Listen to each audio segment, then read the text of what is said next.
At 123.ie, we have one of the best car insurance policies with more benefits included as standard. So you can forget about us. And remember the more important things. 123.ie. Give better a try.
123.ie has benefits like 24/7 breakdown assist that won't affect your no claims bonus, so you can forget about us. And remember the more important things. 123.ie. Give better a try.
123.ie home insurance comes with 24/7 home rescue, so you can forget about us and remember the more important things.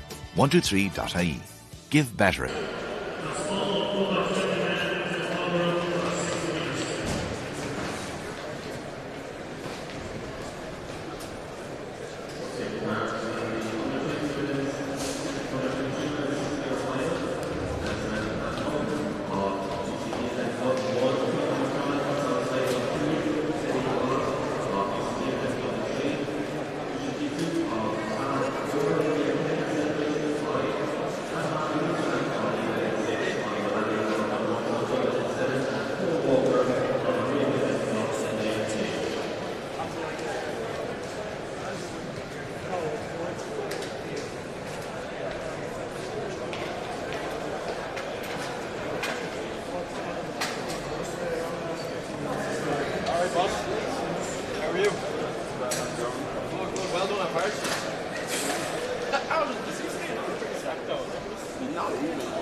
123.ie offers travel insurance, so you can forget about us and go live a life to remember. 123.ie. Give better a try.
We had like half 10 and then the chance to play pasta.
A try. Don't you forget about me. 123.ie Home Insurance comes with 24/7 home rescue, so you can forget about us and remember the more important things. 123.ie. Give better a try.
At 123.ie, we have one of the best car insurance policies with more benefits included as standard, so you can forget about us.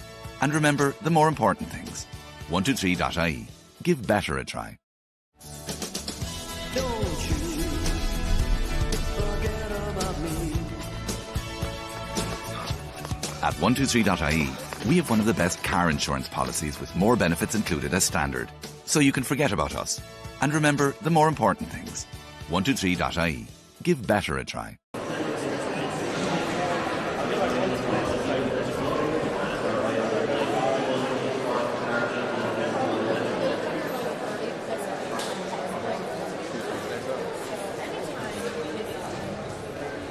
Okay, so 2 seconds there, so.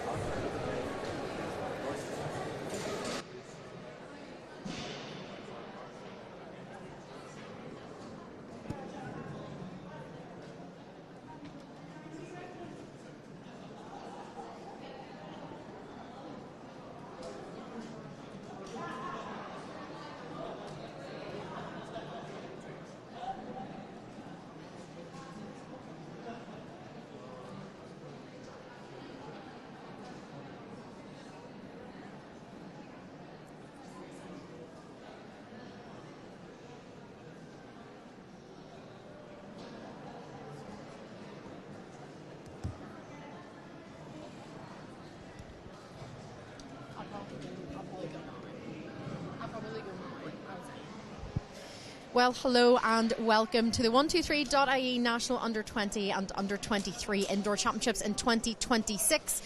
We're just starting the commentary off at about 11 o'clock ahead of the first track final of the day, which is going to be the 1500 metres under-20 women's final. Gun just going off a few minutes there, early there.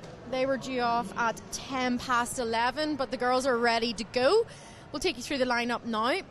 From the inside was Lucy Clinton of Waterford AC, Ali Duffy of Tullamore Harriers AC, Quiva Flannery of Skibbereen, Pia Langton of Kilkenny City Harriers, who you can currently see in second and third position there, Jennifer O'Leary of Nina Olympic, Freya Renton of Westport AC, and her sister Holly Renton also of Westport AC, Ciara Rowan of Waterford AC, Abby Smith of Shercock, and Adeline Walsh of Tullamore Harriers. One lap in and you can see the first three are starting to pull away already, and that is Freya Renton at the front of Waterford AC, Pia Langton on her shoulder, Pia Langton of Kilkenny City Harriers won her second bronze medal in a row over 800 metres at the Senior Indoor Championships 2 weekends ago. And Jennifer O'Leary from Nina Olympic in the orange, sitting in third position. She made that 1500 metre final at those senior championships as well. But Freya Renton is still in the lead. 68 through the first 400 metres and is the 15-year-old that leads.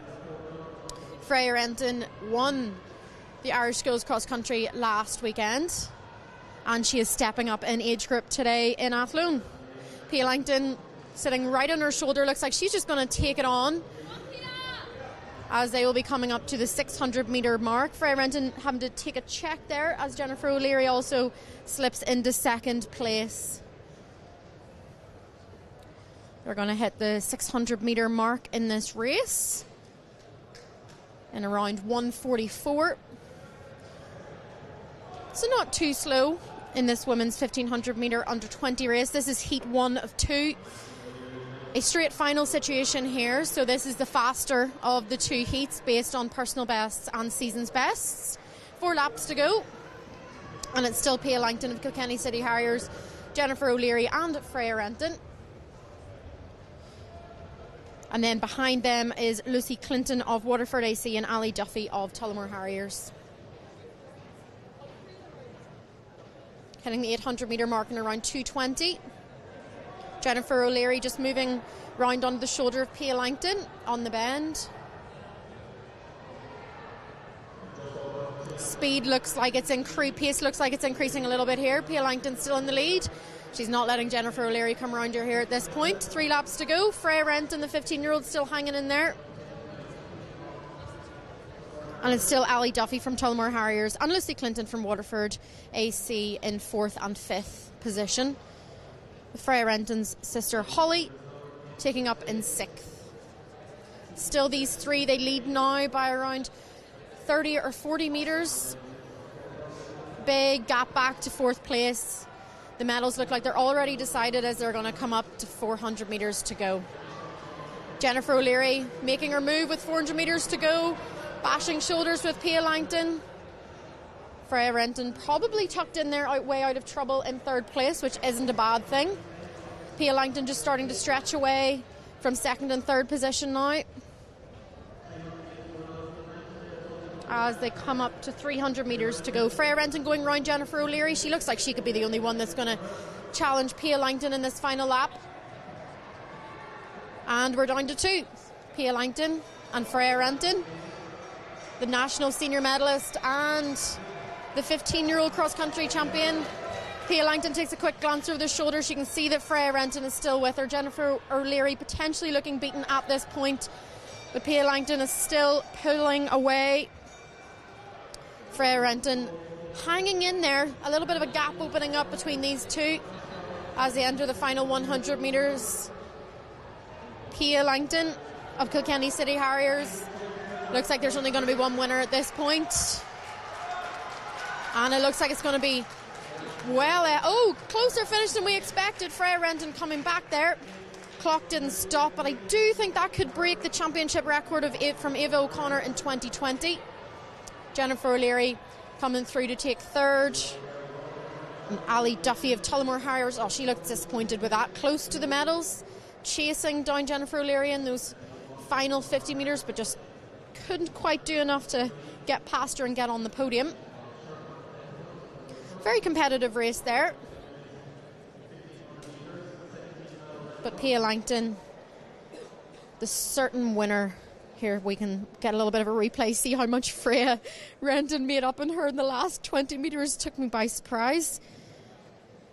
At this point, probably Freya's maybe 3 or 4 metres back, but she put in a big spurt in those final 10 metres to get even closer to Pia Langton. Crossing the line there with only a couple of seconds separating them. 4:21.77 on the clock for Pia Langton, and that does indeed break Eva O'Connor's championship record by 12 seconds or more as Heat 2 take to the track. We'll get a little look. Pia standing beside the clock. New championship record in the women's under 20 1500 metres. She looks delighted with that. Might be a PB as well, I can check. It certainly is. It is a 3-second PB for Pia Langton. What a great result to get in a championship. Can be quite hard to run quickly in championship scenarios. But she had the perfect pacemaker for those first few laps in Freya Renton. Heat 2, maybe a slightly bigger field in this one. Men's high jump is also ongoing in the background.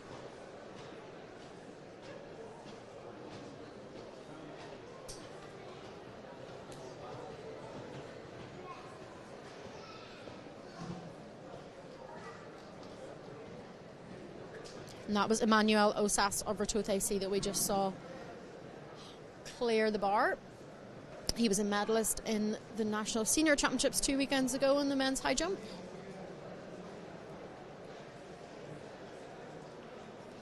And Heat 2 of the women's under 20 1500 metres. 11 athletes in the field, so a few more than Heat 1.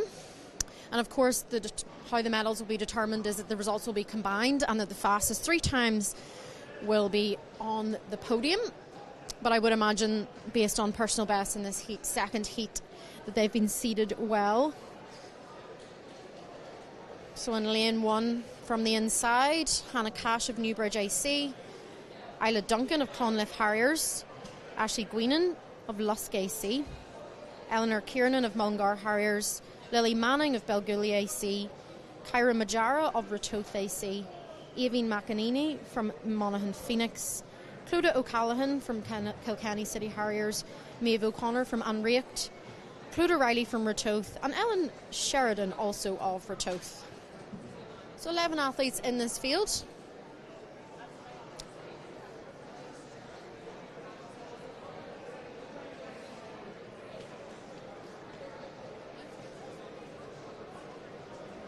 And of course, if you're looking for any of the live results from today, you can find them on live.athleticsIreland.ie. Still waiting on those live results from Heat 1, but we will update you when we can.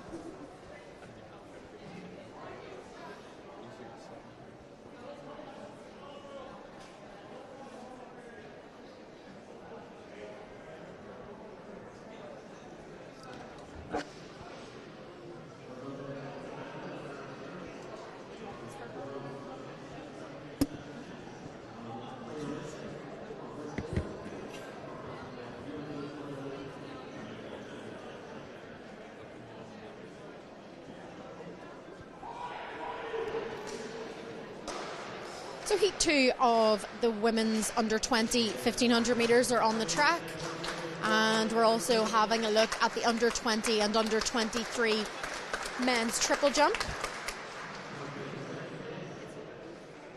That's Sam Godelli, currently on round 2 of that event.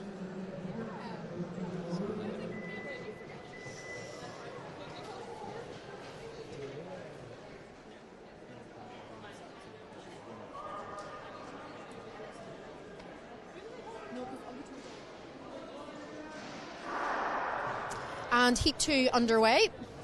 From the inside, Cash, Duncan, Guinan, Kiernan, Manning, Majara, McEnany, O'Callaghan, O'Connor, Riley and Sheridan. And that is Maeve O'Connor of Anracht hitting the front. Clodagh O'Callaghan of Kilkenny City Harriers on her shoulder as well.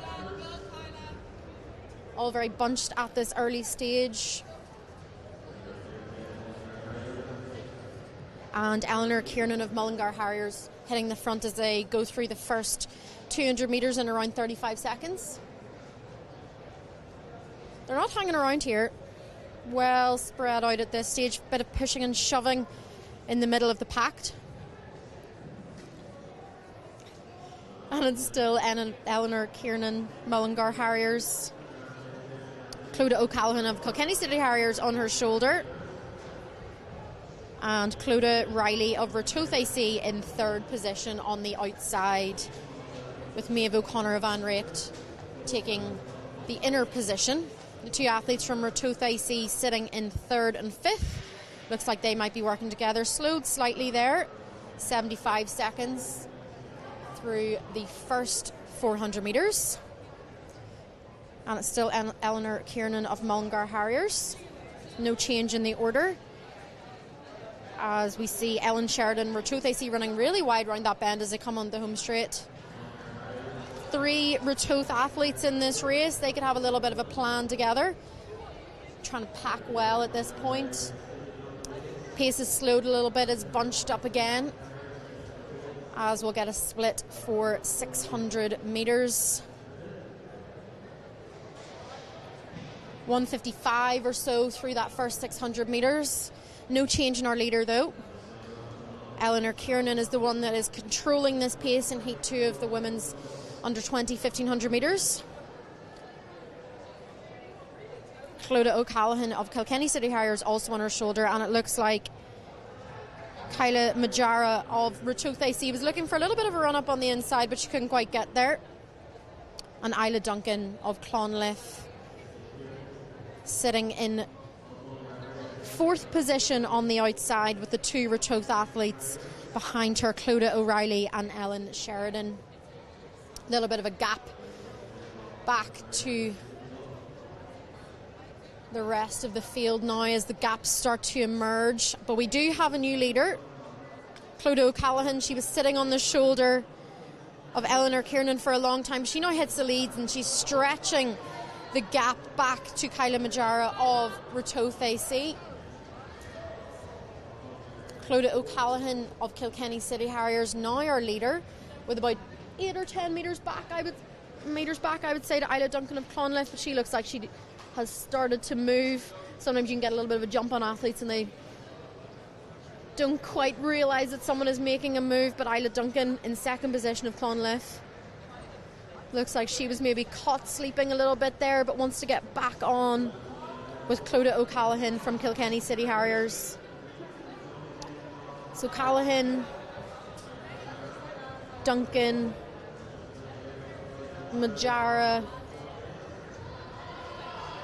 and then Sheridan, as the field is really starting to stretch out. Isla Duncan has made up a little bit of ground on O'Callaghan from Kilkenny City Harriers, but O'Callaghan looks like she's put in another effort here. She'll be coming in and taking the bell on this lap. Isla Duncan also taking the bell, and the 2 Rotooth athletes coming through together. But Clodagh O'Callaghan from Kilkenny City Harriers looks like she's going to run away with this Heat 2 of the women's under 20 1500 metres. Isla Duncan in second place, trying to get back on her, but just not possible to get any closer, coming past some back markers at this point as she puts in her final efforts in the final 50 metres. 4:36 on the clock as they hit the top of the bend.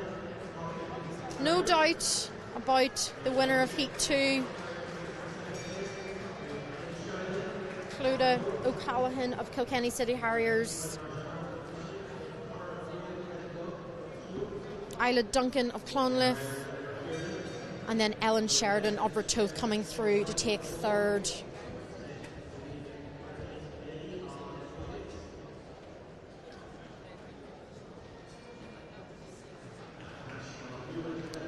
And confirmation of the results from Heat 1 as well. 4:44 on the clock in Heat 2 for our winner, O'Callaghan from Kilkenny City Harriers. Not quick enough to get on the podium, with Pia Langton taking the win and the under-20 title to add to her senior bronze in 4:21.77 in Heat 1. Freya Renton getting on the podium as well, 4:22.08. And Jennifer O'Leary, Nina Olympic, 4:29.47. We're just getting a little replay here of Heat 2. Clodagh O'Callaghan coming through to take the win in that. That may also be a PB for her. previous PB listed was 4:48.90. That's at least going to be an indoor PB for her.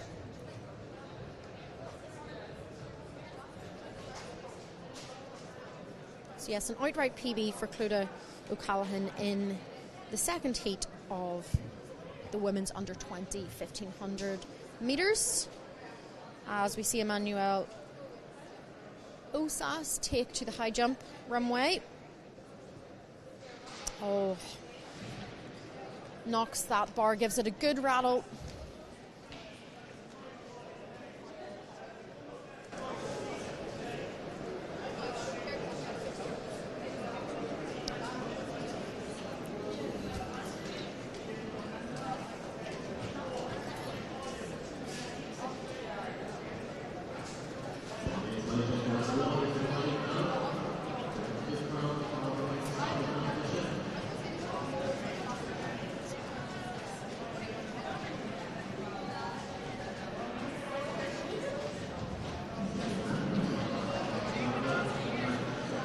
That is Owen Malik of St Brendan's AC in the under 20 men's triple jump. If our live results are correct, Dara Fahy is currently in the lead in that event. Of course, the senior outdoor champion last year and adding a silver medal in the indoor senior championships 2 weekends ago. 4:28 his best so far, so leading that by about 30 centimetres.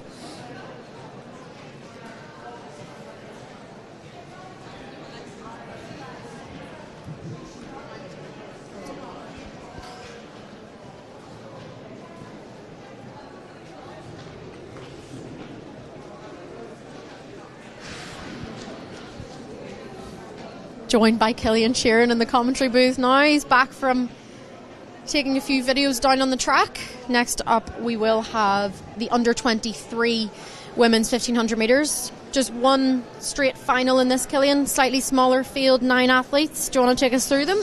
Yeah, so starting as the order we have in front of us, Nessa Ní Aonfinn in then on the inside, Ennis Track AC, Amy Green from Finn Valley AC, Maeve Caffrey of St Coca's AC. Then just on the outside of her we have Adele McCaffrey from Rathfarnham AC, Lucy O'Flynn from Bandon AC, Anya Gilhooly from Athlone AC, Caitlin Hughes from Swinford AC, Aisling Fitzpatrick from Lucan Harriers, and Sally McManaman from Finn Valley AC. Just like Katie said, the one straight final for this, so it may be slightly more tactical than the heats we've seen of the women's under 20s. They were more of a time trial basis, I suppose you could say, so there was absolutely no hanging about in those 2 heats from the women's, but it looks to be the Ennis Track AC, Nessa just out in front there, but still considerably more tactical, Katie, than the women's under 20 races. Yeah, a bit slower through the first 200 metres there, probably 39 or 40 seconds, which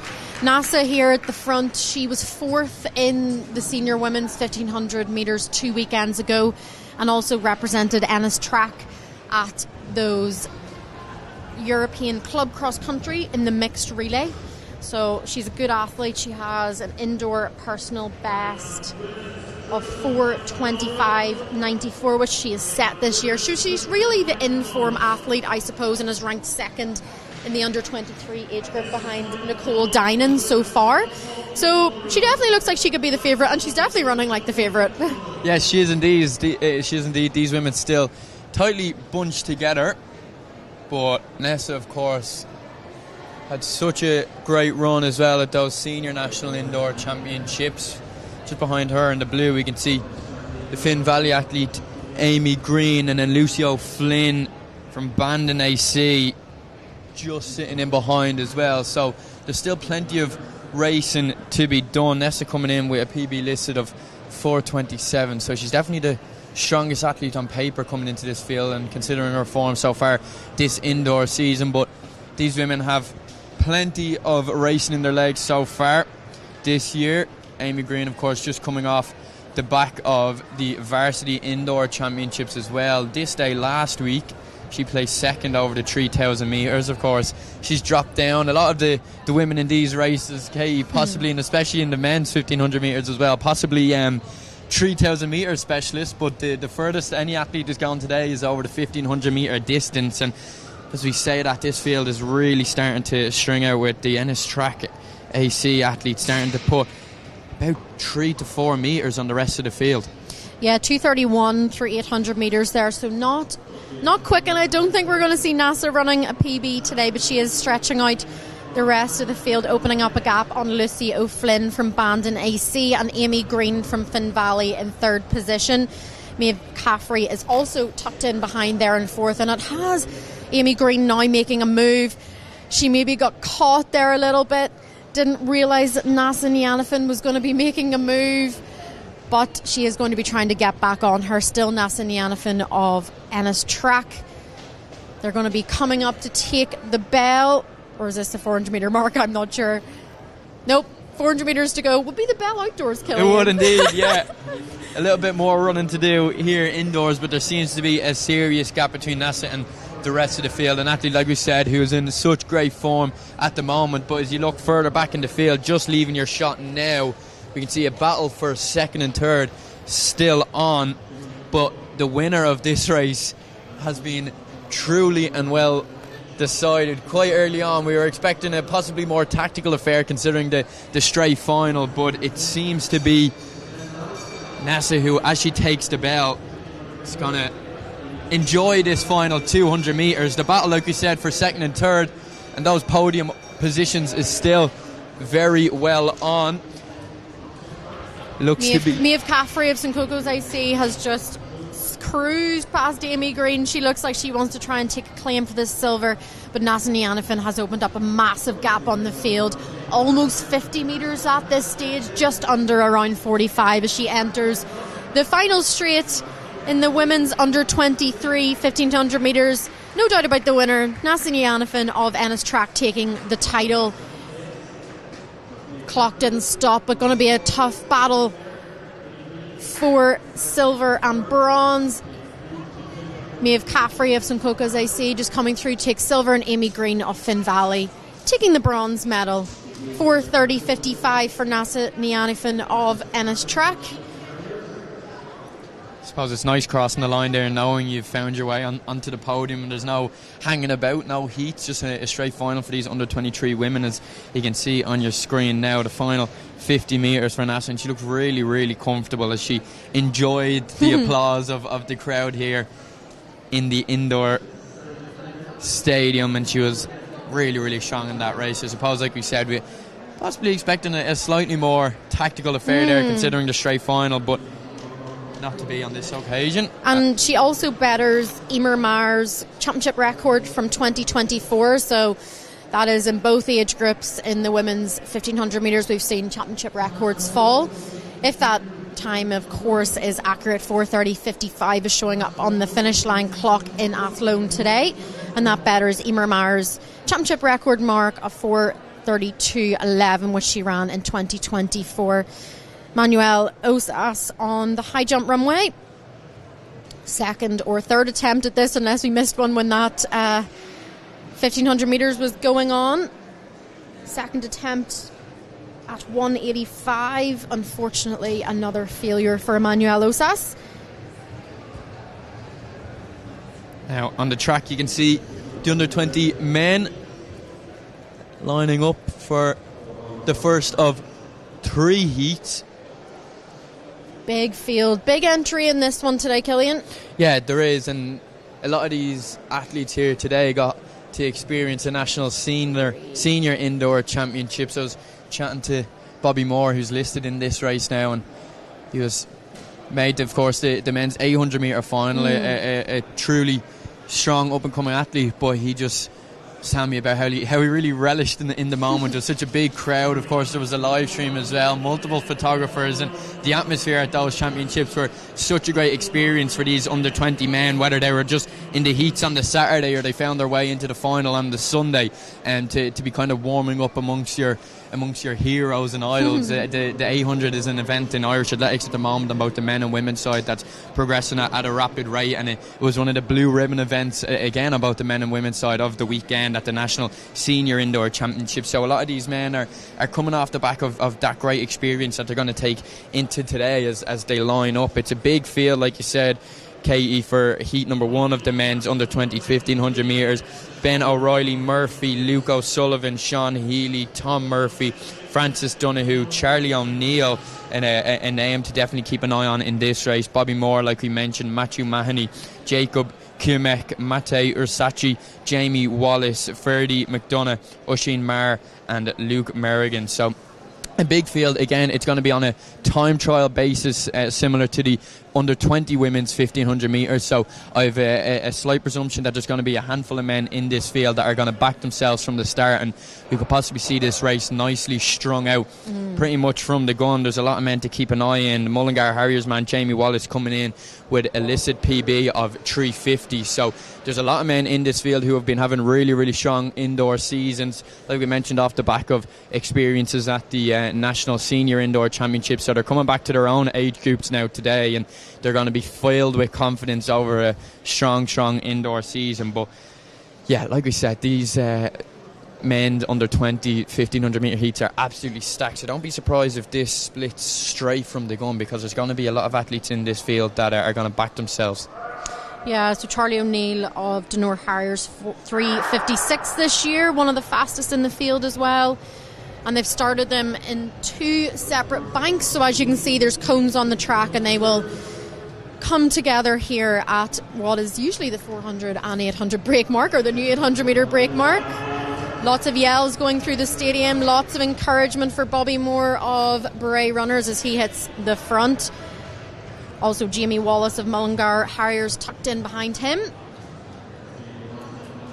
And Luke Merrigan of Leeville AC as they go through the first 200 metres in around 31 seconds, Killian. Yeah, absolutely no hanging about here from Bobby Moore. Like we said, this field is going to be stretched from the gun, considering the time trial basis that these under 20 races are being ran on. But as they come into that home straight, the crowd is really getting behind this race. Luke Merrigan of Leeville AC just takes over the lead for the first time in this race from Bobby Moore, and that's Jamie Wallace from Mullingar Harriers. Joe Ryan is in the crowd here somewhere. When I was down getting shots of the under 20 women's races, I bumped into him, so he's an athlete who Joe is monitoring today. And these three, as well as the Dunor Harriers man Charlie O'Neill, who was one of the favourites as well coming into this race.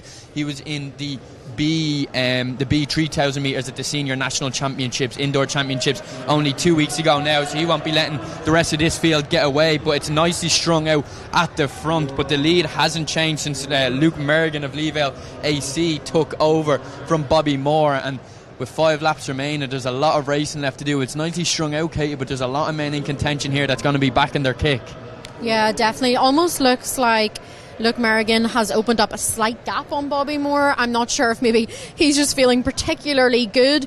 We can see Jamie Wallace of Mullingar Harriers moving very close to Bobby Moore there. He's wanting to go round the outside, maybe feeling like he wants to try and take it on. Charlie O'Neill of Dunor Harriers also tucked in there. It has strung out, but there's still 6 athletes remaining at this stage as they go through 800 metres in around 2:04, Killian. Yeah, this could be an absolute burn-up. Like you said, there's 4, possibly 5 athletes, just a Luke and Harriers man slightly falling off the back of that leading pack, but Charlie O'Neill has slightly closed the gap. The gap that you mentioned earlier that Luke Merrigan was able to put into the field has been closed, and it's Jamie Wallace who's just on the outside of his shoulder. He's in prime position to strike. Yeah, I knew Jamie Wallace looked like he wanted to go round there, Killian. He was trying to go wide on the bend to get past Bobby Moore, but he's actually taken up the lead now, taking the inside line, which can be a little bit dodgy. We've seen that go wrong a few times before, but it's Jamie Wallace and also Charlie O'Neill of Dunor Harriers that have taken up this lead.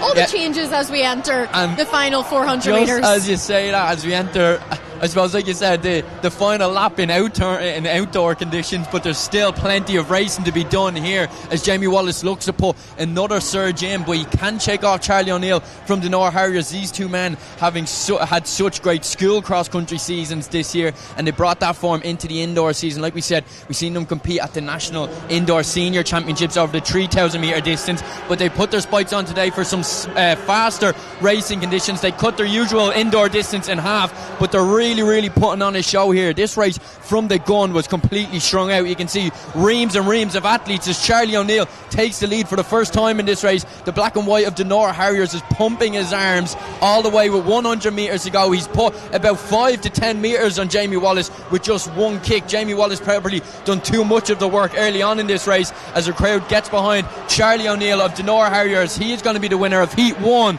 of the under 20 men's 1500 metres. He celebrates at the line. It looks like he came through in a time of 3:52 there. So of course 2 more heats in this men's under 20 race, but that was a seriously stacked field and a lot of, I suppose, time trial like racing from a lot of guys there. They were out really quick, but it was Charlie O'Neill who probably had the most patient race of the entire field. And like that, as he put a surge in on Jamie Wallace over the final 100 metres, Katie, he gained about 10 metres and was able to enjoy that last 50 metres, as you can see on your screen now. Yeah, I think he ran probably one of the most sensible races out of everyone. He sort of stayed back a little bit in the early stages to stay out of trouble. If our times are correct, I believe that is a significant PB as well for Charlie O'Neill, both indoors and outdoors. The time that we have, the personal best indoors that we have listed for him is 3:56.12, so great time from him. Jamie Wallace, of course, he was probably ranked the fastest in the field of who was competing today, second in Ireland this year for the under 20 age group, 3:53.20, but Charlie O'Neill just proving on the day that he is maybe that little bit stronger. Yes. In the championship type scenarios. Looking at the championship record listed in front of us here, Keane McPhillips set it back in 2019 with a 3:54.77, so that championship record has been broken. Another one's gone down. Our under 20 athletes are in absolutely flying form this indoor season, so another bonus to Charlie's race there to take down such a prestigious athlete's championship record. So he's going to be absolutely delighted with that. I'm sure possibly Jamie Wallace may have just dipped under that championship record as well, but we'll keep an eye as the official results come in, as the high jump KE is still well underway. Couldn't get a glimpse of his number, Killian. I know he's Crockwell. Let me see who's still in the competition. Only one Crockwell athlete in the under 20 men's, so I believe that could be Dara Kelly. If you're watching this back and we're wrong, I'm sorry. I couldn't see your number. Yeah, we'll definitely keep an eye on that high jump event, as we can see heat number 2 of the men's under 20 1500 metres, heats 2 of 3. It's going to be a hard first heat to live up to. 3:52.11 is the time on the clock in front of us here. Like we said, we'll bring the official results as we get them in, but definitely going to be a hard race to live up to in terms of the names of the athletes who we've seen, and of course the finishing time and the lethal kick we've seen from Charlie O'Neill of the Nora Harriers. These men in heat number 2 and 3 know what they need to do, but it's one thing knowing it, it's another thing being able to produce it. These men are going to have to go out, and for basing it off PBs, they're going to have to go out on pretty much a suicide mission if they want to get anywhere close to that 3:52. We can see in front of us now, just on the screen from our commentary position, Charlie O'Neill 3:52.11 coming through to take the win there, with Jamie Wallace took second place. He wasn't under that officially listed championship record, so he wasn't able to get under, but he ran a time of 3:55.52. Yeah, just a couple of seconds off his personal best there, Killian, but big PB for Charlie O'Neill. I think that's why he had the big shout at the end to win a title and also run a PB. And we can actually, from the commentary area, we can get a little glimpse of them. They're still recovering at the side of the track, hanging on to the edge of the banked bend. Yeah, I'm sure many of these athletes, especially Charlie O'Neill, maybe is nothing to worry about with a 3:52. It's going to be a big ask for anyone from heat 2 or 3 to match that or better it, but the likes of Jamie Wallace and your third place athletes, and there seemed to just be a scream from our shot put men's that may have put off our starters and our athletes on the line. Wasn't sure which one was the gun and which one was the scream, I think, Killian. We could hear it from here, so I'm sure it was quite loud down from the start of the men's 1500 metres, but definitely from Heat 1 we're going to have a few of those men lingering around to see where they're going to finish once Heat 2 and 3 are concluded. But these men are on the start line for the second time of asking. Really quickly, we've Jack Quinn, Shane Marr, Kieran Considine, Dylan Clark McLaughlin, Jared Tohey, Alex Twomey, Stephen O'Hara, Matthew Malloy, Ben Crampton, Finn Donnelly and Niall Murray in heat number 2 of the men's under 20s 1500 metres. So if we're going off PBs alone, these men are going to have to go out at an absolutely blistering pace to match anyone on the podium so far from that first heat at the under 20s. But it looks to be Mullingar Harriers. Yeah, again, Katie, Mullingar Harriers making their presence known in this men's 1500 metres. Yeah, and another Denor athlete up there as well. There's 2 Denor men in this field, Alex Toomey and also Dylan Clark McGuigan. So we could have a similar race off to Heat 1. Mullingar Harriers and Denor Harriers look to be the initial leaders as they go through the first 200 metres in around 32 seconds. The Denor Harriers athlete will get a little bit of a look at his number as he comes round to check that we're getting the right athlete. That's Alex Toomey of Denor Harriers taking up the lead from Garode Tui of Sligo AC in second. Toomey almost opening up a gap already. Killian, he maybe has been inspired by Charlie O'Neill's performance and he's thinking, I'm not hanging around, I want to run a personal best, get on that podium.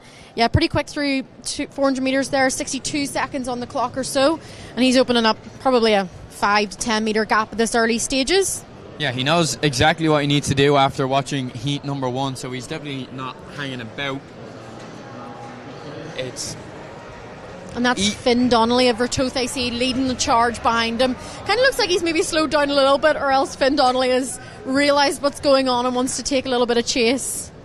Yeah, like I said, it's going to be a huge ask for these men to shuffle the podium, as we've seen already from heat number 1. But yeah, Alex is not hanging about. The Norman, like you said, he's definitely been inspired from his teammates' performance, and he's got about nearly 10 metres on the rest of the field. He knows exactly what he needs to do to try and find his way onto the podium. He's coming into this race with a personal best of 4:10, so we can see him tightening up a little bit with 4 laps to go. He knows what he has to do, but it's one thing knowing, and it's another thing actually having to go out there and put the performance on. And it looks like the rest of the field is being able to close that gap. But I suppose, Katie, you can't blame him after such a strong opening heat in heat number 1 in the men's 1500 metres. No really choice. Like I said, if we're going off personal best alone coming into this race, it's pretty much what he had to do. He had to go out on some sort of a, I suppose, mission to put himself out there to get shot down, and that seems to be exactly what happened as the rest of the field are overtaking him now. He's been overtook by the rest of the field. We can see his Denor teammate overtaking him as well. That is going to be Dylan Clark McQuiggan, and our Rathote AC man has taken the lead. That's going to be Finn Donnelly coming in with a listed PB of 4:10. So still a lot of work to do within this field to try and challenge the opening heat. But I suppose if you know what you have to do, go out and try and do it and see what happens. But it wasn't to be on the day. Yeah, Finn Donnelly was actually really smart there. He didn't panic whenever Alex Toomey burst to the front, and I think we can see the result now of that early hot pace. 2 laps to go now. Still Finn Donnelly of Vertouth AC, but we have another Denor Harriers man who is taking up the challenge. Dylan Clark McGuigan has taken over from Alex Toomey at the front of this field, but Finn Donnelly is really trying to hold him off as they will come around to take the bell in about 50 metres time. Killian?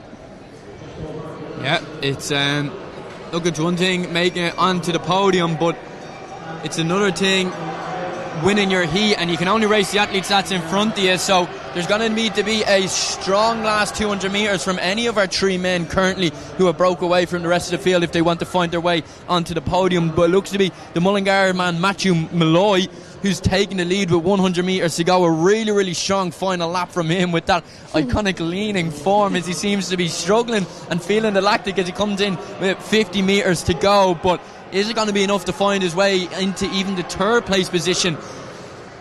We'll get those official results, but he's delighted to be able to take the win in what was quite a tactical heat. A lot of the athletes in that field had to be patient, but it looks like it may not be enough from our top 3 men there to make any real changes to the podium following heat number 1. Yeah, really patient race there from Matthew Malloy of Mullingar Harriers. We saw him hit the front early on, but I think maybe he felt, I don't really want to be here. Sometimes in a championship scenario like this, obviously it is more of a time trial situation. It can be a little bit risky to hit the front early, but he paced himself really well, and he had good pacemakers in the form of Alex Toomey and also Finn Donnelly of Rotothe AC, who just got the better of. We're getting another look at number 583 from Crockwell in the men's high jump. 2 age groups, that is Dara Kelly. 2 age groups, of course, ongoing at the same time here. The under 20 and under 23 men's, I believe, are all jumping together. Everyone else does seem to look like they have their tracksuits on. This may be the last man remaining in the competition as he applauds to the crowd.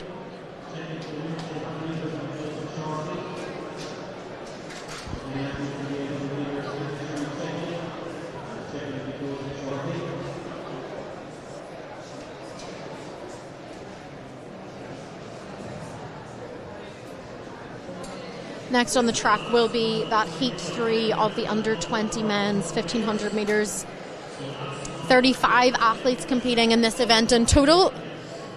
So they've been split into 3 heats. This one, based on their seedings, is likely the slowest of the 3, but as we know at this age group, anything can happen. Anything is possible. Someone can make massive improvements and still come through and run a personal best. But there's 11 men in this field, Killian, so slightly smaller than the other 2. Might be a bit less traffic for them to navigate, which could be good. They're all on the one line here, as we've seen in the opening 2 heats. It was 2 bigger fields and they were split amongst the track. But like you said, Katie, these men know exactly what they need to do to try and find their way onto the podium. But it's going to be a big ask for them to try and knock off anyone that we've seen in Heat 1. Our top 3 finishers from Heat 1 are currently sitting comfortably on the podium for now. Charlie O'Neill's 3:52 will be a big ask for anyone to challenge, but like you said, anything can happen indoors, anything can happen at the younger age groups, especially the under 20 age group over the 1500 metres. Early leader here is Daniel Dollard of Bandon AC, with Conor Duffin of Killarney Valley slotting into 2nd position, and Michael Donaghy of Letterkenny AC in 3rd. Through the first 200 metres in around 32 seconds. Nice and spread out already, thanks to Daniel Dollard's early taking on of the pace. And Alexander Guther of Newbridge AC is into that 4th position. So they're all nicely strung out here. Yeah, many of these men struggling with the early pace set by Dollard at the front there. Well, he knows exactly what he needs to do, and he's not hanging around or taking any chances whatsoever. But as they come down into the home straight, they'll be met with 5 laps remaining in Heat 3 of this under 20 men's 1500 metres. It's Dollard still from the front. The Bandon AC man has taken it on early. He's maybe got 2 metres on the rest of the field, but there's still a lot of running left in this race. Yeah, Conor Duffin and Peter Brennan trying to stay with him, but a little bit of a gap opening up between 1st and 2nd, which I'm sure they will look to try and close. Still those 3 men, slight gap back to Michael Donaghy of Letterkenny AC, and no real change in our order with Alexander Guther of Newbridge AC taking up in 4th position. He's running a little bit wide around the Letterkenny man, wondering if he can maybe get back onto these top 3 who remain unchanged at the front. Dollard from Brennan and Duffin as well in 2nd position. Brennan of MSB just going round Conor Duffin of Killarney Valley. Kerry man, he's had a long enough trip here today. They'll come up to 3 laps to go as they finish this bit on the home straight. Peter Brennan of MSB. He is one right on the shoulder now of our long-term leader, Daniel Dollard. Tucks in behind him, makes a smart move on the bend. You don't want to run wide there and run a little bit of extra distance. Run the shortest way round if you can. It looks like we're down to 2. Yeah, we are indeed. The lead hasn't changed since the gun. It's still Daniel Dollard of Bandon AC, with the Metro St. Bridget's man Peter Brennan on his tail the whole way around. So these two men are as they were from when the gun went off, but just slightly separate themselves a bit more as the race progresses, as they come in to take 400 metres to go. They come back around for the bell. Next time they enter that 50 metre stretch. So it looks like the podium from heat number 1 won't be challenged following heat 2 and 3, but nonetheless both heats have displayed some seriously great racing, some tactical racing, some serious talent from these under 20 men, as Daniel Dollard is going to come in the lead with 50 metres to go until these two men take the bell. Has the MSB man Peter Brennan ran the most perfectly tactical race of his life so far, coming in with a listed PB of 4:15. Has he saved enough in the tank? It looks not. It looks like Dollard has taken it from the gun and is going to be able to run this race really from gun to tape and take the win, but he's still got a little bit of work to do. He's been challenged as they enter with 100 metres to go. It's going to be an absolute burn-up finish. The MSB man is falling off the back, but just as they come wide around Dollard, Michael Donaghy is taking up the lead. Whoa, he sat back really far in the early stages, but absolutely blasted through to take over the lead from Dollard, who stops his watch. What a run from Donaghy there. He came from way back. Yeah, hardly saw that one happening. We'll get a replay of that now shortly, of that final kind of 100 metres, but that was an absolutely tactical masterclass, I suppose, from the Letterkenny man. A really, really strong run from him. Really strong tactical run as well. I'm sure Daniel Dollard and Bandon AC was surprised when he felt the presence of Donaghy on his shoulder, but he played an absolute blinder and ran a tactical masterclass to take the win in Heat 3 of the men's under 20s 1500 metres.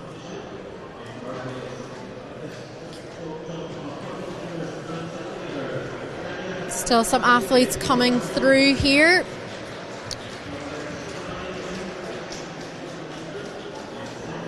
We'll get a look at Donaghy powering down past Dollard, who probably can't believe that someone has come past him. After leading for so long, he held off the charge from the Metro St. Bridget's athlete, but he could not hold off the charge from the Letterkenny man. The clock did not stop there, but maybe 4:12 on the clock, and if that is correct, that is a massive, massive PB for Michael Donaghy. We have his previous best time outdoors is 4:23, and his indoor time from this year 4:29 Killian. So big improvement for the Letterkenny man, who was the winner of Heat 3. As we're starting to see the men's under 23 1500 metres athletes stream onto the track. There's a lot of people in this. It looks busy. It does, and considering how tight an indoor track can be, this could be a very, very interesting race. This under 23 men's 1500 metre is going to be a straight final, so similar to the women's side. We've seen all the heats in the under 20 side, and as we come into the under 23, it's going to be a straight final, but some really, really big names to keep an eye on in this field. Matthew Fitzpatrick from Dunleer AC, Keane Kelly from St Finbarrs AC, Sam Nyhan from Attenroy AC, Danny Nugent from Ace Athletics Club, Ben Foley from Dunshaughlin AC, Conor Flaherty from Clonmel AC, Jack Laxek from Cork City AC, Jack Dunnigan from Tullamore Harriers AC, Philip McGee from Letterkenny AC, Owen O'Connor from Leeville AC, Keane Gorham, an athlete to keep an eye on in this race. This time last week was competing at the varsity indoor championships. He's from St Peter's AC. Ryan O'Neill from Rathfarnham AC. Another Mullingar Harriers man making their presence known over the 1500 metre distance here today, John Ryan. And then rounding off this field is Christopher McLaughlin from Dublin City Harriers AC. So it's a busy field, Katie. So again, a straight final. So the race may play out slightly different compared to the time trial like heats that we've seen in the under 20 men and under 20 women races. So this may be slightly more tactical, but you'd be hoping someone would be willing to take it out, considering the size of the field. You don't want anyone falling, you don't want anyone tripping, you don't want to be clipping the inside rail, you want to be safe and you want to be in a good position to strike when needed to do so. We just got a little bit of a glimpse there of Emmanuel Osas from Ratoath AC. According to our live results, he had a clearance, third time clearance at 190, so I'm assuming he'll have moved up. We can't see the board on this side, so I'm not entirely sure exactly what it is, but once that result is finalised and the competition is over, we will be able to inform you of the result in the under 23 men's high jump. I believe the under 20 men's high jump is finished, and he is the last competitor in that event.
So, final few moments before this under 23 men's 1500 metre final will get underway.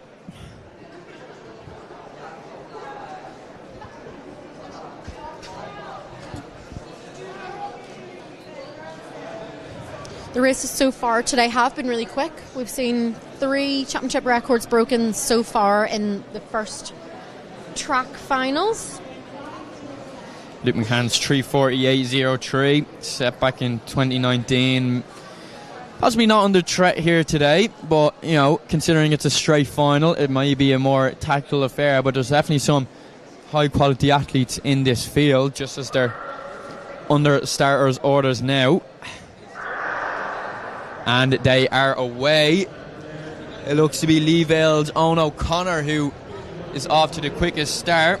With that being said, Dunleer AC Matthews Fitzpatrick is just holding that inside rail at the moment as the field breaks. You'll see it's Cian Gorham from St. Peter's AC who's asking the athletes around him why they're all on top of him. John Ryan of Mullingar Harriers just moving, running wide on the shoulder of Owen O'Connor from Leeville. They went out hard and they look like they're now bunched up. 32 seconds or so for that first 200 metres. I think this is as expected, Katie. Cian Gorham on paper probably the favourite in this field. Back in 2024 he was second in this race at the under 20 age group category, just nipped out by Jack Fenlon, who we see over in Villanova at the moment, running really, really strongly over the mile distance so far this indoor season. So Cian Gorham doesn't have him to worry about here today at the under 23 age group, so he's taking this on, and really on paper you could think Cian could control this race whatever way he wants. He was staying out of trouble early on. Maybe that's coach's orders from the start. You could see he got a slight little clip, but he's nice and comfortable in the lead now. 66 or 67 seconds through that first 400 metres. I feel like the pace has kind of been a bit varied. It's going up and down. We saw them stretched out, but Cian really controlling things at the front. And I think that the reason you're seeing the field bunching up again is that it has slowed slightly, but it's still Cian Gorham of St. Peter's AC. Yeah, it's Matthew Fitzpatrick just coming up on his shoulder as the field has slowed. Cian set his indoor personal best over this distance back in February of 2024 at a 3:53.55. That indoor PB currently stands as his overall 1500 metre personal best. It's looking very cagey here, Killy. It is There's indeed. running 3 abreast on this bottom bend, which is quite something for an indoor. Is maybe even four wide at certain points. Yeah, it is. Oh, and there seems to be someone needs to take charge in this race, I feel. Even when you're on the outside, you're running further distance, but when you're close to that inside rail, you're susceptible to clipping it and coming down hard. We've seen in the men's 3,000 metre final at the National Senior Indoor Championships with Darren McElhenney, Nick Riggs and Andrew Coscarin. It was all left to a sprint finish, and 3 wide at an indoor track just won't do when it comes down to a sprint finish. You really need to be on your own and with your own space to be able to make a move. Otherwise you can find yourself hitting the deck quite easily, and it looks like Cian Gorham is aware of the trouble that everyone's finding themselves in this field, and he's decided to kick on slightly. It's Matthew Fitzpatrick, 2 DCU men leading out this field. Matthew Fitzpatrick just reading Cian's move, and he's not willing to let him get away. But like you said, Kate, you were still 4 abreast as you look further back in this field. But it's the ACC man coming up on the shoulder of Matthew Fitzpatrick. That's going to be Danny Nugent. Some barging going on there as well. Cian Gorham, spreading out the field now, but it really looks like there's going to be some rough and tumble for that second and third as he puts in what looks like another big spurt there. I don't think he wants to hang around. He was really in control of that pace, but it's still Matthew Fitzpatrick in second position, and I think there's going to be a real battle on here for second and third. There is, like I said, Cian was in a position coming into this race, if we're looking on PBs, to really take it whatever way he wanted. He looked to try and take it conservatively at the start, but he got wind, I suppose, of the drama that was going on behind him, and he said, hell to this, I'm going to go out here and I'm going to stay out of trouble and come into this final 50 metres and be able to enjoy it and not worry about anyone tripping me up. And he's pointing to the crowd, he's getting the time to do a little bit of a celebration as he comes to take the win here in 4 minutes flat, it looked.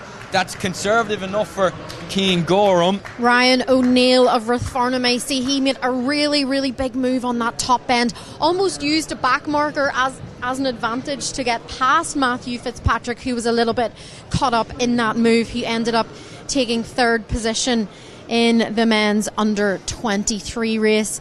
Not enough to challenge Luke McCann's championship record, and unfortunately we can't go 4 from 4 here, but still a very good performance there from Cian Gorham of St Peter's AC. He really, really controlled that race, put the effort in, and absolutely blasted away from the rest of the field.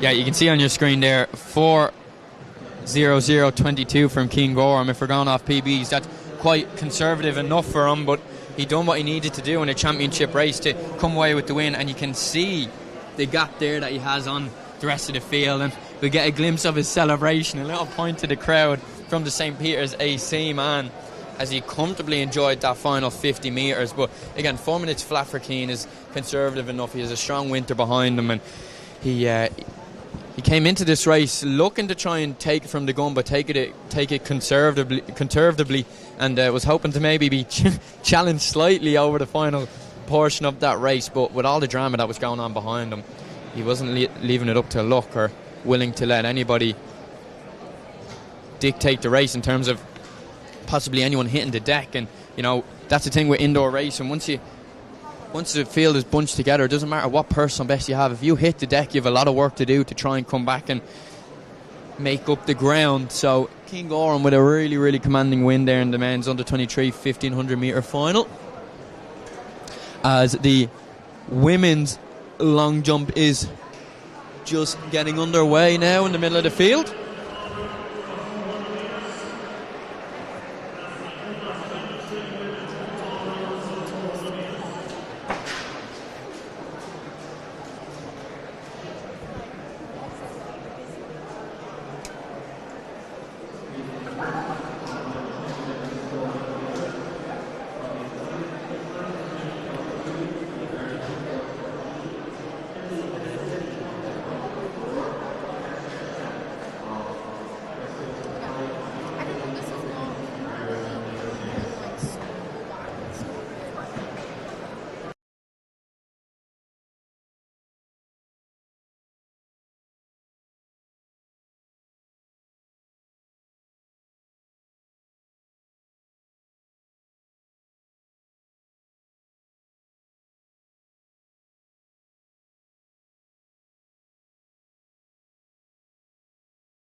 At 123.ie, we have one of the best car insurance policies with more benefits included as standard, so you can forget about us.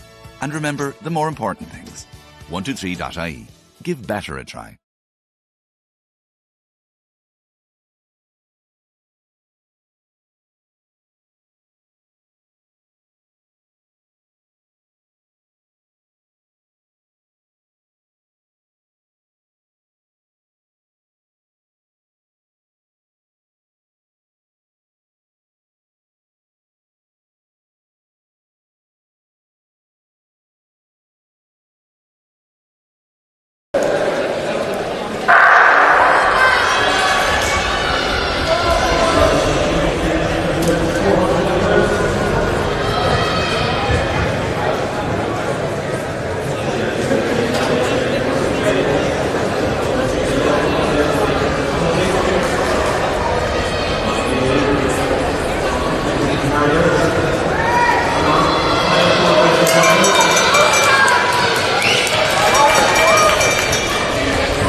123.ie home insurance comes with 24/7 home rescue, so you can forget about us and remember the more important things.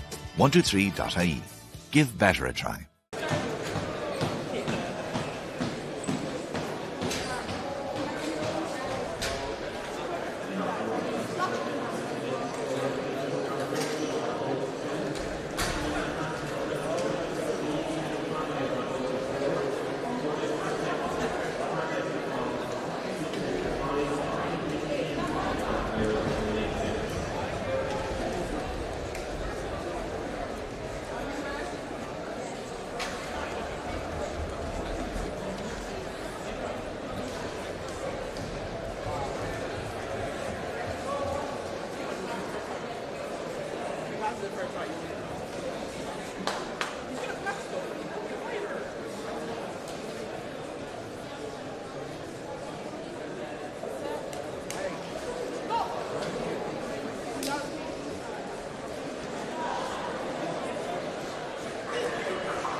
At 123.ie, we have one of the best car insurance policies with more benefits included as standard, so you can forget about us.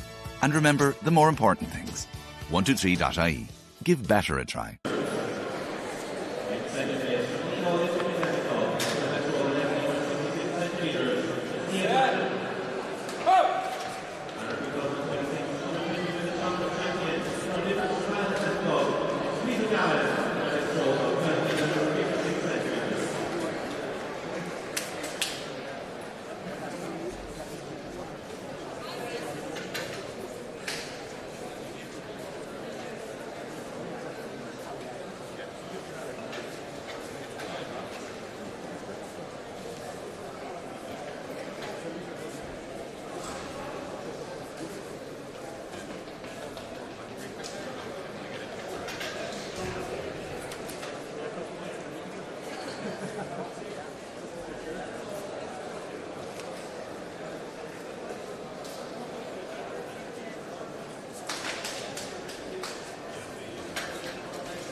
So just on the track there was the women's under 20 60 metre final.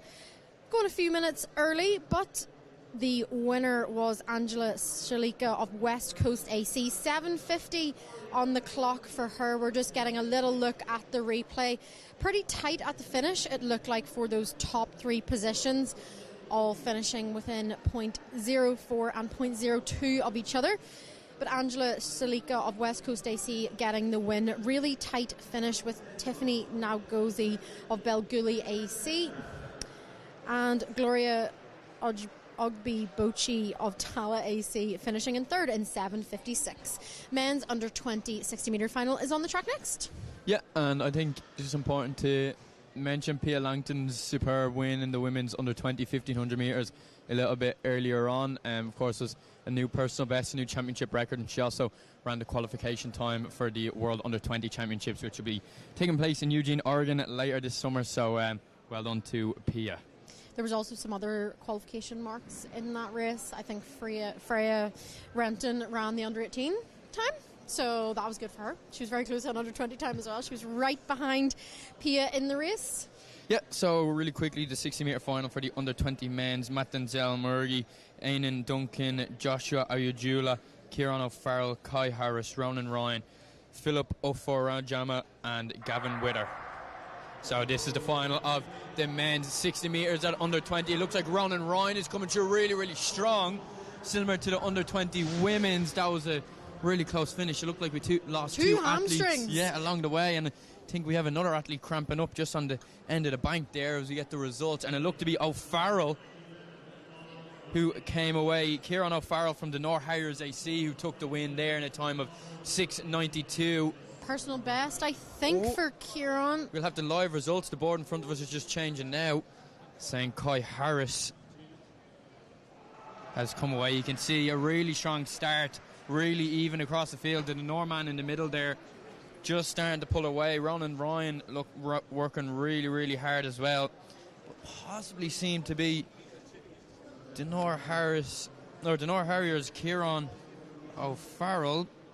Kai Harris is on the board now at the moment, so we're going to wait for these official results to come through. For Kai Harris, I think he did cross the line in the end, but pulled up around, was it the 50 metre mark, quite early on, with what looked like a bit of a hamstring issue. So those results on the screen are very unofficial at the moment. We'll get the live results here in just a moment as the men's under 23 60 metre final set their blocks.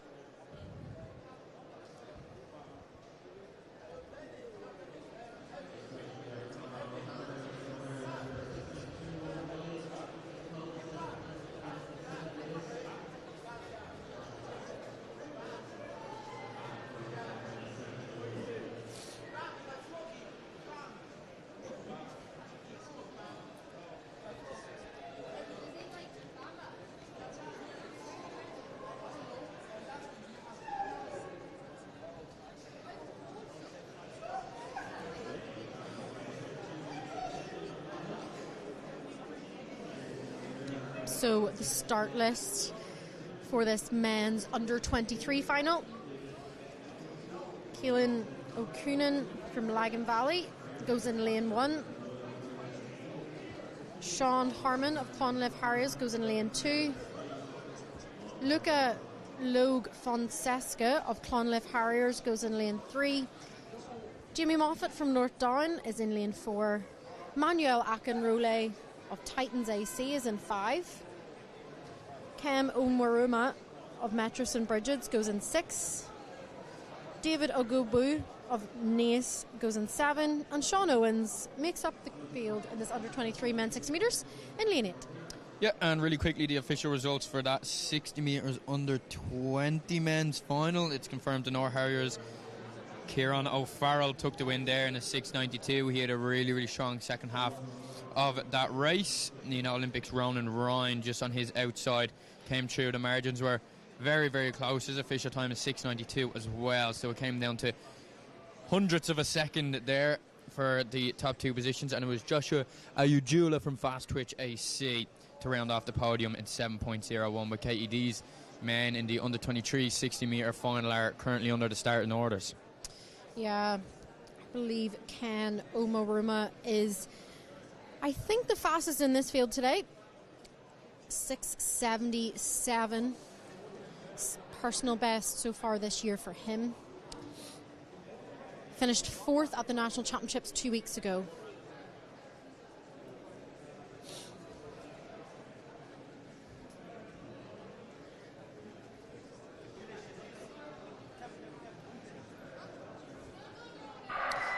And looks like they're going to be called back. I almost feel like the recall went off before they even had got out of their blocks, so I'm wondering if maybe that was a faulty start rather than a false start. If our lovely official slightly blocking our view there, but we'll try and make out. Showing you the replay now. Oh, it looked like Cam from Metro St Bridges, the one that I just tipped as being a possible favourite in this race. Looked like he maybe went a bit early. Sometimes they can be lenient in these championship scenarios, given their young age.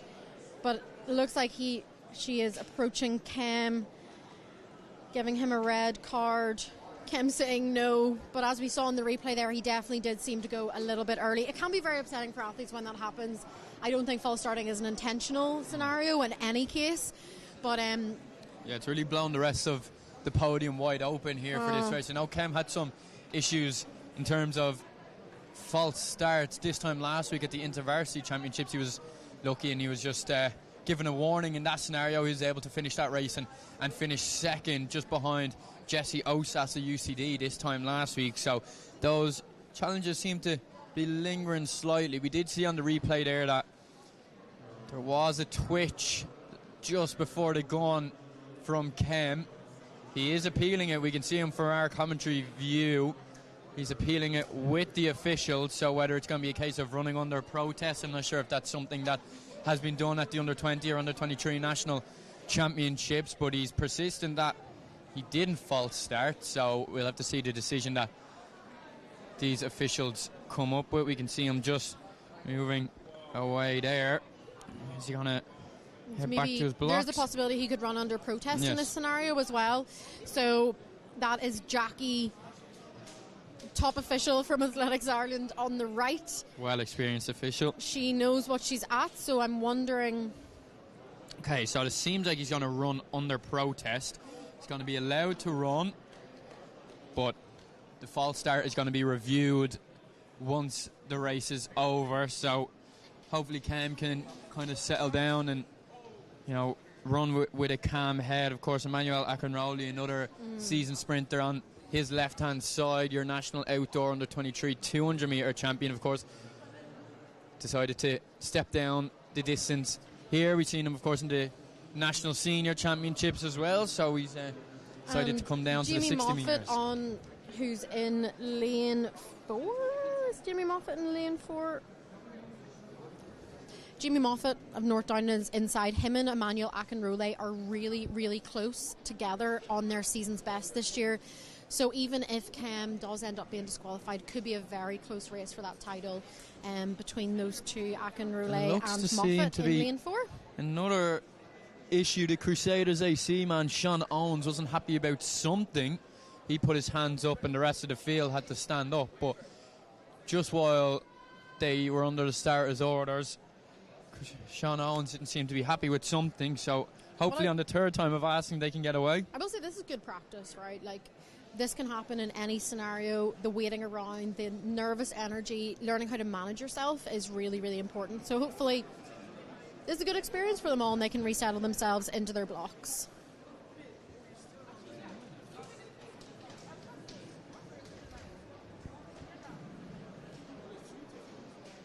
Hopefully they can get cleanly away. Still a bit of noise in the stadium here. But Cam just stayed in his blocks there. He didn't come out, but it's between Akinrolli, Moffat and Logue Fonseca of Clonliffe. Harrio's coming through late. Maybe a bit of an unexpected winner in that one. I don't think we mentioned him before. But having done my research on him before Nationals, he is born in Wales and coached by the same coach as Jeremiah Azu. So he is a really high caliber athlete, used to training with the best. 6:85 on the clock. We had a bit of a battle in lanes 3, 4 and 5 for the title.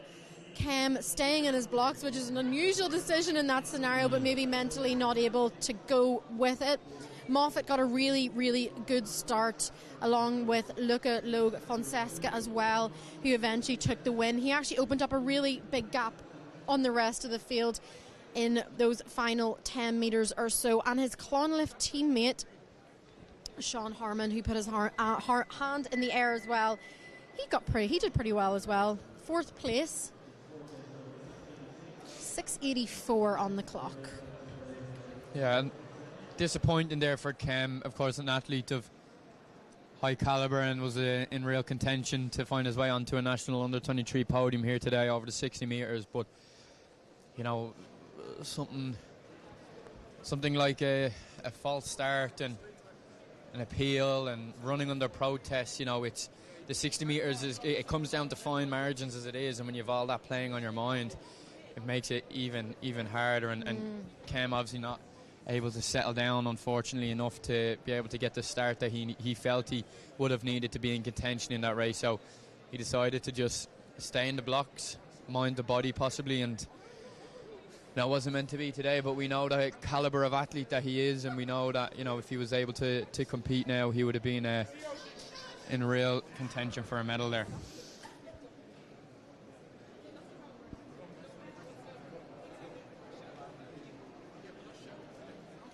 Women's high jump is underway.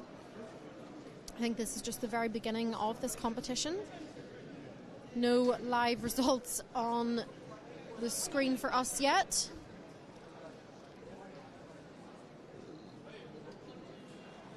Yeah, that looked like to be Ruby Stockwell for her first clearance of the competition. So that competition is just getting underway now.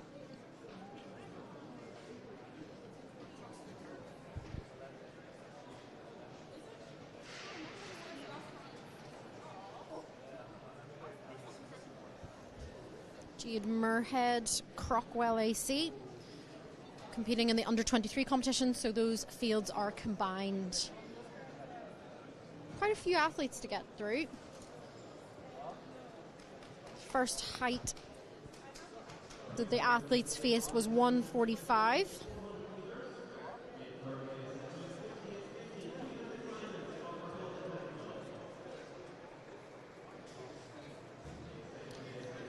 And this is Kate McRae of Middleton AC, just reattaching her number. Don't want that coming off while she takes her jump.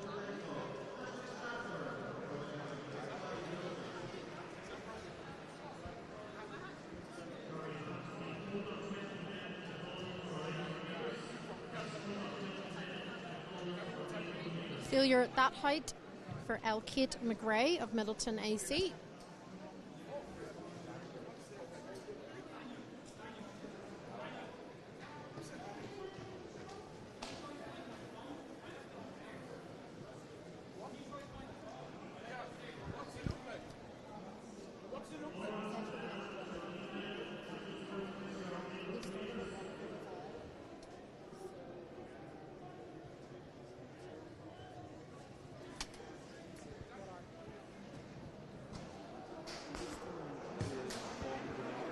Is that all the bags are? It's like towards the warm-up area where like all the clothes are. It's a Samsung and it's like light navy blue. Me.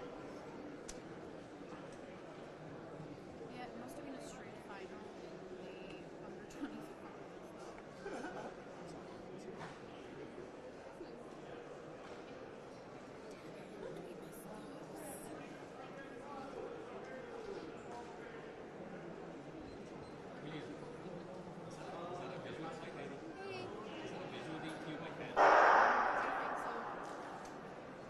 Oh, like from here? Oh, yeah, we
So, just a quick update on the women's under-23 400 metre results.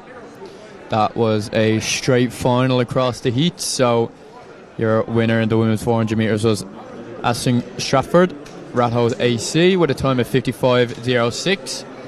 In second place of DMP AC was Cara Kelly with 58.09. And then in third place in the women's under-23 400 metres was Quiva Fitzsimons from Ratho's AC with a time of 58.50. So those heats were ran in conjunction with the under-20 athletes to make up the fields. But due to the number of entries on the under-23 women's side, that was a straight final with Ashton Stratford of Ratho's AC taking the win there. On the screen now you can see your athletes getting ready for heat number 1 of the women's under-20 800 metres. So this will start the 800 metre programme for the afternoon.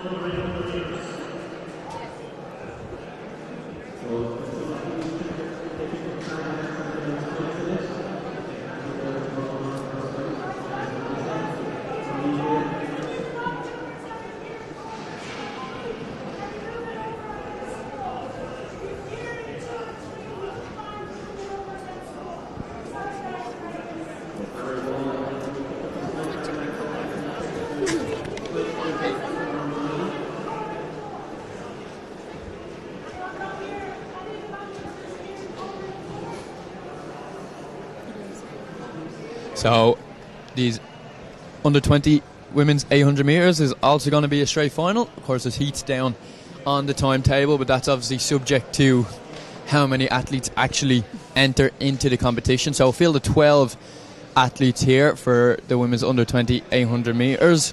Faye Mannion of Ennis Track AC coming in with the fastest listed PB of 2:08 flat. She's an athlete to keep an eye on here. So this could be a tactical race considering it's a straight final.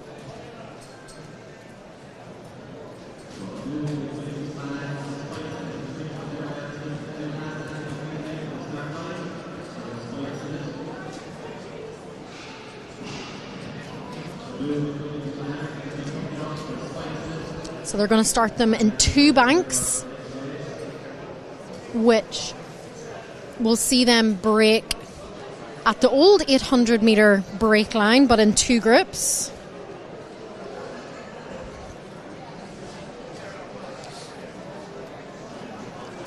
So in this field, starting off, you've Clonard Harriers athlete Gorda Bouvier-Doit,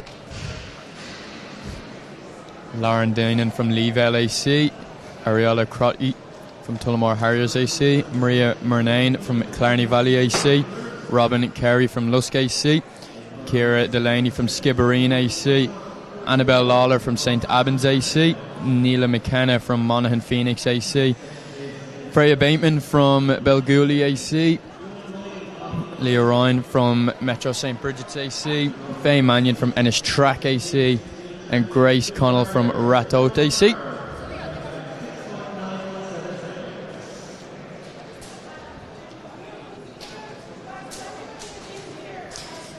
Faye Mannion, I believe, is one of the fastest in the field today. 2:10.12, a personal best set this year.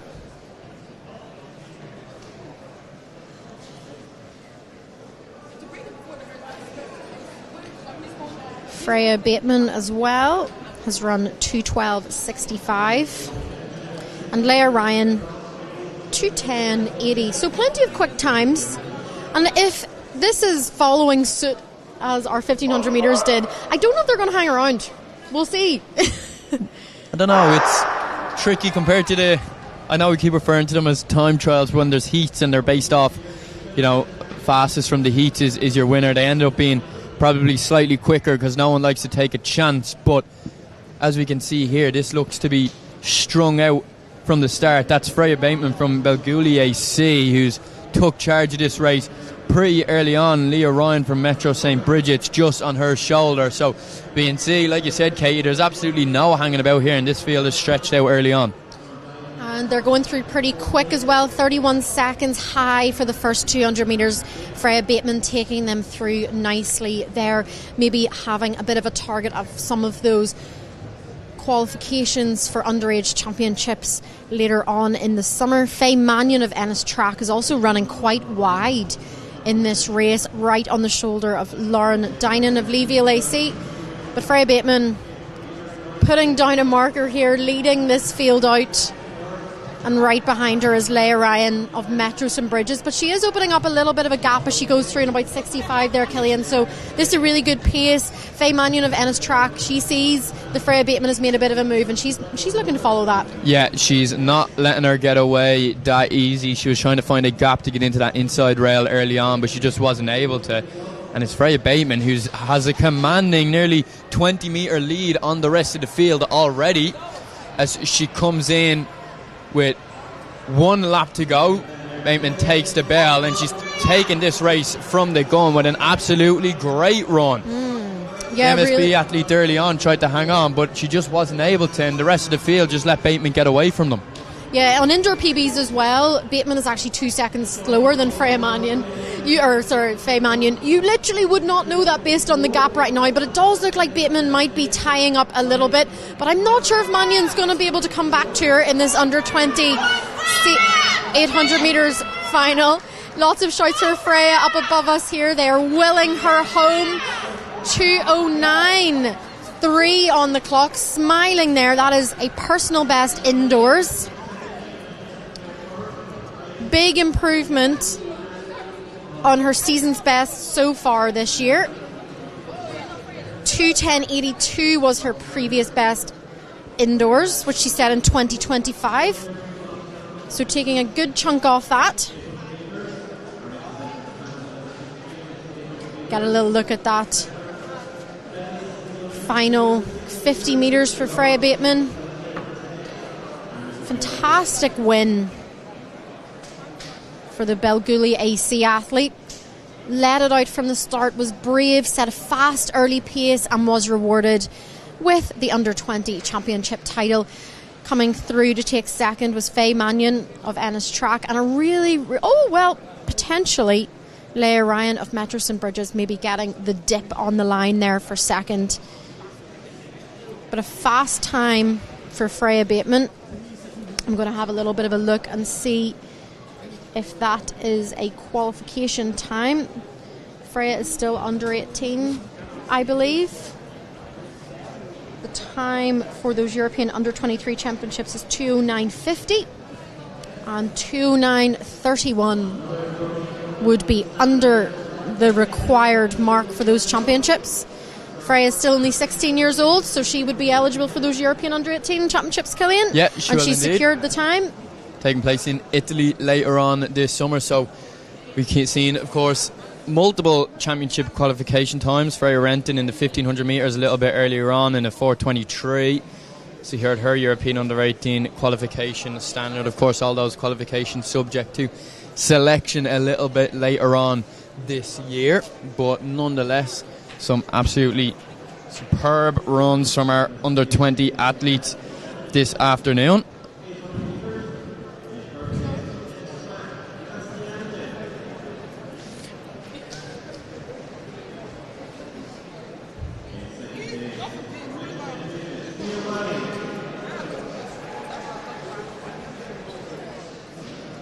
So many of our heats here today are being ran as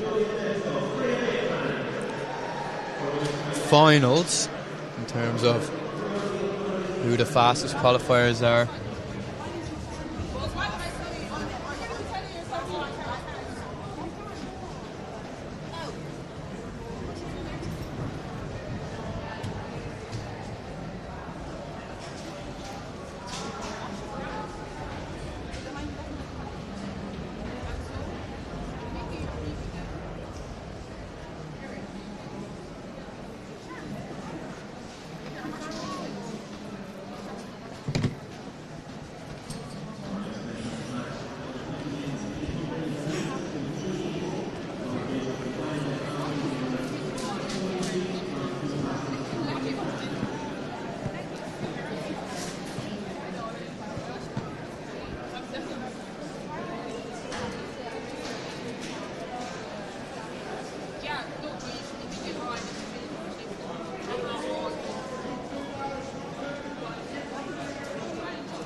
And next on the track, we're moving on to the men's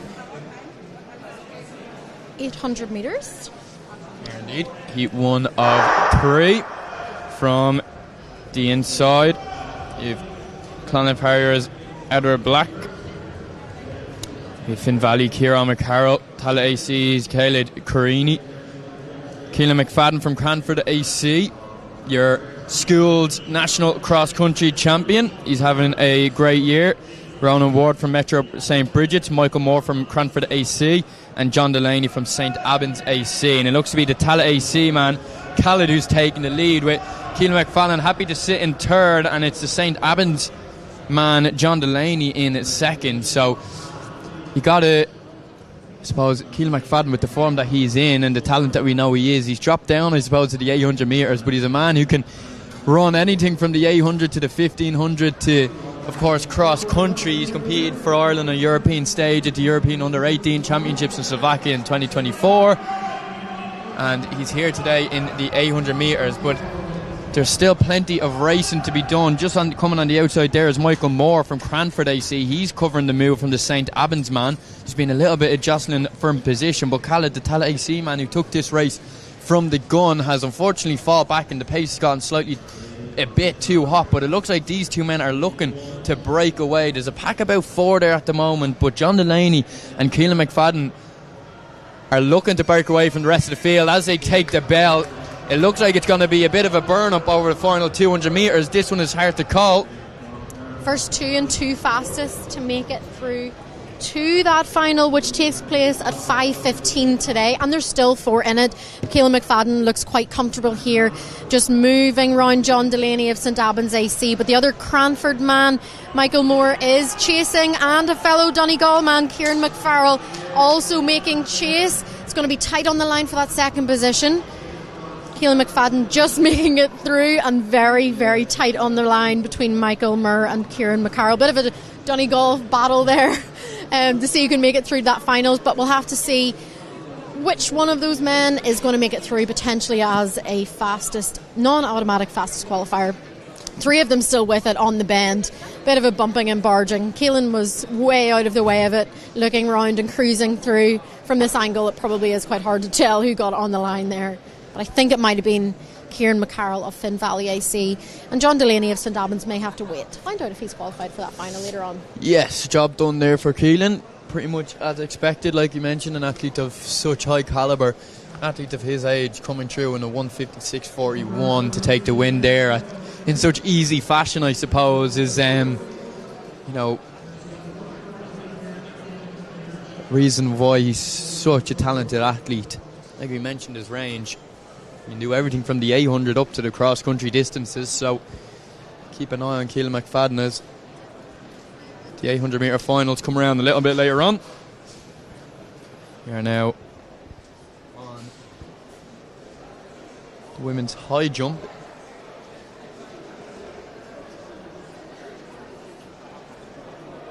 That's Hannah Hayes there from the city of Lisburn AC, clearing what looks to be 150.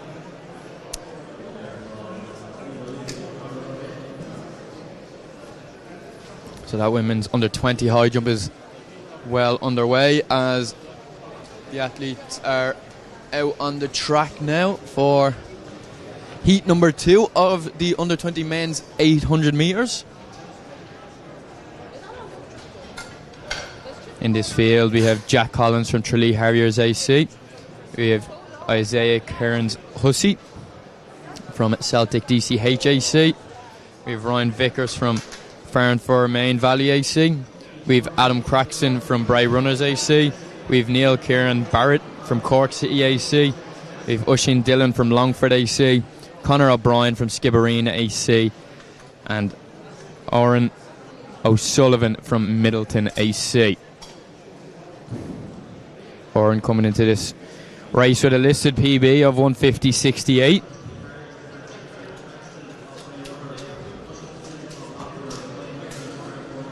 You can see him there just to the left of your screen. So like Katie said, first 2 automatic across the line, followed by the 2 fastest non-automatic qualifiers.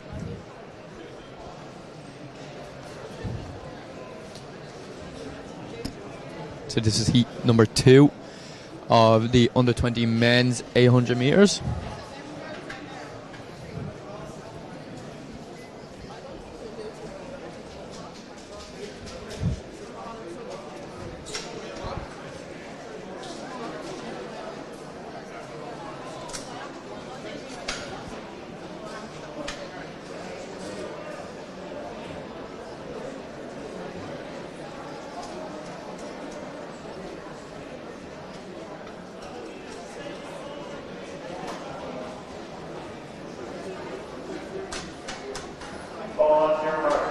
Now, heat number 2, these men are currently under starters' orders.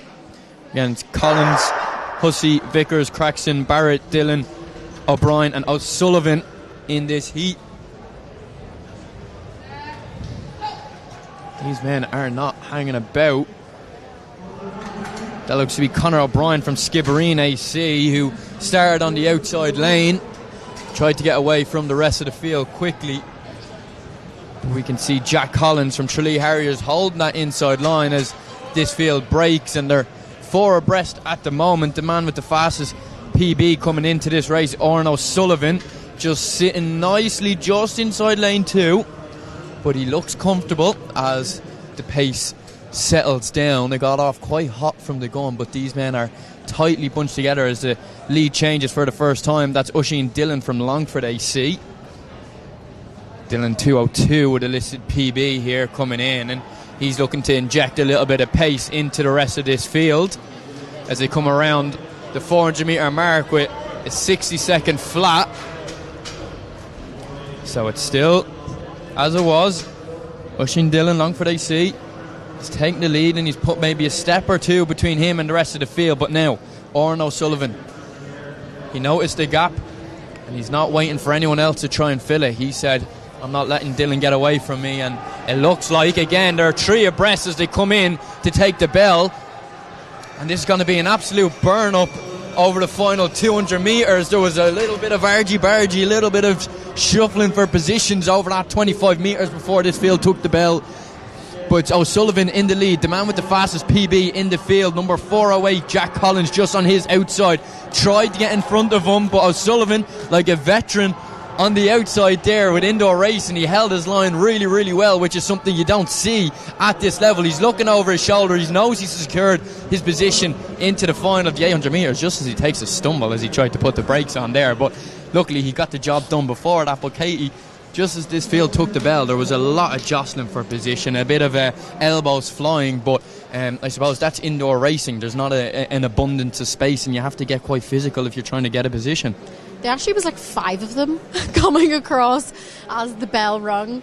And still 4 remained as they entered the final 50 metres here. As we said earlier on, it's 2 plus 2 fastest, and the current positions for those from Heat 1 were 156.86 and 156.87. So unfortunately, the 2 athletes finishing in 3rd and 4th there, which I believe were Neil Kieran Barrett and who was the 4th position? We're just waiting for those live results to come in. Yeah, we're waiting for the results to come in, but I think they probably have not quite been quick enough to make it into the final, which is at 5:15 later on. Yeah, O'Sullivan crossing the line there in a 158.07, so regardless of his time, he's going to be in later on's final.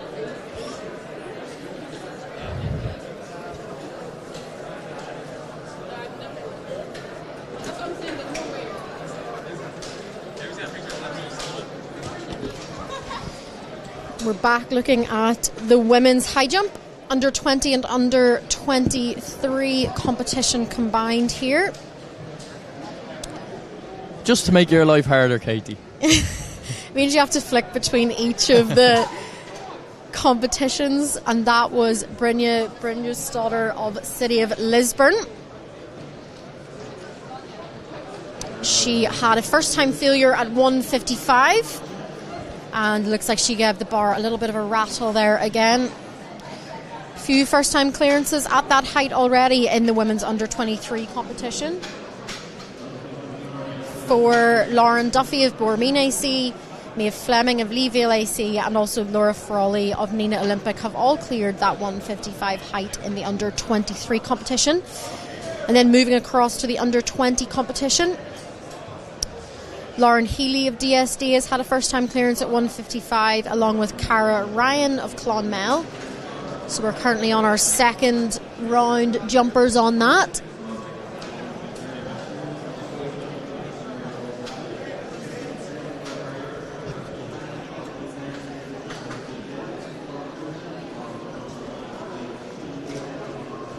And that was Lauren Duffy of Boormeen AC having a second time clearance. Maybe in slight contrast to what our live results are depicting right now, so sorry if the heights are incorrect. Could be up to 160 now, and 1:55 may have been the last round. But we're back to track action, where it's a little bit easier to work out what's happening, isn't it, Killian? Yeah, and it's right in front of us as well. This is heat number 3 of the men's 800 metres, under 20 men's, the final heat of 3. We've Carl Mincy of Kilkenny City Harriers, Liam O'Driscoll from Leevale AC, just on his outside his teammate Keane Manning of Leevale AC. Bannon AC is Daniel Dollard. On his outside there's Dylan Kelly from the Nor Harriers. Another Kilkenny City Harriers man on his outside, Cormac Holden. Dundrum South Dublin AC's George McGilton, and on the outside Crockwell AC's Keelan Moorhead. Interestingly, Daniel Dollard of Bandon AC is in the yellow strip. He did compete in the 1500 metres earlier on. I think he finished second in Heat 3 potentially.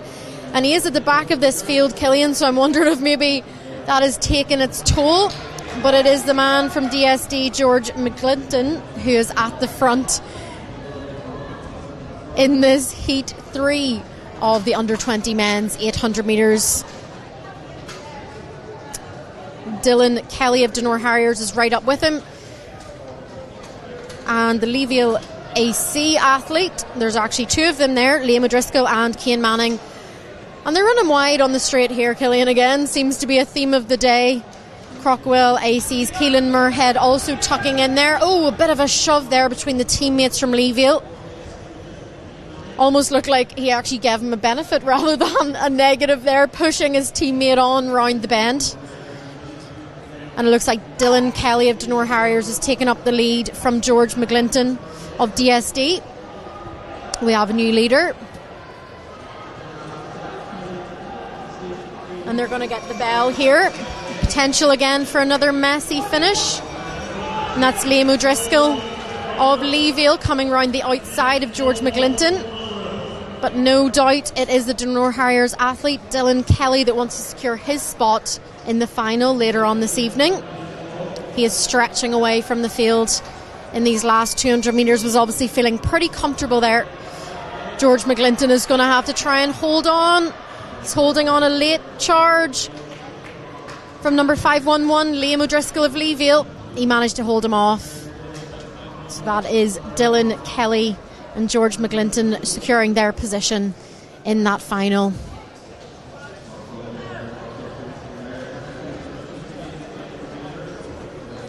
Another little look at the replay there. Little check over the shoulder from Kelly, making sure that he was safe, and he was. It was that second automatic spot that was potentially in danger for McGlinton, but he held off the chasing Liam O'Driscoll to secure his spot in the final. Fellow Leeville athlete Cian Manning coming through in 4th position. Ramping up to be an exciting under-20 men's 800 metre final. We'll get the official start list for that once the results have been rectified, I suppose. Next up on the track is going to be the final of the under-23 women's 800 metres. No heats in this one. It's going to be a straight final with a small field of only 4 athletes. You can see them now on your screen getting the final orders from the official. That's Lisa Conlon there of Dunleer AC, Fave Elmer from West Coast AC, and then still in your shot, the Metro St. Bridget's athlete Aoife Brown. Kayla Ryan from Rathot AC is just getting underway with her stride. So the 800 metre action is coming thick and fast here now at the moment. There's Ryan on your screen.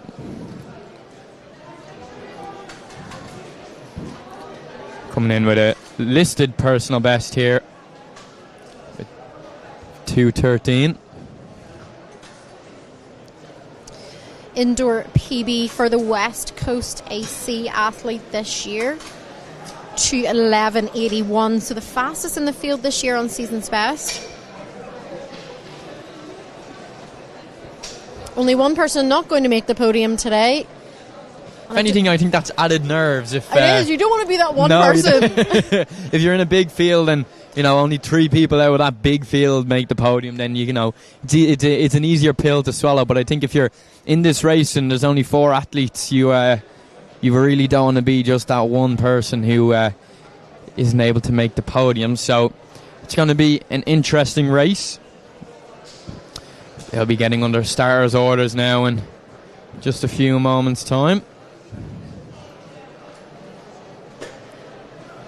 Many of these athletes competing at the InterVarsity Championships this day last week. A lot of athletes here today across multiple of the events have been competing over a busy indoor season, as the curtain will soon close on the indoor season as we look ahead to the outdoors. Of course, next week preparations will be finalised for the World Indoor Athletics Championships, where, of course, Athletics Ireland will be sending an impressively big and talented team over. Make sure to keep an eye on the Athletics Ireland Instagram, as our very own Rory Cassidy will be over there getting you all the insight and post-race interviews with our country's best athletes.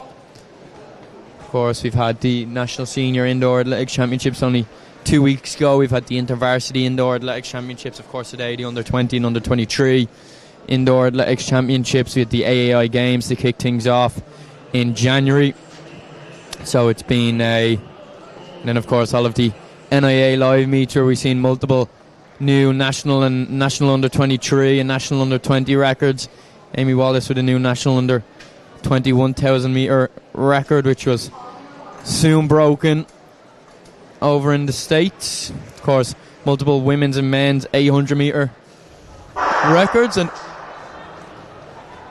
this field is underway, but there seemed to be a slight malfunction of a bit of cabling falling down onto the track there, so we're slightly hesitant to officially confirm that the race had gotten underway, but it didn't seem to impede any of the athletes, but definitely not ideal way to start your race. I don't even know if they would have noticed, would they? We spotted it. Yeah. But I don't think the girls are going to be too distracted by that. They do come to this break mark very even at this point.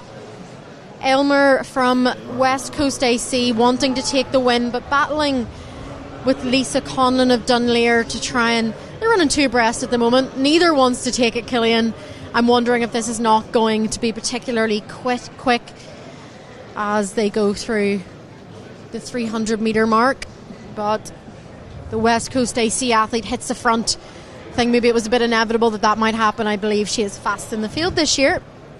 Yeah, she is indeed, and she's not willing to leave this one up to chance as they come through the 400 metre mark with a 64.41. That's Lisa Conlon still following her closely, as possibly 2 or 3 metres are being put between Almer and the rest of the field. The West Coast AC athlete is starting to storm away, but like we said, you do not want to be that athlete that completely burns up and falls off this pace and is unfortunate not to make the podium. As we said, this women's under 23 800 metres is a straight final. There's no other heat, so it's do or die here at the moment, as Almer from West Coast AC is coming up to take the bell. She's in a league of her own really in this race. She's edging to about 10 metres away from the rest of the field, Katie, and the battle is still on for second and third.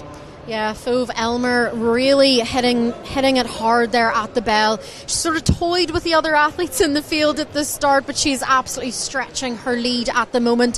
Still going to be a battle for that bronze medal position as Aoife Brown of Metro St Bridget's just moves round the Retoth athlete, but it is all about Fove Elmer as she enters the final 50 metres here. Pumping her arms, battling away, gritting her teeth. It has been a solo run. She's starting to tie up. I think she'll make it anyway. 2:12 coming up on the clock.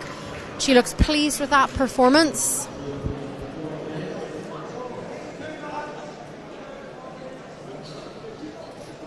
And we'll get another look at the replay. She did tie up, but that's what happens whenever you front run. You're putting in all the energy. You're the one taking it on. It can be quite draining for the legs.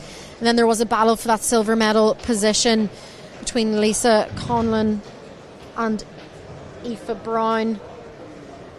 Close at the finish there, but it looks like the Metro St Bridget's athlete may have got it. Yeah, on your screen now you can see heat 1 of 2 for the men's 800 metres.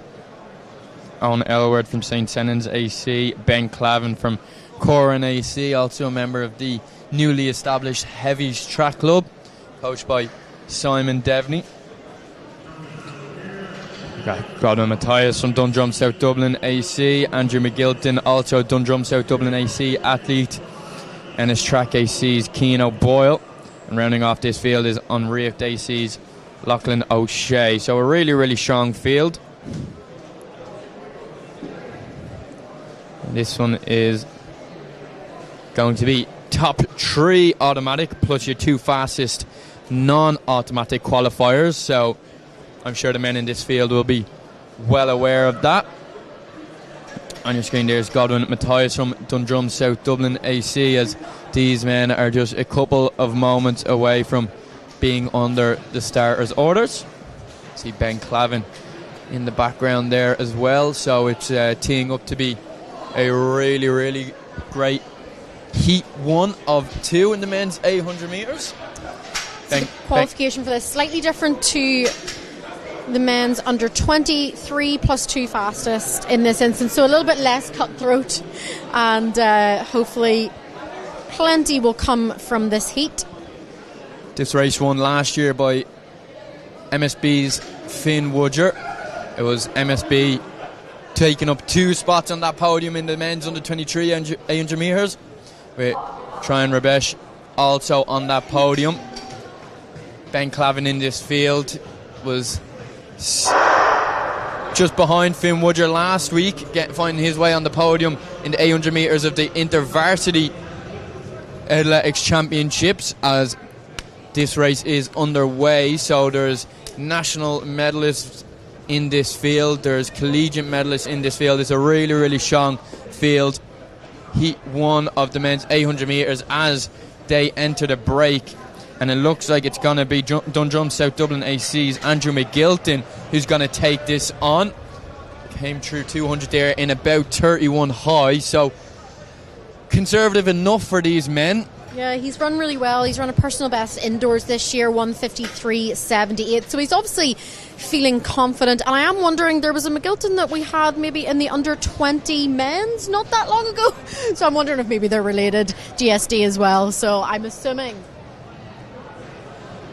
Assuming they must be. They're going to hit the 400-metre mark in around 56 seconds. Still McGilton from DSD. Yeah, and there's a move on the outside from Ennis Track AC's Cian O'Boyle, who just took over Ben Clavin there.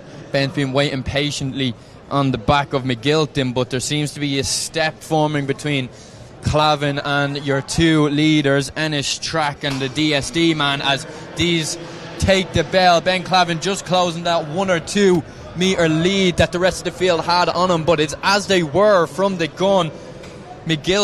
Andrew McGilton from Dundrum, South Dublin. Like we said, it's top 3 automatically qualified for later on's final in this men's 800 metres under 23 race. So these 3 are starting to break away from the rest of the field. You can see Godwin Matthias from DSD trying to latch back onto that top 3, but he's not going to be able to. Maybe it's too late, too little, too late. But as it was really from the gun, with a little bit of a celebration there, calming down the crowd, Andrew McGilton was.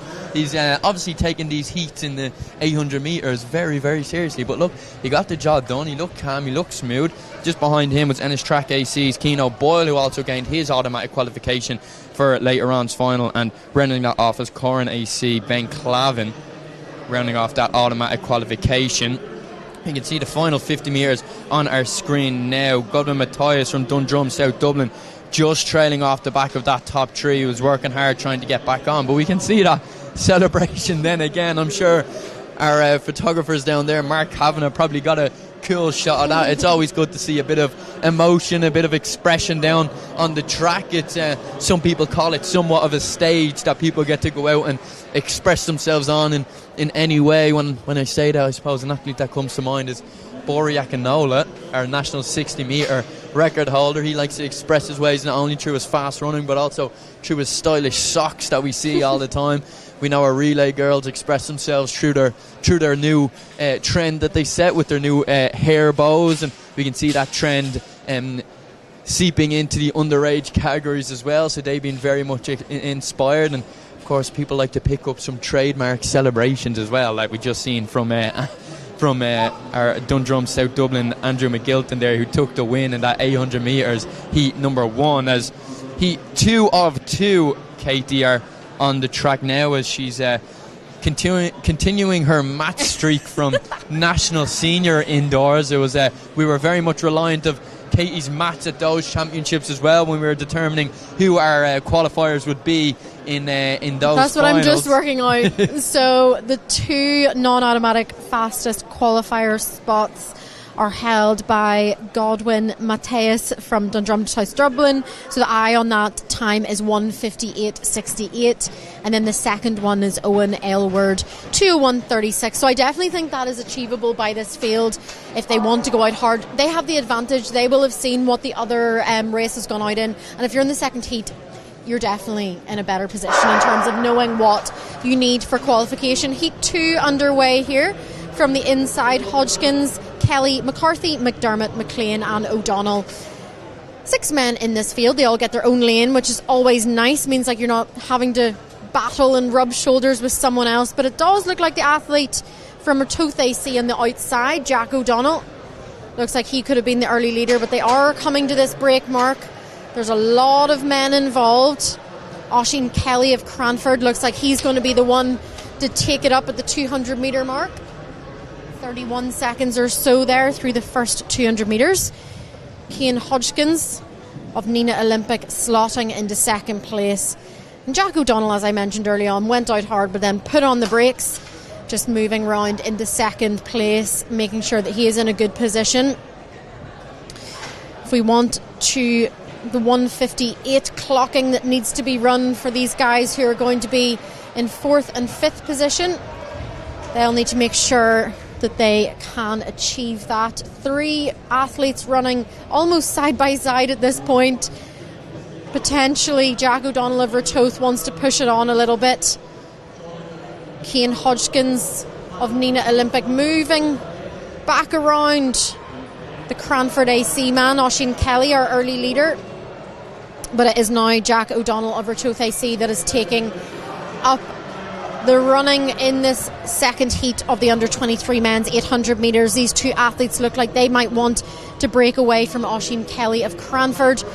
Top 3 to qualify in this second heat. These 3 look quite safe at this point. Jack O'Donnell of Rotose AC just putting in a little bit of an extra spurt. He wants to ensure that he qualifies, but he does not need to run this hard unless he wants to. Turning around, takes a little bit of a look and eases down all of the field, practically slowing to a stop. And it looked like the Middleton AC athlete, Denny McLean, might have been a touch over that non-automatic spot from Heat 1, which was 1:58.60 and 2:01. Looks like he may have come through around the 2:03 mark. Looking at the replay here, Cian Hodgkins of Nina Olympic taking multiple looks round over his shoulder. Jack O'Donnell also joining him in doing that. And those 3 athletes will be through to the final, taking place at 5:15 this evening. Back to the women's high jump.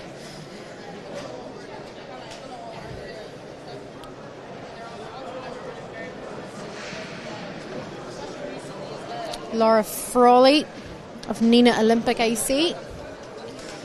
Going off the live results, whether it's accurate or not. First time failure at 165. Cleared 160 on her final attempt. She's in the under-23 women's high jump.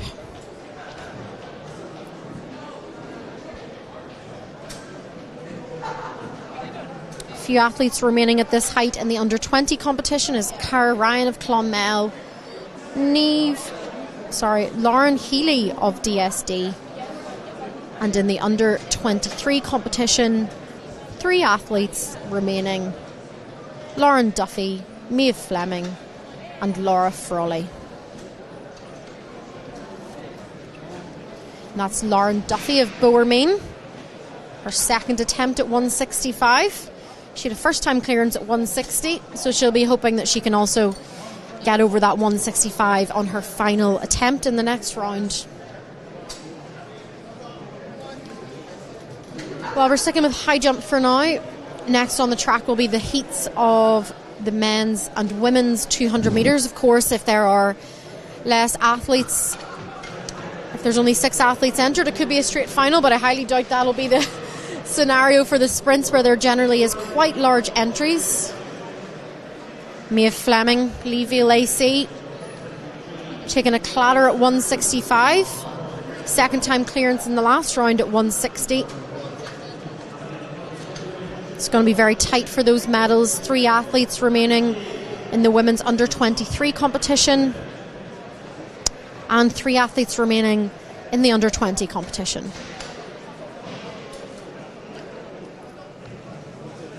That was a Nina Olympic athlete, Laura Frawley. Second time failure for her at this height. This 165 has proven quite tricky for the field. In the under-23 competition, no one's got over it yet. Could be quite important on count back if everyone fails to get over this height. Would be Lauren Duffy of Bowermeen, who'll be made the winner, as she has had a clean scorecard until this height of 165.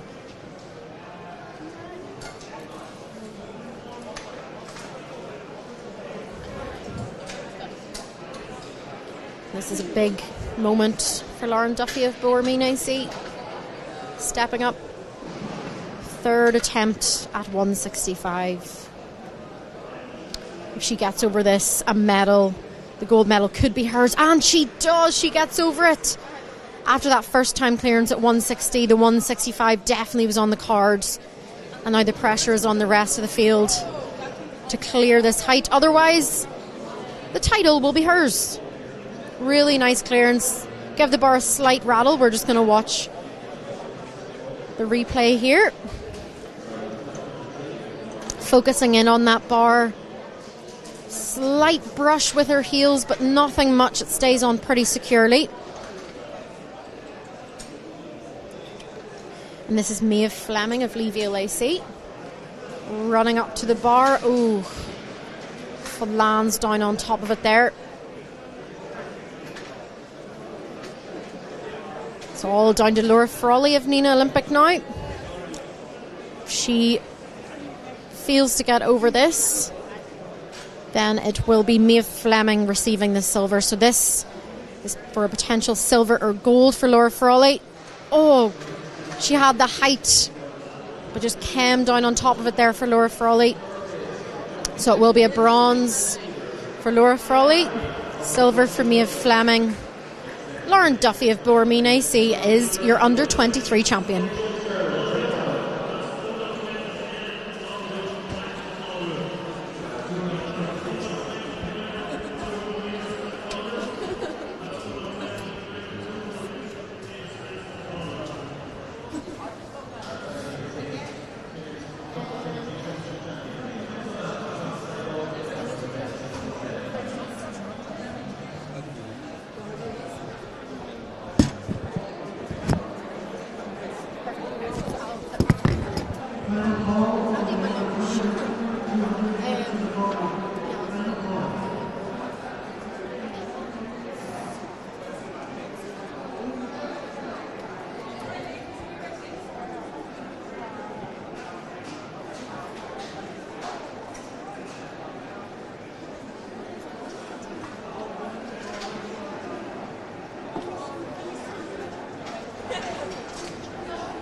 At 123.ie, we have one of the best car insurance policies with more benefits included as standard, so you can forget about us.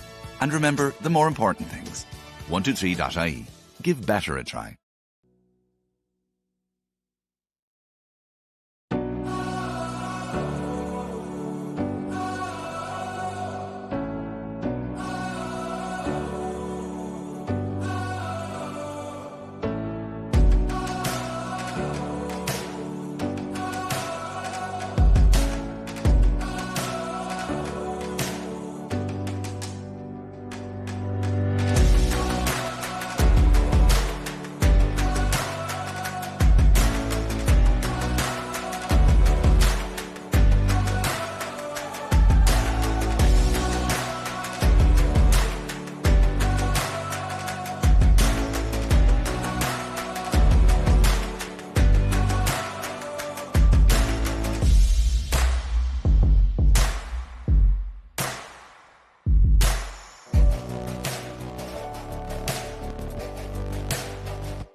All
123.ie home insurance comes with 24/7 home rescue, so you can forget about us and remember the more important things.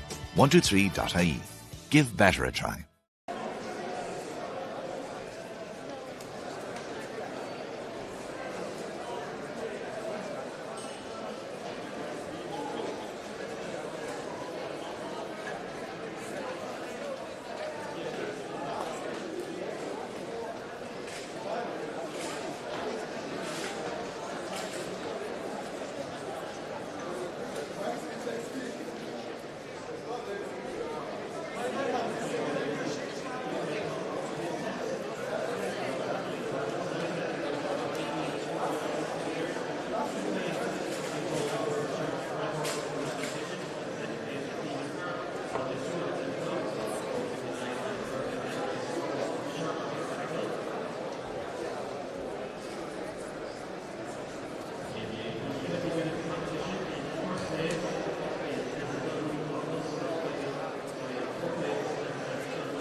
Yeah, but like, where did that experience?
123.ie Home Insurance comes with 24/7 home rescue, so you can forget about us and remember the more important things. 123.ie. Give better a try.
The next final that we have on the track at these under 20 and under 23 indoor championships is the women's 3,000 metre walk. This is a combined event, under 20 and under 23s together. And within the field, we've got Savannah O'Callaghan from Chumacy, Ciara Gilmore also of Chumacy, Pearl Sands of Moy Valley, Quiva Phelan of West Coast AC, Niamh Clark of Clonmel, Lucia DeFite of Kenmare AC, Tally O'Callaghan of Chumacy, Aoife Martin and Sune Morrissey. And then in the under 23 women's category, there is a further 4 athletes: Ciara Bowen Wilson from Dundrum, South Dublin, Holly Shaughnessy of Chumacy, Aisling Lane of Mullingar Harriers, and Maeve O'Connor from Waterford AC.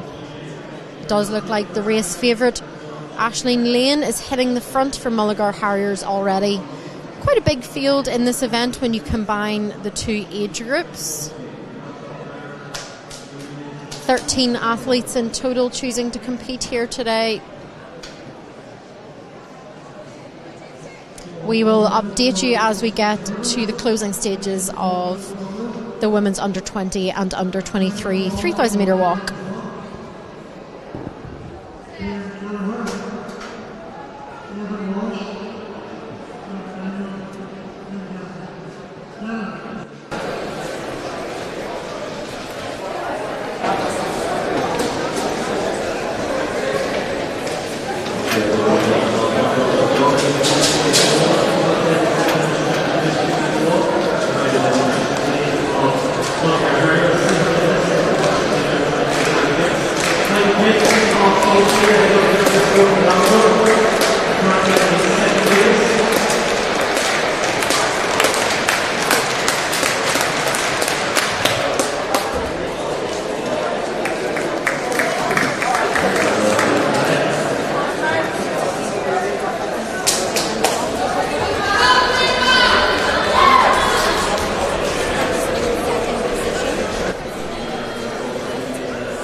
with a best jump of 6 metres and 80. The men's under 20 long jump is currently led by Ryan Ono of Cork City AC. He jumped a massive 7 metres 21 in the opening round, which is only 3 centimetres shy of Sam Healy's 2015 championship record.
Like they should do like, is this an insurance company or is it, here's the ad?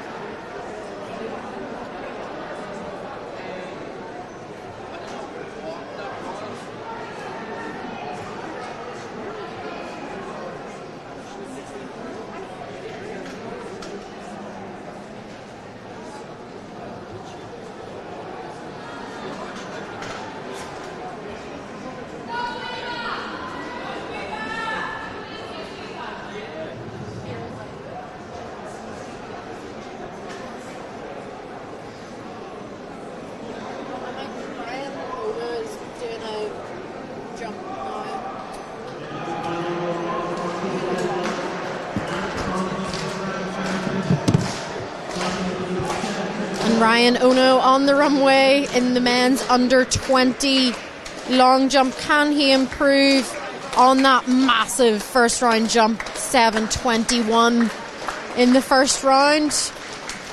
He's got the crowd going. Red flag on the board, unfortunately, there for Ryan.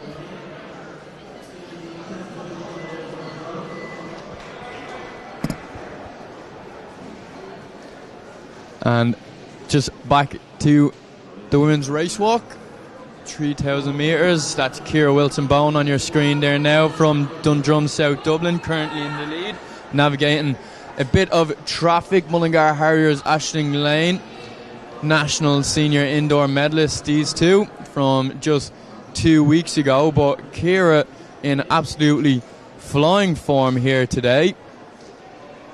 She's got about 50 metres on Aisling, who's just seems to be possibly slightly off the mark today. It's been a busy year for her already. These girls just back from competing in Slovakia. So they've come back for these national under 20 and under 23 championships. Slovakia, of course, a prime location for some race walking competition, and now they're back, and Ciara is carrying her form from national seniors and has practically raced herself into fitness so far in 2026 after a couple of setbacks last year, and she is in absolutely flying form. We'll have the results and how they're divided between under 23 and under 20 once they become official after the race. But Ciara Wilson-Bowen is approaching the bell now as she crosses the line. She'll have only 200 metres to go, and she's having one of, I suppose, possibly one of the races of her life in terms of under 23 national indoor championships. Also keep a wee eye on her indoor PB, Killian, as well. 14:21.66, which she set this year. I mean, it is hard to gauge how fast they run their laps in race walk, but I would say she could be well on her way to breaking that. Yeah, she has 100 metres to walk. The clock currently reads 13:45, so we're definitely going to keep an eye on that, and hopefully, as well as becoming national under-23 3,000 metre indoor champion, can she set a new personal best? The mark of 14:21.66 is what she's going to dip under by a long way as she makes her way out into lane 3 and enjoys the last 10 metres of the crowd behind her. Ciara Wilson-Bowen, big smile on her face, 14:09.76, so a huge indoor personal best over the 3,000 metres for Ciara Wilson. You can see the celebration on the screen there as she points to our trackside photographers. There's Aisling Lane coming in 14:26 to claim second place. Seems to be in a slight bit of discomfort. And Savannah O'Callaghan, the under-20 athlete, is the first under-20 athlete to cross the line and enjoying this moment with her father Pierce. It's obviously a well-known name in the Irish athletics and the world athletics scene. Savannah O'Callaghan coming into this race with a 14:50 personal best, so that's a new PB for her as well. Aisling Lane on your screen there also seems to be in some discomfort, but Savannah third overall, first under 20, so a huge day for her. Like we just seen the scenes on your screen, she was enjoying that moment with her parents. Of course, Pierce trackside there, the same as Ciara, her mum was trackside, so they got to enjoy that moment as well. That's what these national championships are all about. But 14:09 on the clock there for Ciara Wilson-Bowen to set a huge new indoor 3,000 metre personal best, and she's also the under-23 national 3,000 metre race walk champion.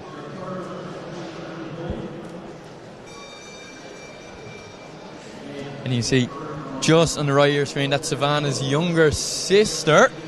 So a big race walking family as she just enters back into our shot number 107. She's got one more lap to do. But I suppose, Katie, the great thing about the race walk, well, I suppose here's Mikey Kent on our screen now. He's looking to better his big earlier attempt. A little bit of a stutter on the board there for Mikey. He's also got a bit of strapping by the looks of it on his hamstring. He was sitting in second in this competition. Let me see if he has managed to improve on that.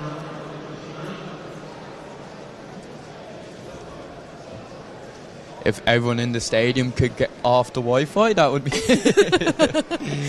The live results just taking a bit of time to load there. If we can get that announcement across the stadium, that would be ideal. But for now, we have our live results, Katie. Mikey Kent, 6:83, his best in this competition so far.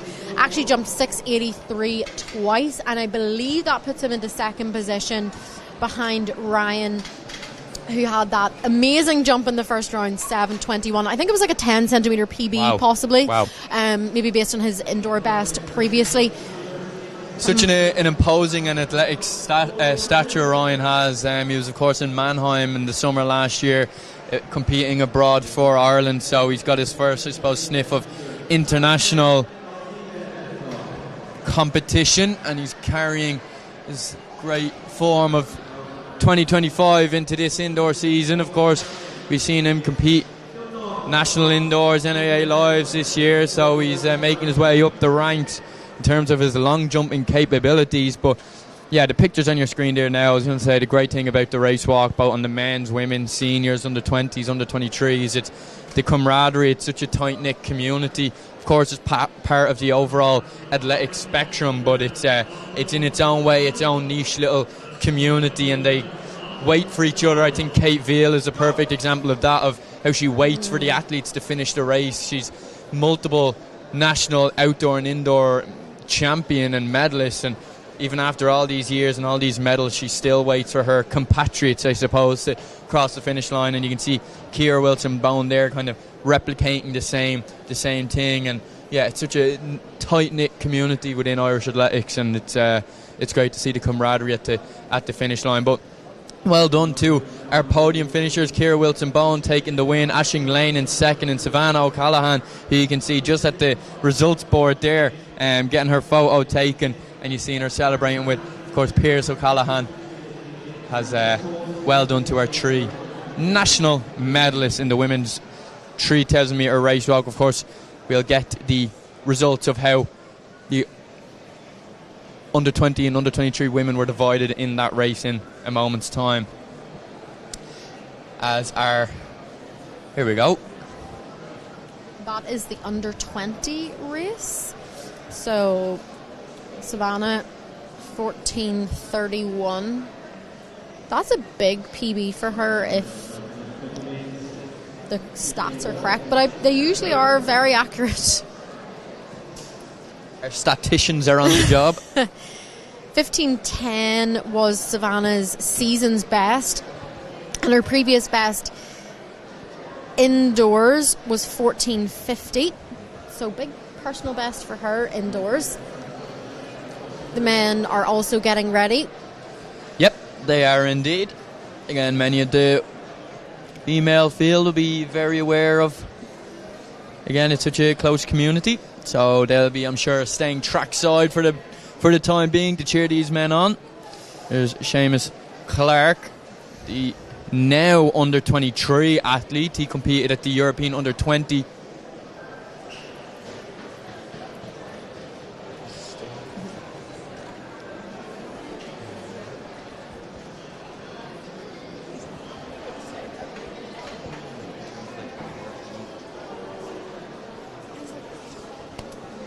So there are 6 men in this field, all from the under 20 category. No under 23 men have checked in for today's 3,000 metre walk. 15 laps of the track, Killian. It's a long way. It is a long way indoors, but for these men, 3K is practically a sprint, I would say. Yep, Seamus Clark there, like you were saying, centre of photo. Finished up his last year of under 20 European competitions last year, the under 20 European Championships in Finland. He was unfortunate to pull up with a slight injury issue, hamstring issue that was lingering for some time. At that stage in his career, he was finishing up 6th year, finishing up studying for the Leaving Cert while also maintaining a, I suppose, international level of training. So he was suffering with some slight issues, but he's back here now, of course, registered here, still on a national indoor level as an under-20 athlete, but in terms of a European stage, he's moving up through the ranks up towards that under-23 level. And another well-known name in the race walking community just on the far left of your photo there in the Mullingar Harrier singlet. That's another member of the well-known Glennon family in Irish race walking.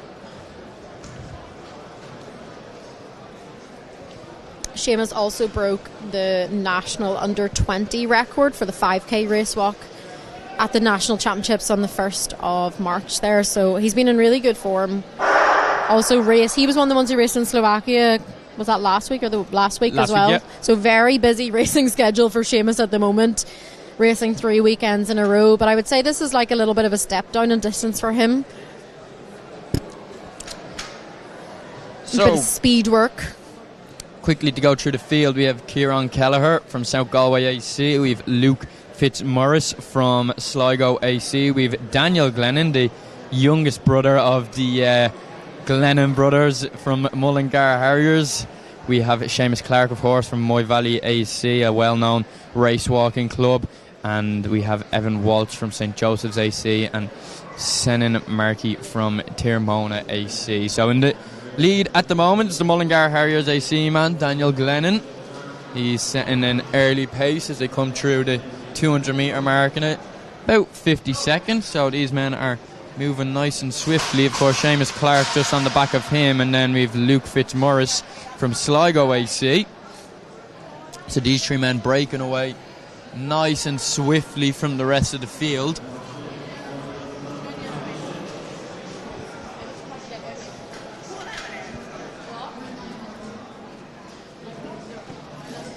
We will provide more updates as we reach the closing stages of the under 20 men's 3,000 metre walk.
Because we know it's all.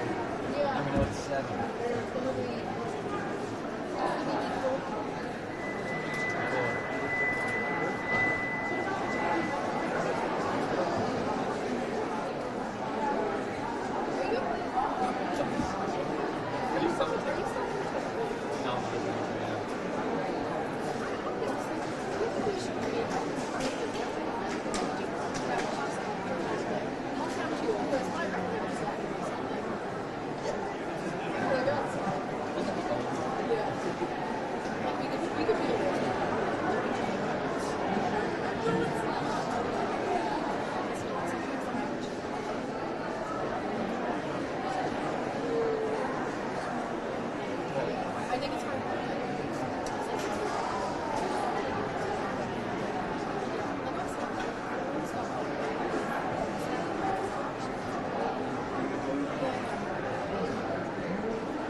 Ryan Ono getting back to the runway, trying to hype the crowd up for this jump, seeing if he can improve on that massive first round jump of 7:21. He was over the board in the last round. Another red flag, unfortunately. Maybe just struggling to control the speed a little bit on that runway, but he got it perfect on the first time round. Seamus Clark getting another yellow. He sat in behind Daniel Glennon, but burst away in the last 400 metres or so. Obviously maybe wanted to cruise for a bit, but has really put the foot down and has at least 100 metres now on Daniel, who is back in second position in this under-20 men's race. Still Seamus Clark, national under-20 record holder for the 5K indoors as well.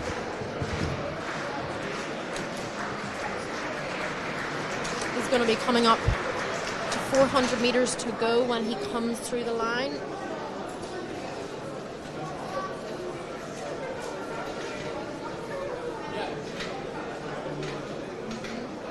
By my count, I think he's had 2 cards flashed at him already.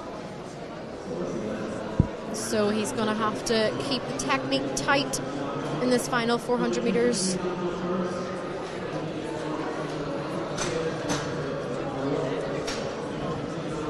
Championship record is held by Luke Hickey of Leeville AC, which was set in 2013, 12, 23, 19.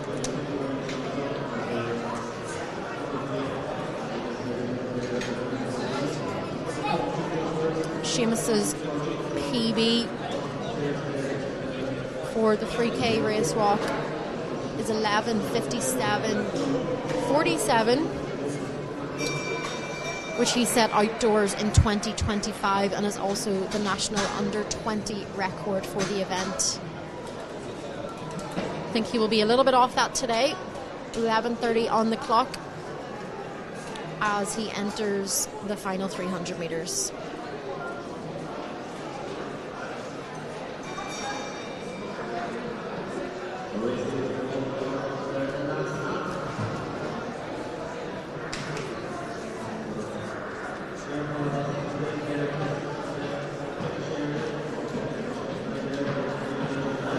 Seamus Clark receives another card and is put into,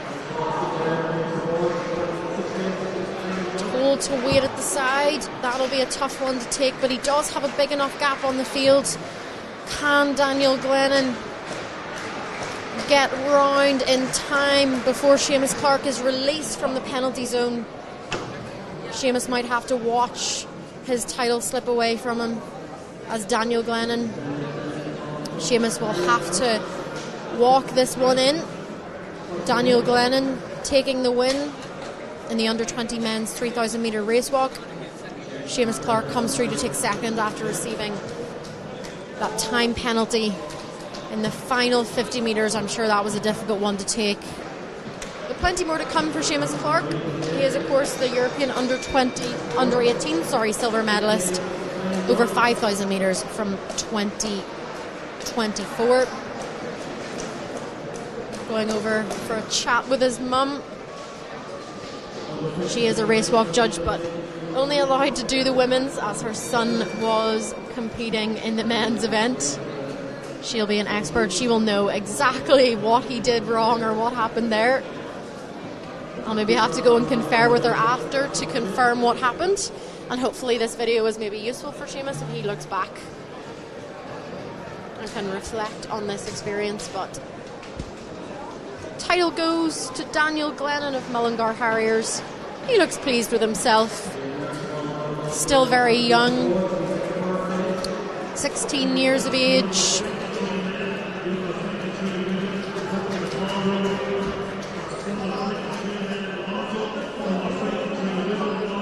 That was Evan Walsh of St Joseph's AC coming through the line as well to take third position.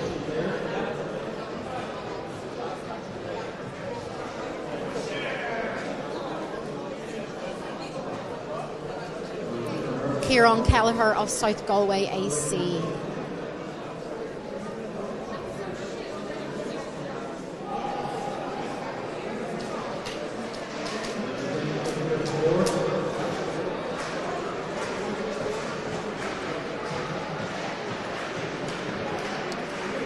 Mikey Kent on the runway at the under-20 men's long jump.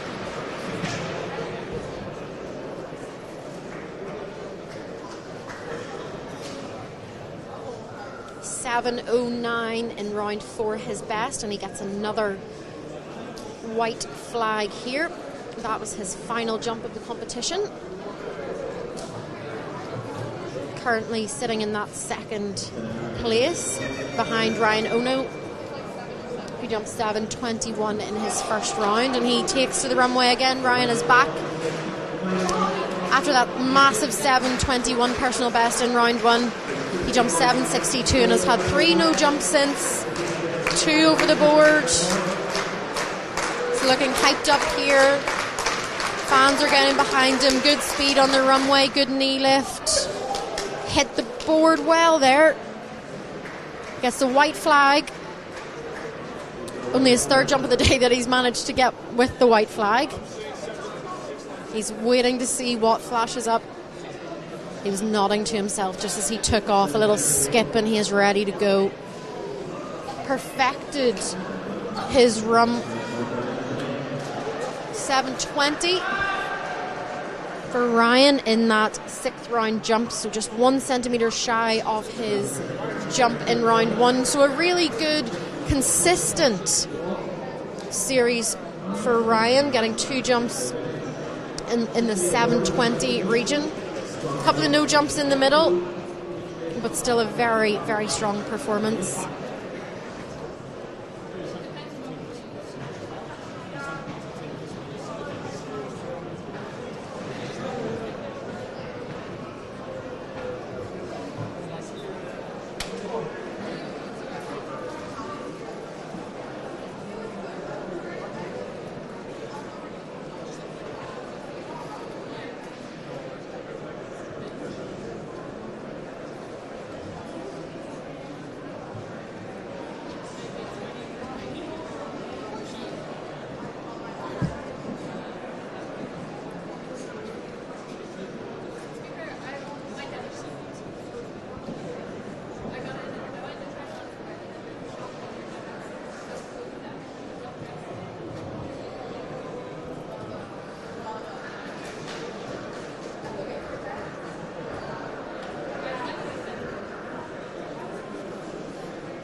Next on the track we have the under-20 women's 60-metre hurdles heats. There's going to be 3 of those, and it's 2 + 2 fastest to qualify to the final, which will take place and is scheduled for 5:25. In Heat 1, in lane 4 that you can see in the blue and white strip is Orla Mannion of South Galway AC. She is the national leader at the under-20 age group this year, and also finished 3rd in those senior championships 2 weeks ago. She got an indoor PB of 8:45 for the event, and maybe this will be another opportunity today that she can knock a few hundredths of a second off that time.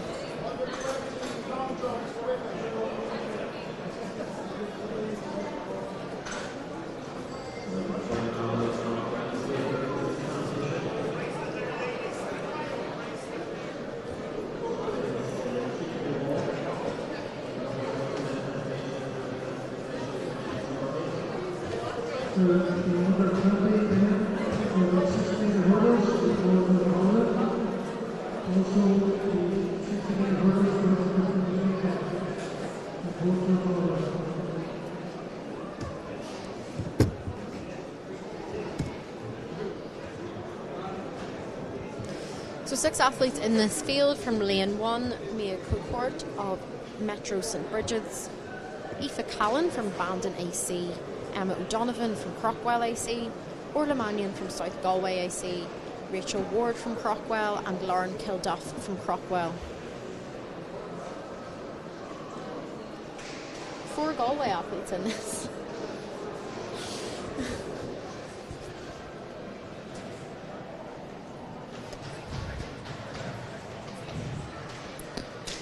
looking at the other heats, there's not one other Galway athlete in the other heats. They've all been put in for a head-to-head in heat number 1.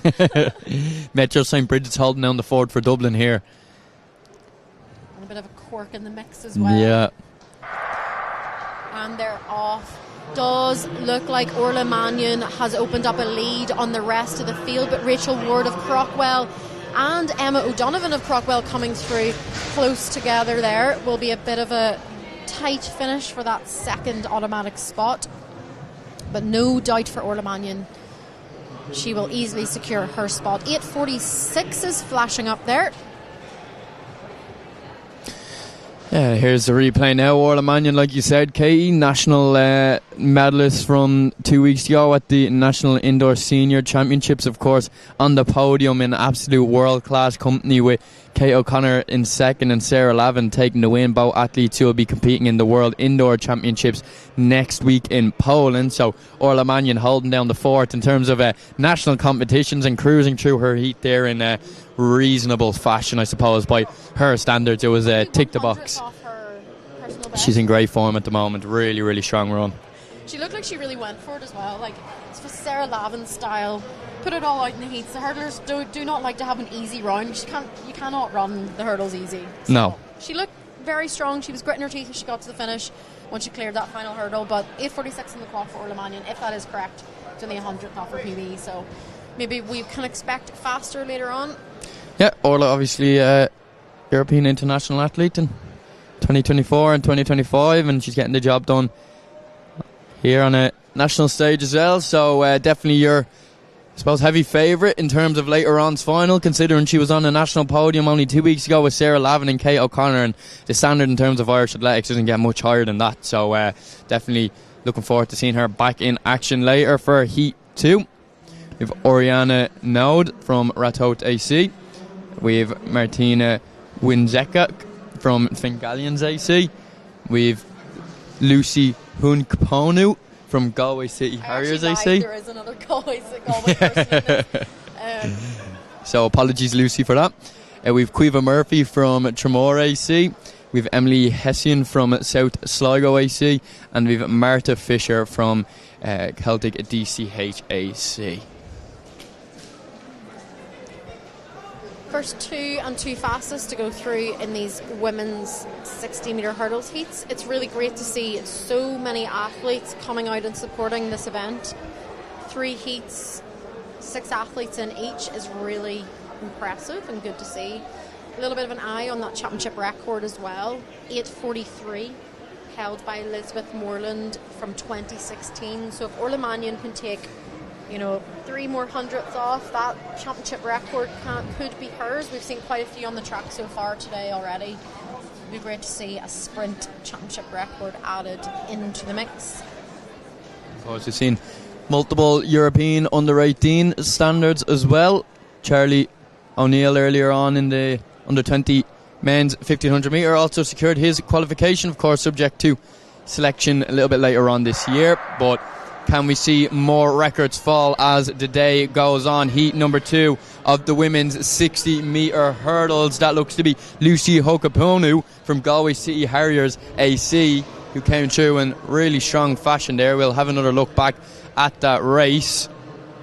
But Galway in flying form in these under-20 women's 60-metre heats. Here's our replay. See who rises over the first hurdle. And it looks to be Lucy just in that middle lane. On her outside, it was Quiva Murphy, who was also moving really, really strong. But it was the Galway City Harriers AC athlete who took it from the gun there in heat number 2 of the women's 60-metre hurdles. On your screen now is the women setting their blocks for heat number 3. This is heat 3 of 3 in the women's 60-metre hurdles, under 20. In lane 2 is Louise Mullins of Leeville AC. In lane 3, Petra Igve of Ferrybank AC. Quiva Daly, also of Leeville, goes in lane 4. Clara Mullen of Lifford Strabane goes in lane 5. Megan O'Shea from Dunoon AC goes in 6. And Ira Schmilling of Bandon AC will go in 7. First 2 and 2 fastest through to that final.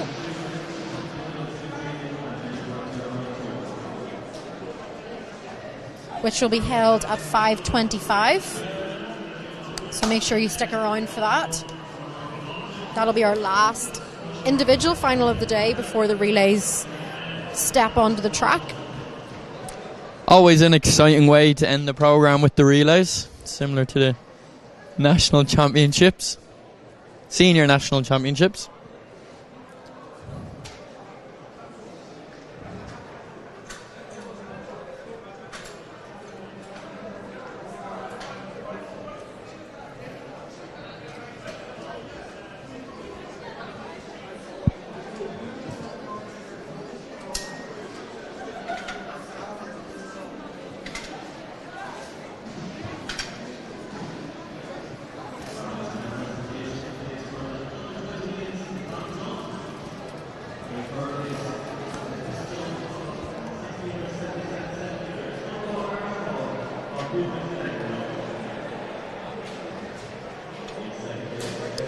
Looks like we might only have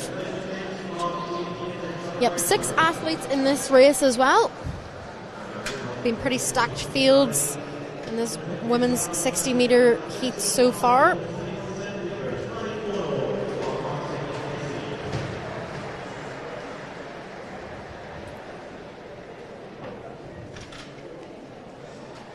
Mullins, Igve, Daly, Mullen, O'Shea and Schmilling.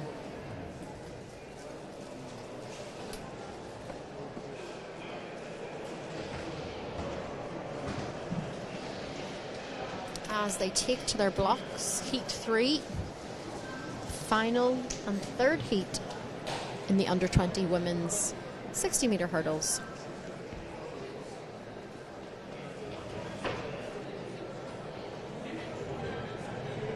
Two athletes in the middle, Quiva Daly and Clara Mullen, the ones potentially that will be looking to take those automatic spots.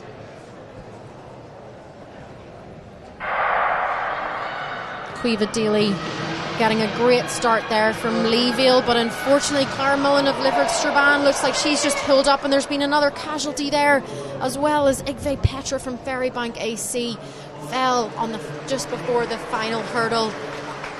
Quiva Daly looks like she may have got slightly tangled up in that fall, but she crosses the line in second and secures her spot along with Megan O'Shea from Dunoon AC. Plenty of drama in that heat anyway. Let's take another look at it again.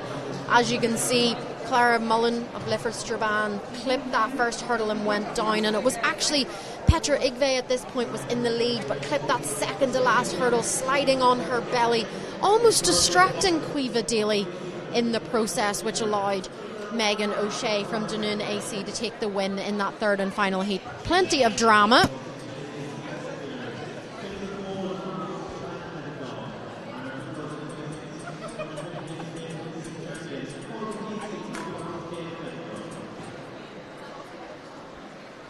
Next on the track is a straight final for the women's 60-metre hurdles in the under 23 category. In lane 3 is Brynja Brynjestadter from City of Lisburn. In lane 4, Laura Frawley of Nina Olympic. We saw her as one of the medalists in that high jump competition earlier on. Chloe Keenan of Emo/Rath AC. And in lane 6, Rachel Lynch from Dundrum, South Dublin.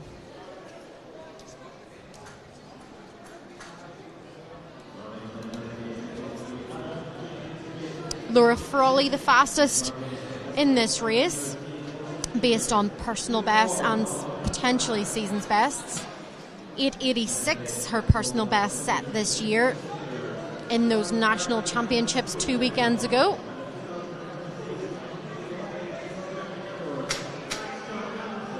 Laura Frawley, of course, known for her multi-event prowess. 4 national titles to her name in those multi-events over the heptathlon and pentathlon.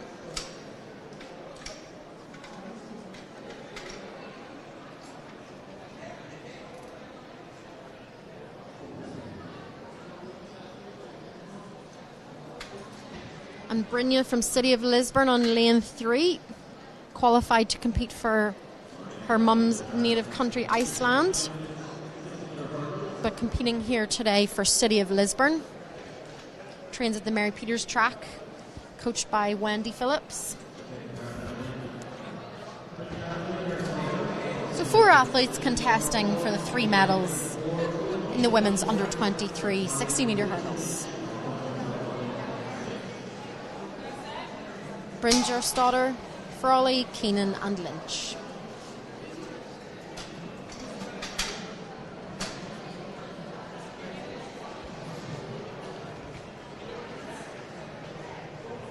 We've already seen Orla Mannion run quick on this 60-metre straight already today. Can Laura Frawley better that PB of 8:86 that she set in the national championships 2 weeks ago? And they're away. Laura Frawley first to rise on that hurdle, but she is closely followed by Brynja Stoddard of City of Lisburn, who sort of loses her rhythm a little bit there on the last hurdle, allowing Rachel Lynch of Dundrum South Dublin to come through and take the silver medal. Dundrum South Dublin is a bit of a mouthful, Katie, so we'll let you off with that one. Yeah, that one was hard. Yeah, we'll take a little look at this again. Pretty close on the first hurdle. Chloe Keenan actually having a pretty good race to that first hurdle, but just couldn't stick with the rest of the athletes. A little bit of a stumble for Brynja on that second to last hurdle. Saw Rachel Lynch come through to take the silver. So a confirmation of those results in the women's 60 metres hurdles in the under 23 category. Laura Frawley adding to the medal that she won earlier on in the high jump with an 8:93 clocking, just a little bit off her personal best. Rachel Lynch of Dundrum South Dublin taking the silver in 9:12, and Brynja Stoddard from City of Lisburn 9:30 for the bronze.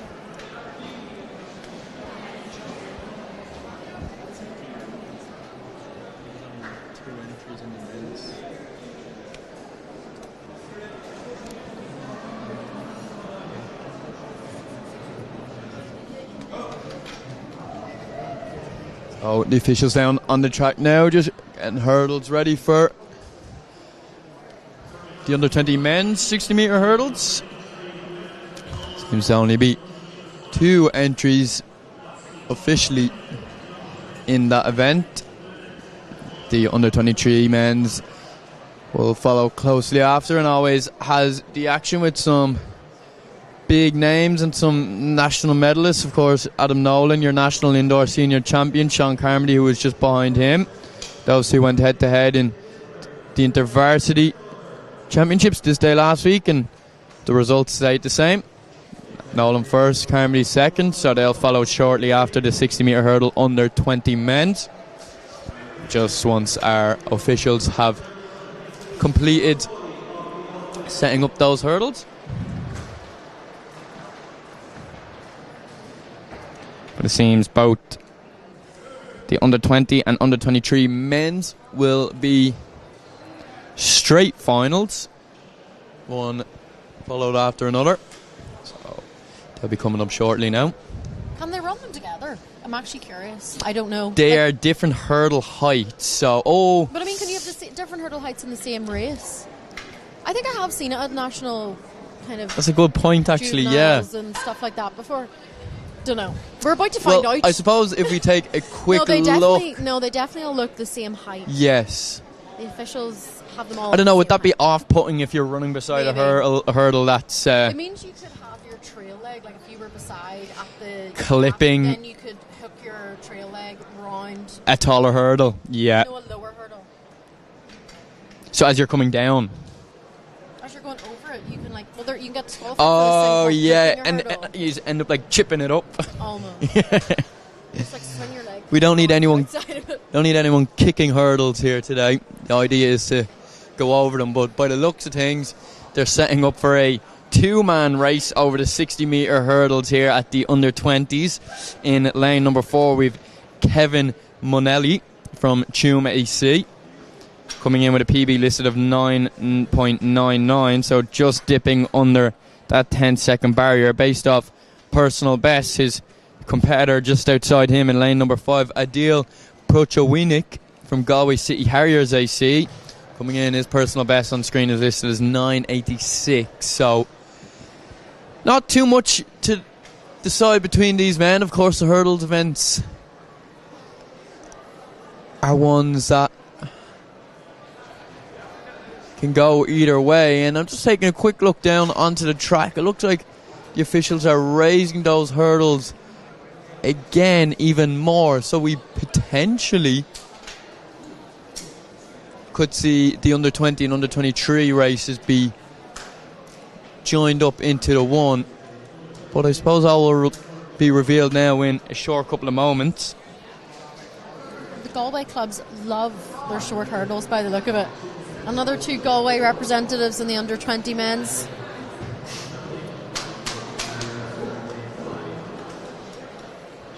Adil racing here today has a personal best of 9.86. Yeah, listed as the 7th fastest under 20 60 metre indoor hurdler so far this year. So he set that new PB in Dublin just at the start of the year, towards the end of January in the NIA Live. I was there to witness it myself, so he's in good form at the moment. Kevin Manelli, the man beside him, is... Can't find a result for him, Killian. Yeah, I believe this is his season opener this season, so straight into a national final over... Well, a season opener over the 60 metre hurdles indoors.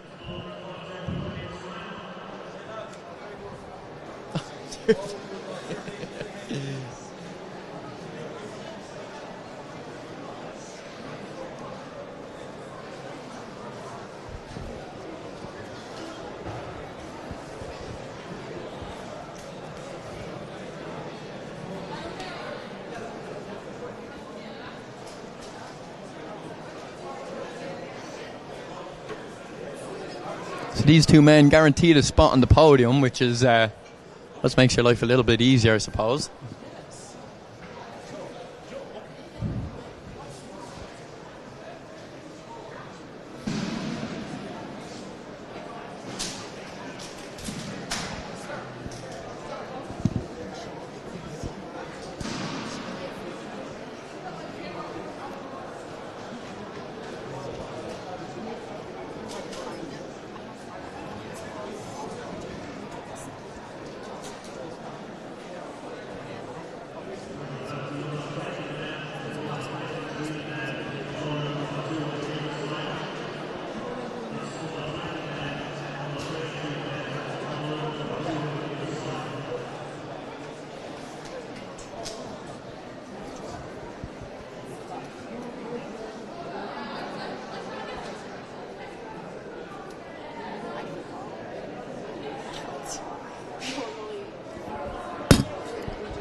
Okay, so our 2 under 20 60 metre hurdler men are set in their blocks and they're currently under stars orders. Kevin Manali and Adil Puchowinic. It's a literal head-to-head, and it's pretty even to start. The Galway City Harriers man seems to take a stumble over that first hurdle. Ooh! Considering there was only 2 men in that race, Katie, that was pretty neck and neck. Kevin Manali was running really, really smoothly over those barriers and didn't put a step wrong really until that final hurdle, which he clipped and allowed Adil to take over. And it seems like the Galway City Harriers man has come away with that national title. We'll get a replay of it here. Like I said, fairly even over the first hurdle, but the Galway man was just unable to get his feet under him and get into any sort of a rhythm, but he didn't let Kevin get away from him, and the Tuam AC man had a pretty much perfect run until that final hurdle. That's what we said before this race. The hurdles, the PBs are great on paper, but it's one of those events that anything can happen. And on your screen now is the race walk under 23 medal presentation. Ciara Wilson Bowen there, your national under 23 champion. Aisling Lane is second place, and Waterford AC Maeve O'Connor collected the under 23 third place position. Of course, Savannah O'Callaghan was third overall, first under 20 athlete across the line. We had our father Pierce up here just moments ago sharing some nice compliments. So always a joy to see good people get rewarded for their hard work. For the last under 20, for the last race that was on the track, the under 20 men's race, just as I thought, okay, the athlete from QMAC looks like he's having the smoother race here, everything's going well. So it wasn't a commentator's curse from saying anything, it was a commentator's curse from thinking that someone is going well. Don't so think, we just Katie. should not have thoughts. You don't think. No thoughts. And next on the track is the under 23 men's 60 metre hurdles. From the inside on lane 3 will be Ruben McCarthy of St Lawrence O'Toole. Sean Carmody from Leeville goes in 4. Jack O'Connell from DUHAC goes in 5. And your national senior 60 metre hurdles champion, Adam Nolan, goes in 6. That 4 is men.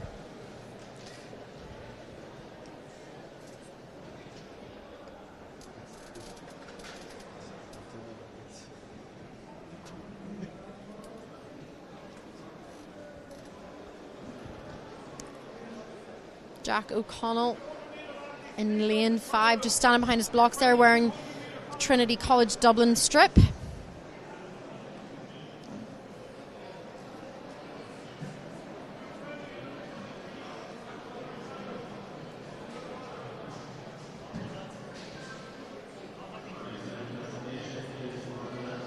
Adam Nolan, the national lead in this age group for this year, 8:03, his season's best. Sean Carmody also in this race today, 8:18, his PB and season's best. Women's under 20 race just receiving their medals for the 3K race walk. Savannah O'Callaghan receiving her gold medal. She was, of course, 3rd overall as well. Valley AC athlete there, Pearl Sands, taking the bronze.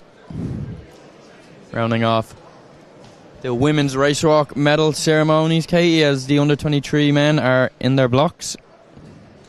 So McCarthy, Carmody, O'Connell and Nolan. Oh, and just as I was about to say they're away first time, We'll get a little look at the replay maybe. Back. Yeah. See if there was any. We've already had one disqualification today. Another one is not beyond the realm of possibility. They did look quite solid though. Just see, can we see any movement, twitching, or someone just blatantly going early? There's been no mercy shown from our officials today. Oh, Sean Carmody and Adam Nolan seem to rise. Maybe a twitch from Carmody, I think. Sometimes what can happen is that can set off everyone else. So whether Nolan was responding to that or not, we'll not blame it on Sean ourselves. Like, that's a bit mean. Here we go. We'll have another quick look at it again. Our super slow-mo replay. I'll probably get a DM about that later. I did not twitch. Okay. Yeah, by the way, I did not twitch. So it seemed to be a green card there. So no fault of any of the athletes. Seems to be a technical difficulty, Katie. But just looking back on the replay, Sean and Adam seemed to get the start of their life, really. It looked like Jack O'Connell really sat in his blocks, actually. The other two were away and he was not, so whether there was maybe something a bit unclear with the gun, he didn't hear it, and I don't know. Sean Carmody can tell us later. You can DM us later. We're not saying you did anything wrong. No. FYI. They just seemed to get two really good starts, possibly just a slight bit of misfortune there for both athletes, as some technical difficulty seemed to be the reason they were called back. But these men are entered into the blocks for the second time: McCarthy, Carmody, O'Connell and Nolan. Can Adam Nolan back up his national senior indoor 60-metre hurdle title and his inter-varsity 60-metre hurdle title here today at the National Under-20 and Under-23 Championships? He is the first to ride. Oh, and Sean Carmody's hit the ground hard. Adam Nolan is away and clear. He's the National Under-23 champion. But Sean Carmody there, hoping he's okay. Yeah, looks like he might have hurt himself. He took quite a clatter there. No doubt about the winner, though. Adam Nolan taking the win in 8:04. Just 1/100th of a second slower than his season's best, which he set in the National Championships 2 weekends ago. He's heading back over to make sure his friend and competitor, Sean Carmody, is okay. That looked like he hit the hurdle, and then it was more the impact on the ground that seemed to really take him out of the race. He looks to be okay, thank God. He is holding his arm. He's holding his right arm a bit gingerly, and he's holding it up. Hopefully, best wishes to Sean there. Hopefully he is feeling okay. We'll get another look. I don't want to glorify the fall, but he was absolutely pelting it and hit the hurdle with his lead leg directly, causing it to slam down on the ground. Possibly a little bit of a mishap with his stride pattern there. Hopefully he's all right. He's still walking down the track. He's up, he's moving. He is still holding that right arm out a little bit, Killian.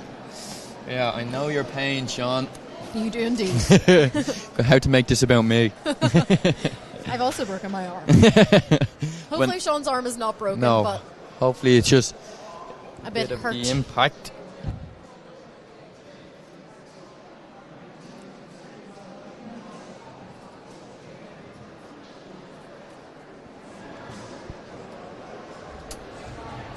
So on the track now, we have the Under-20 Women's 200-metre final. This is going to commence the 200-metre final programme across both the men and women's Under-20 and Under-23 categories. So things are about to get exciting. It's always an event that brings a lot of excitement around the stadium. So those Under-20 girls are just doing their final touches, final preparations as the blocks are making their way out onto the track. But yeah, hopefully all is well for Sean Carmody following that impact. He's down with the medics now and he's moving his arm. Those medic tents not providing the best coverage. But he looks to be in good spirits. But like we said, I suppose if we go back to that commentator's curse, we mentioned how the hurdles can literally go any way. Anything about him that could have cursed him. True. Maybe you thought it. Maybe. We'll never know. I'll never admit it. No. So the women's Under-20 200 metres is up next. 6 athletes qualified for this final, which is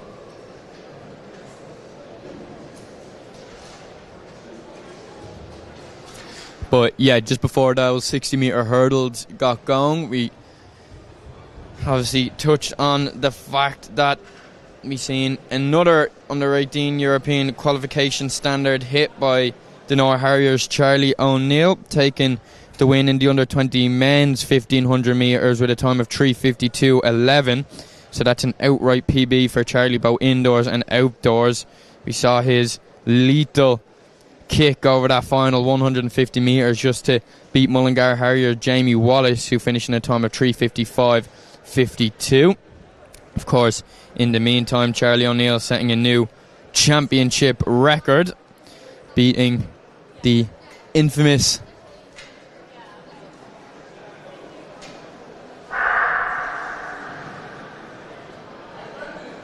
Cian McPhillip's previous record. So that was 3:52.11 for the European qualification standard, which will be taking place this summer in Italy. And you're going? I will be there. So, Charlie, if selection policies go your way, I'll see you there. So, huge congratulations on your run, and of course all our medalists in that men's under 20 1500 metres. So, looking forward to that very much ahead of yet another busy summer this year, as our under 20 women are about to get underway here in the 200 metre final. From the inside in lane 1, we've Rocha Gavin from Limerick AC. In lane 2, we've Destiny Lowell from Duneen AC. On her outside in lane 3, we've Sadie Mead from Metro St. Bridget's AC. We've Gloria Ogbuchi in lane number 4 from Tala AC. In lane number 5 is Tiffany Nuadozi from Belguli AC. And on the outside in lane number 6, once again from Metro St. Bridget's AC, we've Chidinama Adekabi. So, of course, she is the fastest qualifier for this final, hence granting her that, I suppose, advantageous lane 6 spot when it comes to indoor 200 metre running, due to the curvature and ramp of the indoor track. She's also the fastest in this field this year based on season's best.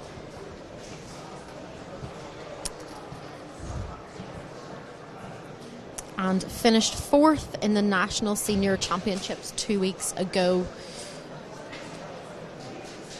But not far behind her is Gloria Agribucci, 25 seconds dead, her PB and season's best this year. The Tala AC woman had a great run in the heats. It's great to see another female Tala AC sprinter. Always just reminds you of Rashida Adeleke when you see the Tala AC strip on the track. From the outside, Adekabi, Nabi Dozie, Ojibochi, Mead, Lowell, and Gavin.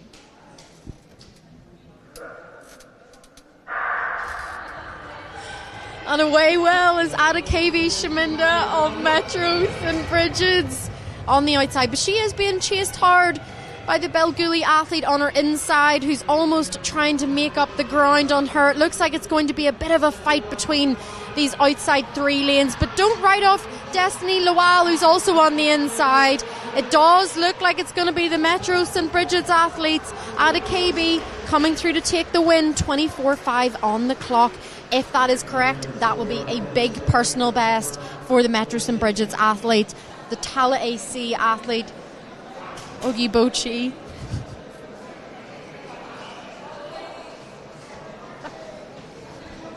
chased her hard down the home straight. It was very, very close between these 3 on the outside.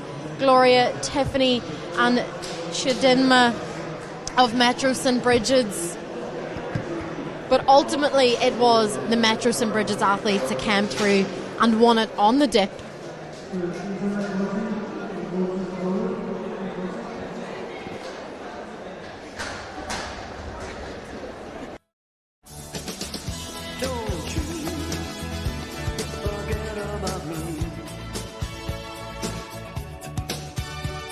.123.ie Home Insurance comes with 24/7 home rescue, so you can forget about us and remember the more important things. 123.ie. Give better a try.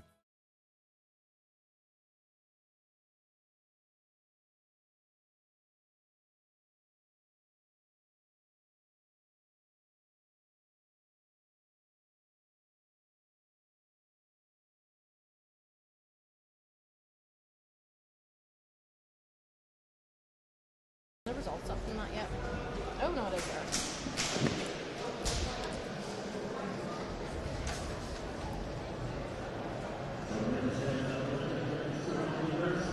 Confirmation of the results from the women's 200 metres in the under 20 category.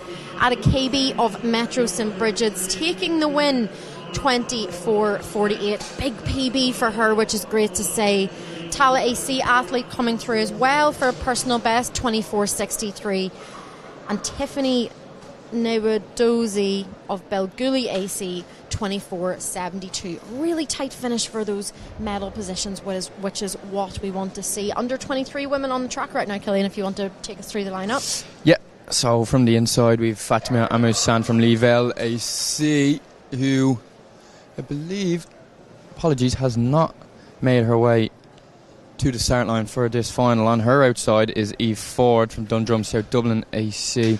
In lane number 4 is Hannah Falvey from Belcooley AC. In lane 5 is Uche Disu from Tala AC, who was a travelling member of the women's 4x400 metre relay squad in Tampere, Finland last year at the European Under-20 Championship. So she's here, cut the distance in half. And on the outside, your fastest qualifier is Lorena Harrison from Rathote AC, and she's got off to an absolutely blistering start. But Disu on her inside, the Tala AC athlete, has made up the ground in phenomenal fashion as she absolutely blisters her way through this final bend and enters the last 50 metres with 2 or 3 steps on the rest of the field. But Lorena Harrison is fighting back, but it looks like it's possibly going to be the Tala AC athlete, Uche Disu, who had a superb summer in 2025, like we said, travelling to those European Under-20 Championships as part of the women's relay squad, and she ran 24.46.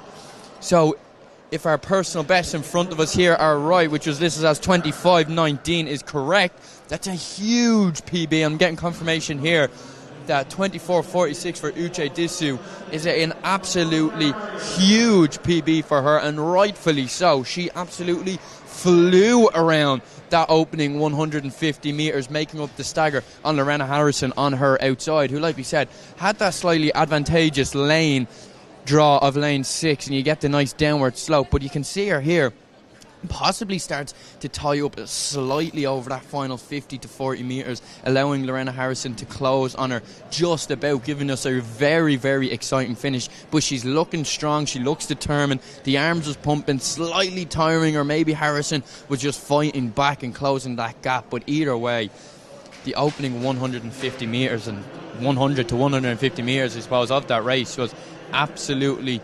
unbelievable. Really, really great race. Personal best for Lorena Harrison as well. It did seem to me like if you're in that, not in the prime lane of lane 6, you do definitely have to go out a little bit harder to make sure that you have an advantage coming off that final bend, and that is exactly what the Tala AC athlete did. She ran a fantastic race and was rewarded with a big, big personal best. Under 20 men are on the track right now.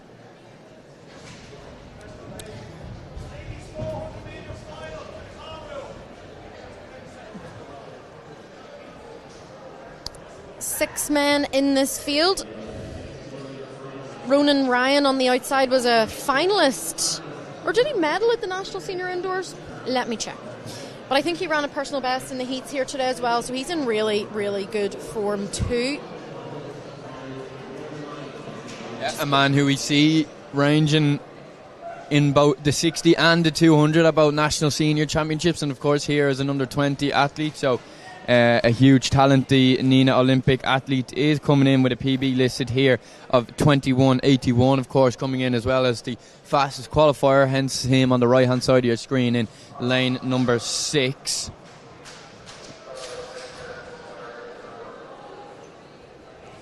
Oh, there seems to be... Ronan Ryan ran 21.66 in the heats earlier on today, so he's coming in here. I'm sure he's flying high as well, Kevin. I'd say it's going to be pretty hard to beat on that outside lane. Yeah, 21.66, a new personal best in the heats for Ryan. Came into the competition with a listed personal best of 21.81, so a lovely personal best. So he's, like you said, Kate, he's coming in great form and great spirit. He's confident following that big PB, and for the second time of asking, Katie, they're under starters' orders. So from the outside, Ryan, Ulatunde, Ifimen, Nadambira, Adeleke and Collins. That is Rashida Adeleke's brother. Great to see another Adeleke family member on the track.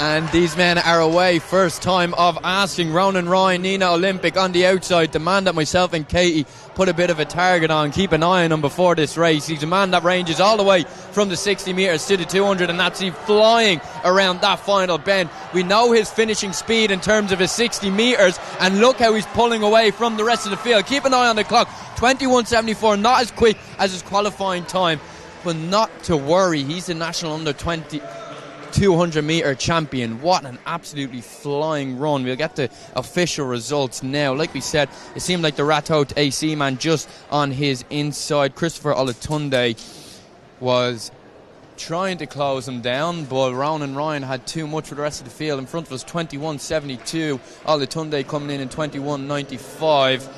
And it looked to be Adam Offimun from the Nor Harriers to claim third as well. But a really, really strong run there from Ronan Ryan. Katie, here's the replay. Yeah, he's a really, really compact sprinter, which I think is going to suit him indoors. If you actually see at this point, he loses his rhythm a little bit just coming off that bend, which could be the reason why we saw a slightly slower time on the clock. I definitely think whenever he was running his heat earlier, he was very, very relaxed from the get-go here. He went out really hard, he was really pushing, and sometimes that can cause a little bit of a rhythm issue on that bend. But still fantastic performance for Ronan Ryan to take that title. Well done to him, and on the personal best earlier on today. Yeah, and like we said, the younger brother of Rashid Adeleke, Tala AC in that field. So he's got a huge, I suppose, hero to look up to and to stay motivated through with his older sister Rashida, as the under 23 men entered their blocks for the final. This one is going to be, I suppose, one of the races of the day. Dannon Long of Enniscorthy AC is going to go in lane 6, Killian. He had a fantastic heat run earlier. He took a good few metres out of Emmanuel Akinrole. They were in the same heat. He looked really, really impressive. He's quite a wiry 200 metre runner. I wonder if he would have a good 400 in him as well, much like Sean Doggett, who is on his inside in lane 5 in the Athenry Burgundy Strip. And then the man I just mentioned, Emmanuel Akinrole of Titans AC, he'll be hoping to get a little bit of revenge on Dannon Long there. Yeah, and again, following the heats, Dannon Long ran a new personal best of 21.57. He came in with a time listed of 21.90, so we're seeing a trend of personal bests in the heats coming into the final across both the under 20 and under 23 age group. But hey, like we said, this is going to be one of the races of the day. Again, from the inside, McConsidine, O'Leary, Stratton, Akinrole, Doggett and Long. Sean Doggett obviously coming off the back of a huge indoor season. This is going to be, it was a late entry, I suppose. It's a surprise to see Sean here. He broke that 47-second barrier, a new personal best of 46.99. He ran at NIA Live just before National Indoors, coming away, of course, with the 400-metre national title in what was an exciting race. But here, he's cut his distance in half, and he's going to be looking to hopefully claim a national under-23 title over the 200 metres. But Dannon Long has already possibly pulled away from the field. Akinrole on Doggett's inside is making up that stagger, but it's really going to be neck and neck as these three enter the final 50 metres. Dannon Long from Enniscorthy AC still got that lead. Can Sean Doggett's strength over the 400 take him to the line? And it's not going to be enough. Dannon Long, Enniscorthy AC, who had an unbelievable race in his heat, like we said, pipping out Akinrole. Another PB for Dannon Long there as well, rewarded. Sean Doggett celebrating as well, maybe happy with the time that's flashing up there. 21.71 for Doggett.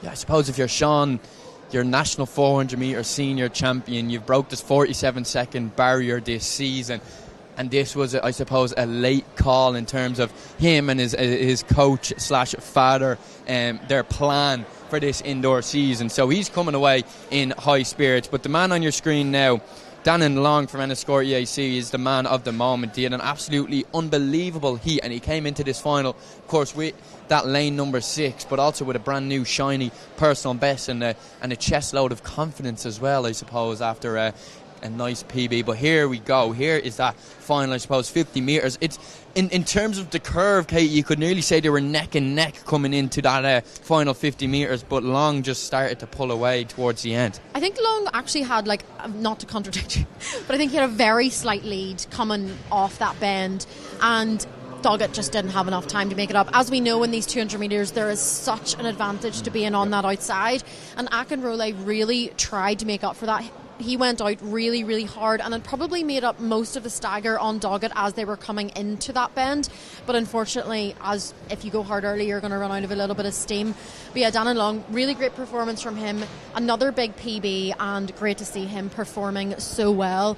We're about to see another exciting race, another sprint race of the day. The women's 400 metre final. This has been exciting. You needed to run incredibly quick to make this final. 2 races in one day as well, which can also be tough, but it's very good practice for those rounds.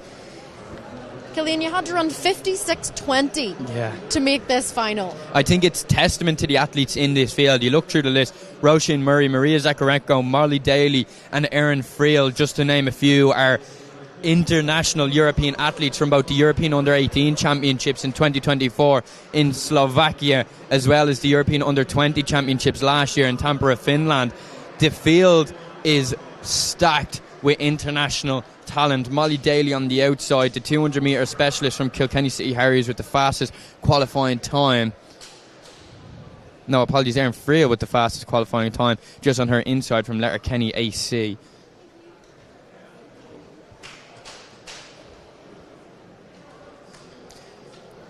Under 20 women taking to their blocks and under starters orders in the women's 400 metres. What can Molly Daly do?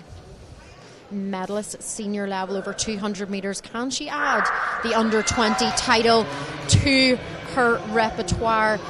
Erin Friel is not going to let her have it all her way, and it does look like these two athletes on the outside, Friel and Daly, are going hard at it. The others a bit of a way behind, a couple of metres back to Sophia Granjo of St Lawrence O'Toole. It's going to be neck and neck at this break. I don't know who's going to want to push in front, but it's the taller figure of Molly Daly that gets ahead at the bell. Erin Friel just behind her, of course, a medalist in that EYOF competition last summer. Molly Daly just starting to stretch away from Erin Friel. A 2 metre gap opened up now. She really looks like she's going to push on in this final 100 metres. Molly Daly looking incredibly strong. She has been running the 200 metres more frequently. Does she have the strength, or is the 400 metre specialist Erin Friel going to come back at her? Erin Friel is coming back a little bit, but it is going to be Molly Daly. 53.76 on the clock, Killian. A new championship record. Broke Jenna Bromel's mark of 54.19 from 2016. So that has stood for an incredibly long time. New personal best for Molly as well. Her first time indoors under 54 seconds. 53.75 on the clock for Molly Daly. What a performance.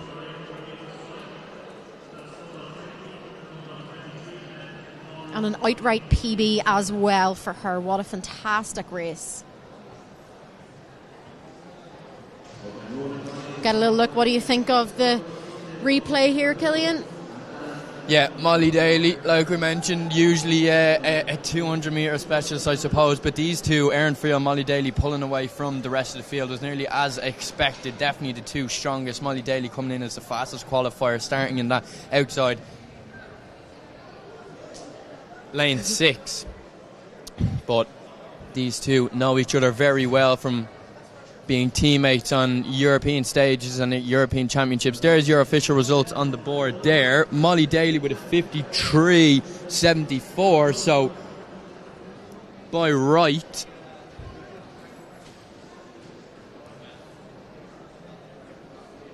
it should be enough to see her hopefully qualify for those World Under-20 Championships later this year in August in Eugene, Oregon. We've seen, of course, Molly Daly and her Kilkenny City Harriers teammate Pia Langton, who also picked up the World Under-20 qualification standard. The two Kilkenny City Harriers athletes, we've seen Pia in the 1500 metres, Molly Daly in the 400 metres now by right that time should get her selected for those championships, Katie. So I suppose an added bonus, and probably, if you were to ask Molly, a target in the back of her mind going into these races.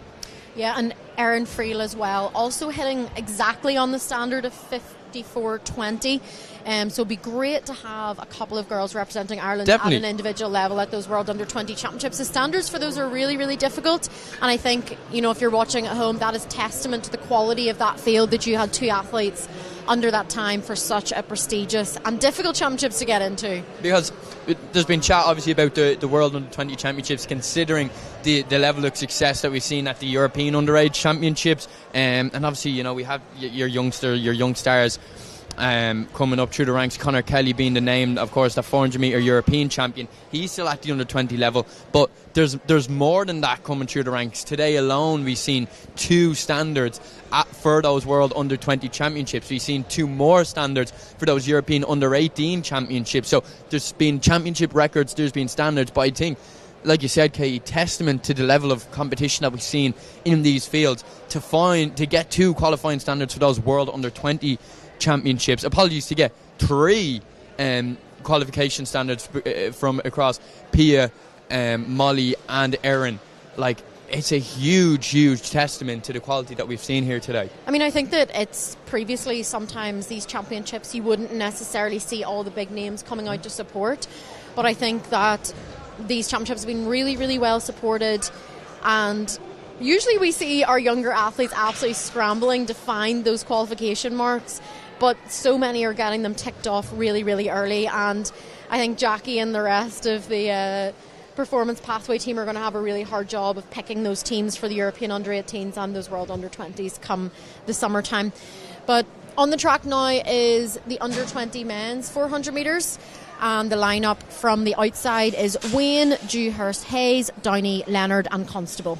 Yeah, again, multiple European international athletes in this field. Of course, Ethan Dewhurst was part of the individual 400 metre hurdles in Finland last year. He was unfortunate to be disqualified, but himself and the man on his inside, Andrew Hayes from Dundrum, South Dublin, were part of that really strong men's 4x400 metre relay team.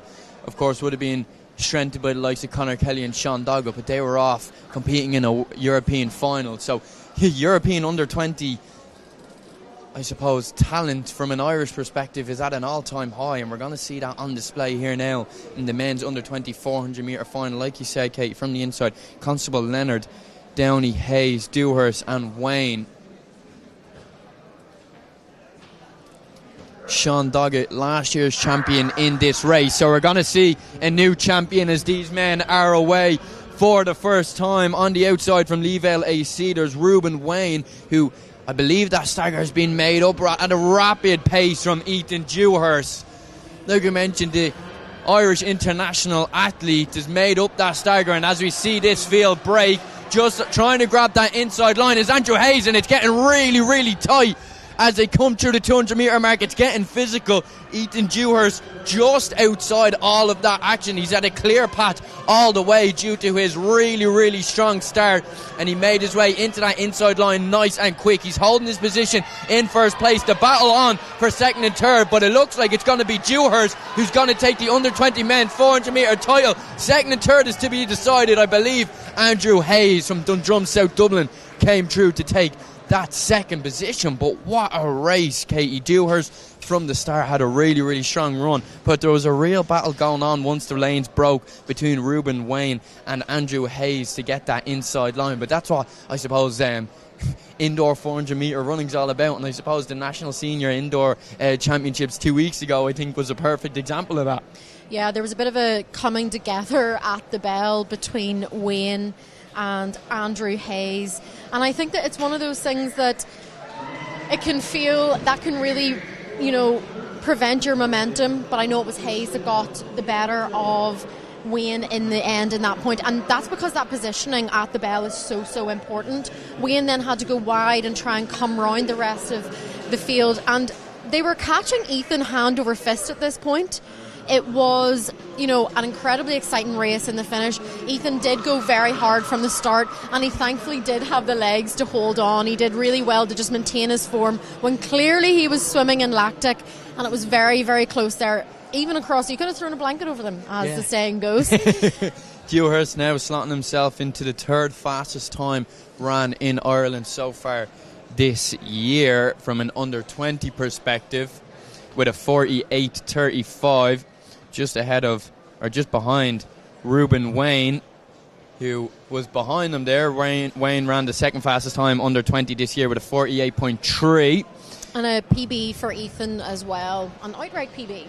Just good to see. Now, rewarded for that hard effort, Killian. That didn't look like it. That looks like it's going to hurt. It really does. The 400 is hard enough, but having to make up that stagger to get into a good position at the break makes it even harder. But he had, I suppose, that hurdle strength that could bring him all the way to the line. But really, that was an exciting race. So well done to our 3 medalists there.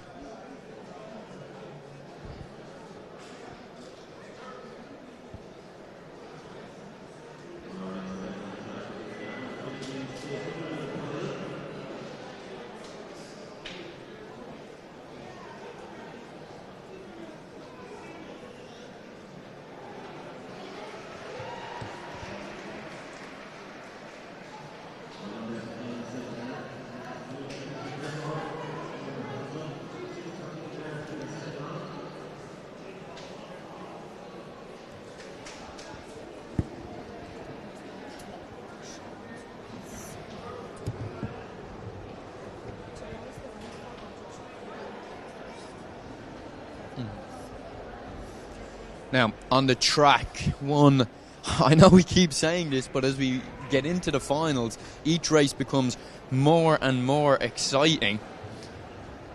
The man to keep an eye on here, Keelan McFadden. You can see him just walking up the track with his back to us in those, I suppose, trademark red shorts at this point in his career. There he is. He won. He did. He had red half tight. So I suppose if we're going by trademarks, I suppose red is his trademark. He means business now. He does. The split shorts are out. So there he is, Keelan McFadden, the man to definitely keep an eye on. This absolutely stacked 800 metres under 20 men's final. Keelan McFadden won his heat in a 1:56.41, obviously gaining him the automatic qualification for this final. The fastest qualifier out of the heats, and he made it look like easy work.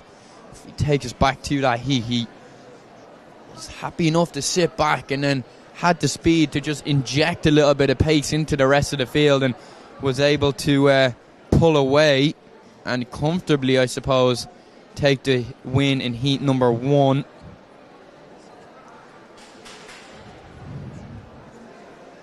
But an athlete of huge talent, like I said earlier on. He's a national schools cross-country champion only of recent. So to be able to, I suppose, form your training around still competing at a cross-country level, to then be able to come out and run the fastest qualification time at these under-20 national championships over 800 metres and run a 1:56.41.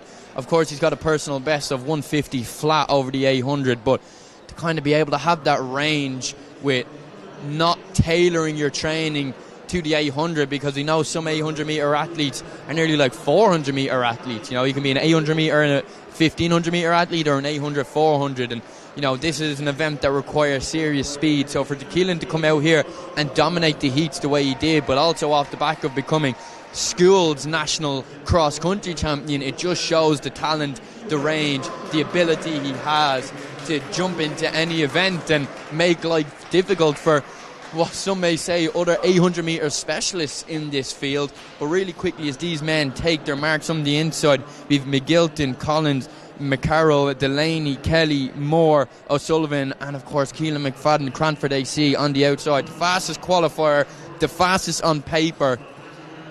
What can Keelan McFadden do here? Is there anyone in this field that can put it up to him? Oran O'Sullivan from Middleton AC, just in lane number 5 there, shaking out his legs in the same line as Keelan. There was a test there from the officials that seemed to be slightly misleading for some of the athletes. But Oran O'Sullivan from Middleton AC, his PB listed in front of me here of 150.68. Keelan McFadden's personal best 150 flat listed in front of me. So if we're basing this race off personal bests alone, these two men should be well in contention of that championship, that champion title, I suppose.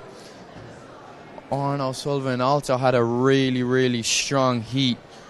He took the win in 158.07 to gain that automatic qualification spot. That was heat number 2. And Dylan Kelly was the winner of heat number 3. He's in lane number 4. McGilton, Collins, McCarroll, Delaney, Kelly, Moore, O'Sullivan and McFadden on the outside in lane number 6. But Oran O'Sullivan is trying to make up that stagger on McFadden from the gun. It's always the same with indoor racing, especially when it comes to 800 metres. It's all about at that break, Katie. We've seen it in the men's under 23 400 metre final there. Ethan Dewhurst made sure of his position at that break, and it opened the race up to him to really run it how we wanted to. We see at the break Oran O'Sullivan take the lead, but Keelan McFadden closing in and making sure he's not getting away. He's keeping really, really close tabs on him.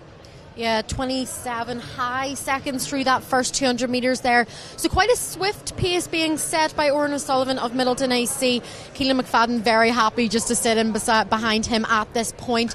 He, of course, will just be hoping that he can get dragged to a really, really fast time. John Delaney, the St Albans AC athlete that made it through, I believe, as a non-automatic fastest qualifier, also being rewarded. 56 seconds through the first 400 metres there, Killian. Yeah, this race is teeing up to be an exciting final 400 metres. There's 4 athletes, you could say, still in the mix at the moment. But like we said before the gun went off, if you're going off PBs, it's O'Sullivan and McFadden who you need to keep an eye on. McFadden looked so comfortable in those heats as they come up to take the bell. He really ran that heat any way he wanted to, and it looks like he's saved enough to possibly challenge O'Sullivan over this final 200 metres. Delaney, though, the St Albans AC man, is holding on to the back of that, possibly a step or two between himself and the rest of this field. But look at Keelan McFadden, the Cranford AC man. He looked actually to put a bit of a surge in and put the brakes on a little bit. He's allowing Oran O'Sullivan that step or two, but he's decided to come wide now. He's made a second move over the 800 metres, and these two are neck and neck, but it's Keelan McFadden as he puts his arms out. 152.59, much faster than the heats. It's not going to be a personal best for McFadden, but it's an unbelievable run. We'll get a replay on that now shortly, Katie, but it looked like McFadden decided to go with 100 to go, but then put the brakes on and had another gear over the final 50 metres to go again, which just shows the talent that he has. Because in these 800 metre races, what they say is you get one move and one move only, but that wasn't the case for Keelan McFadden. No, we'll see here the second move that he made. It was really not that Keelan did anything wrong there. It was simply that Oran held him off on that first move, which is exactly what he should have been doing at this point. And to be fair to Keelan, he saved a little bit in the tank for that last 50 metres. And to be honest, one of the themes that we saw at the National Senior Championships was, particularly in those middle distance and distance races, it was those who made their move on that final straight that ended up the victor. Sometimes if you go a little bit early, and Keelan was lucky there maybe that Oran managed to hold him off a little bit, that used a little bit of extra energy for Oran that meant he was maybe a little bit less able to fight back in the home straight. But Keelan just ensuring that he can come off that final bend and swip round to take the win. It was very, very close though. It really was. That puts Keelan as the second fastest under 20 athlete over the 800 metres distance so far this year. Also puts him 16th, just behind Bobby Moore overall this year in Ireland. Bobby Moore, who was usually an 800 metres specialist, but we've seen him in the 1500 metres earlier in the programme. But yeah, that race, apologies if I got carried away there, but I thought that was a very, very exciting display from Keelan. Commentary. You're better getting carried away than not, I think. Huge congratulations to Keelan McFadden, an athlete who I've had the opportunity to travel with at the European Under-18 Championships not too long ago, back in 2024, and an athlete I admire so much for his range. I'm probably quoting him wrong, but I remember Jakob Ingebrigtsen saying that to be a good athlete, you need to be able to do cross-country, 800, 1500. We've now seen Jakob in the half-marathon and the marathon, and Keelan McFadden has just that ability. But now, under 23 men are on the track. So from the outside, McGlinton, O'Donnell, Mathias, O'Boyle, Aylward, Hodgkins, Clavin and Kelly. Andrew McGlinton, younger brother, went in that under 20 men's final just a few minutes ago, and he looks like he's a representative of the family in this one, and he does look like he's gone out the hardest of this medium-sized field. Jack O'Donnell, who performed really well in his heat as well, just tucking in behind McGlinton of Dundrum, South Dublin. And the Cranford athlete, Oisín Kelly, also tucked in on the inside. Not a super quick early pace set by McGlinton. Most of the athletes are still there. Cian O'Boyle of Ennis Track just coming round the outside to make sure he is in fighting position when they'll enter the final 400 metres. We'll get a split for you there, hopefully. But it's still Andrew McGlinton. They come through in around 56 seconds. The athlete from Ennis Track, Cian O'Boyle, moving round to take the lead for the first time. He was sitting in perfect position. McGlinton responding, making sure that he keeps right on his back, staring at the red singlet as they'll enter the home straight for the second to last time. It will be Cian O'Boyle of Ennis Track, Oisín Kelly of Cranford AC also keeping close order in there. Andrew McGlinton absolutely digging in at this stage as Cian O'Boyle of Ennis Track is starting to stretch away from the rest of the field. Andrew McGlinton, I don't think he's done just yet. I think he could come back for a second time, but it is still Cian O'Boyle of Ennis Track who's leading this under 23 men's 800 metre final into the final straight. Andrew McGlinton in second position currently, but there's a bit of a battle going on behind between Ben Clavin and Jack O'Donnell of Ratoath AC. Not doing enough to get on the podium there. 1:51.97 on the clock, and a big roar there for Cian O'Boyle from Ennis Track. He is delighted with that one.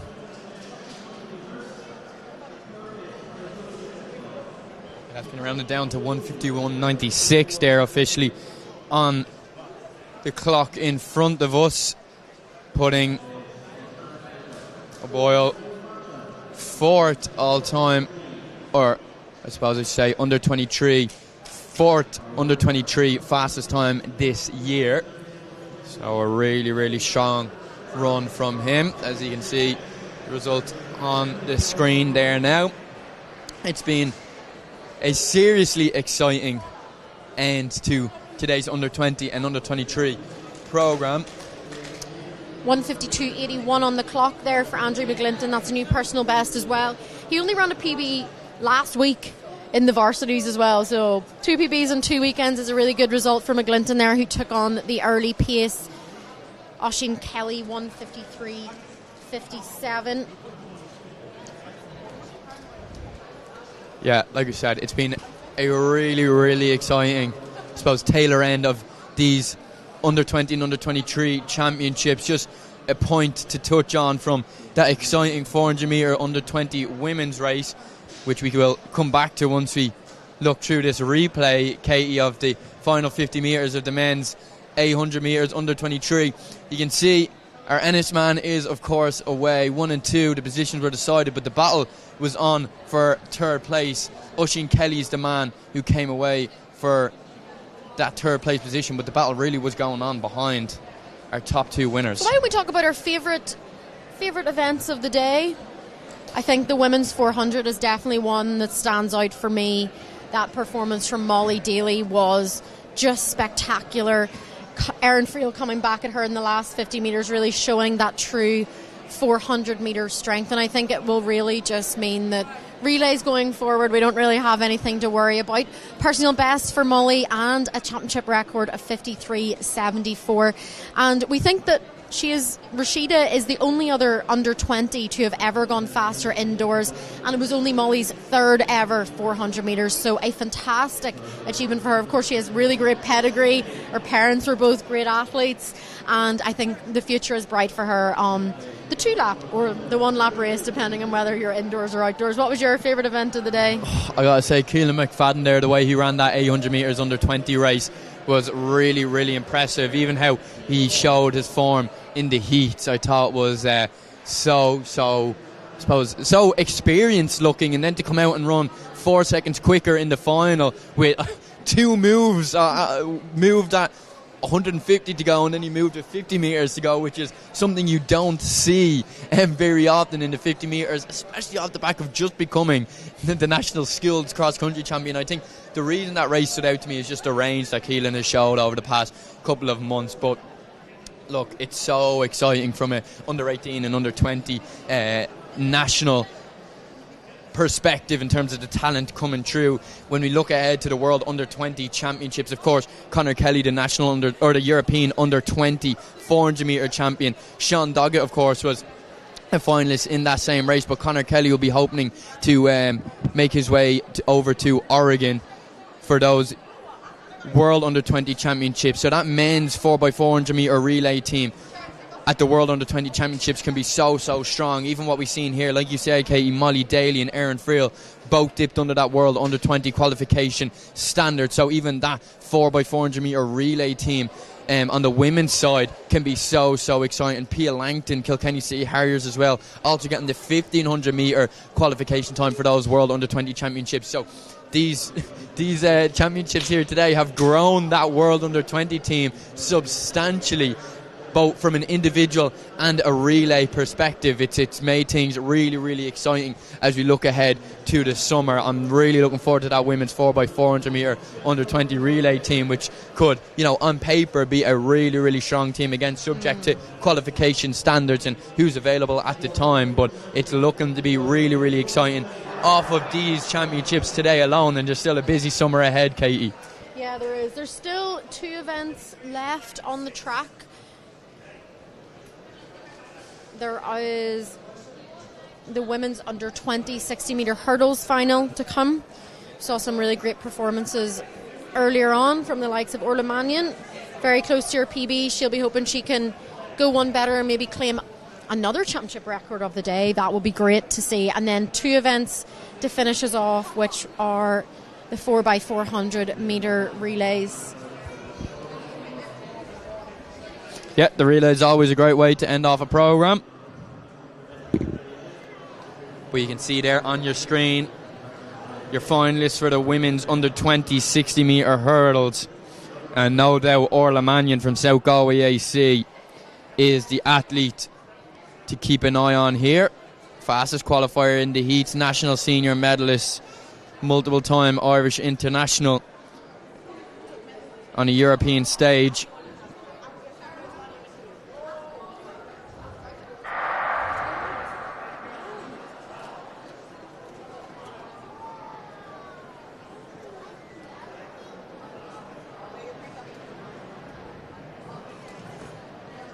Orla coming into the race, obviously fastest under 20 in the country this year, which she ran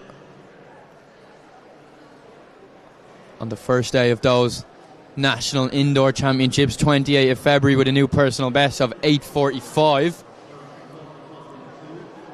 Like Katie mentioned, she PB'd in her opening heat of this very competition only a couple of moments ago with an automatic qualification time of 8:44. So that's 2 for 2 in terms of personal best over her past 2 races for Orla Mannion. Can she dip under 8:44 in this final? She's coming in absolutely flying form. Like we mentioned earlier, she was on that national senior podium surrounded by world-class company with Kay O'Connor and Sarah Lavin. I'm sure 2 athletes that inspire her very much, but she's very much paving her own way with how she holds herself both nationally and internationally. Like we said, she's ran 2 back-to-back PBs over the course of 2 weekends, so she's coming out here this afternoon to hopefully get under that 8:44 which she ran in her heat only a couple of moments ago.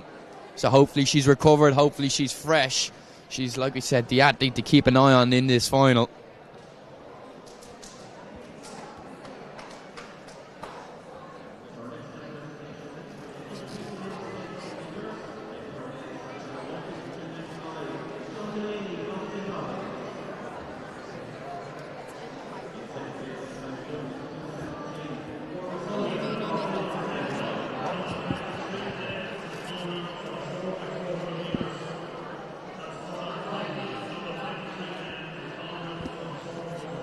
check the men's for the.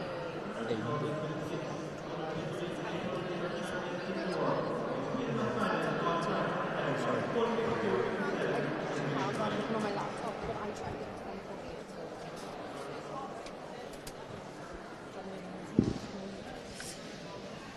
So the under 20 women's 60 metre final. O'Donovan, Kilduff, O'Shea, Honukponu, Mannion, Ward, Murphy and Daly. All eyes on those middle lanes with Orla Mannion and Lucy Honukponu of Galway City Harriers. Lots of Galway representation in this, but it's Orla Mannion that's the first to rise. She'll be chasing another personal best. She's opened up the gap on the rest of the field. It's back to her Galway City Harriers. 8:43 on the clock for Orla Mannion. Improves her heat clocking. Yeah, that's a new personal best there, Katie. A43. We can see it's been rounded down to A41. So she came into the competition with a personal best of A45. And that's a new championship record as and well. a new championship record. So what I suppose past 2 weeks for Orla Mannion. She came into the competition, like we said, she set her most recent personal best at the National Senior Championships at A45. And if she's finished off the Under 20 National Championships with an A41, she's getting huge support over this side of the arena. And she must be absolutely delighted. What I suppose 3 weeks it's been for Orla Mannion. Great performance from her. She looked so determined in her heat earlier on, and I knew that she was going to come out and run another fast time, breaking that championship record set by Elizabeth Moreland from 2016. 10 years ago, that's 10 years that has stood for. Another good performance for Rachel Ward of Crockwell AC on Mannion's inside. The Galway domination continues for this podium, with a Galway City Harriers athlete also joining. Great performance from Orla Mannion there. Really efficient and tight hurdling. Technically sound. Opened up a really great gap on the rest of the field. She was under no serious pressure, but really pushed through the line and got herself a new personal best and a championship record. Yeah, hugely impressive. She just keeps getting better and better every single race, Mannion does.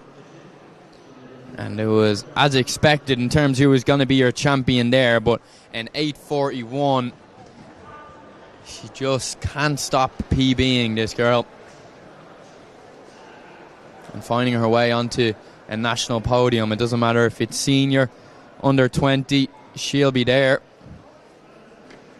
So huge congratulations to her. Sarah Lavin's under 20 national record is 8:36, so that's still a bit of a gap, but she's closing in on those times, and hopefully Orla Mannion can continue Ireland's hurdling pedigree for many years to come.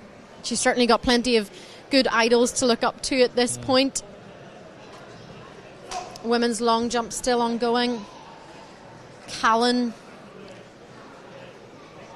on the runway gets the white flag.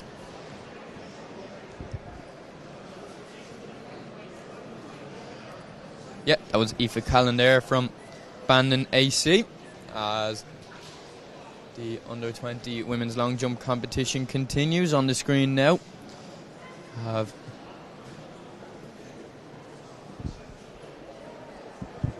Apologies, this long jump competition is combined, both under 23 and under 20 women. That's Emma O'Neill from Carrick-on-Suir AC. She's got the green flag there. 4.96 for Aoife Callan there on her previous jump. Let's see, we'll get the results in from Emma O'Neill's jump. She got the white flag anyway, so we're just waiting for that result to pop up on the scoreboard on the right hand side with a 5 metres 20 for the DCU athlete. So she's giving a little applause to the crowd there. She seems happy with that.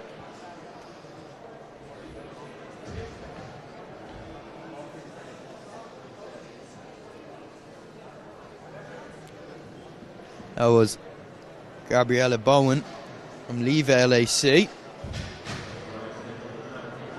Under 23 athlete. Like we said, this competition's combined under 20 and under 23. 5:03.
So, as we've been alluding to all day, the women's and men's under 20 and under 23 4x400 metre relays is going to be the final event on the track to conclude the 123.ie National Junior and Under 23 Championships for yet another year.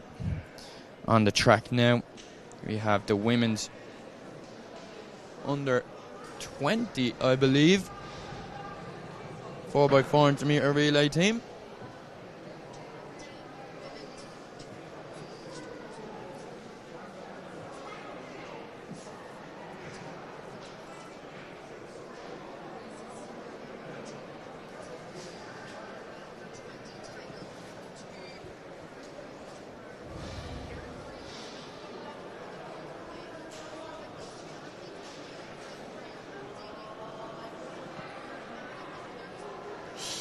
So from the inside, we have the under 23 Clarny Valley AC team. On the outside of hers, the under 20 Ratoath AC team. Then for the remainder of the field, under 23 Raheny Shamrock AC. Just on the outside of hers, Lee Vale Athletic. Now, once again, on the outside is the under 23 Ratoath AC team. Ratoath always turn up the heat when it comes to the relays to round out national competitions. They've some really, really strong athletes over the 400 metres. So this women's 4x400 metres, I believe, is a combination of both the under 20 and under 23 competitions, with one Ratoath AC under 23 team. Apologies, correction, the remainder of this field is under 20 with one under 23 Ratoath AC team. But Lee Vale AC making up the stagger on the outside on Ratoath AC. As always, it's going to be interesting how these women are lined up once we get to the break. Of course, 2 laps of the indoor track when it comes to 400 metre relay running. And it's Ratoath AC who are going to take that inside line and come through in about 27 seconds, with Lee Vale AC, who got off to a really, really strong start. Still on the tail of Ratoath, but there's maybe 2 or 3 metres now in between the two as the opening leg enters the final 100 metres. Ratoath AC building on that lead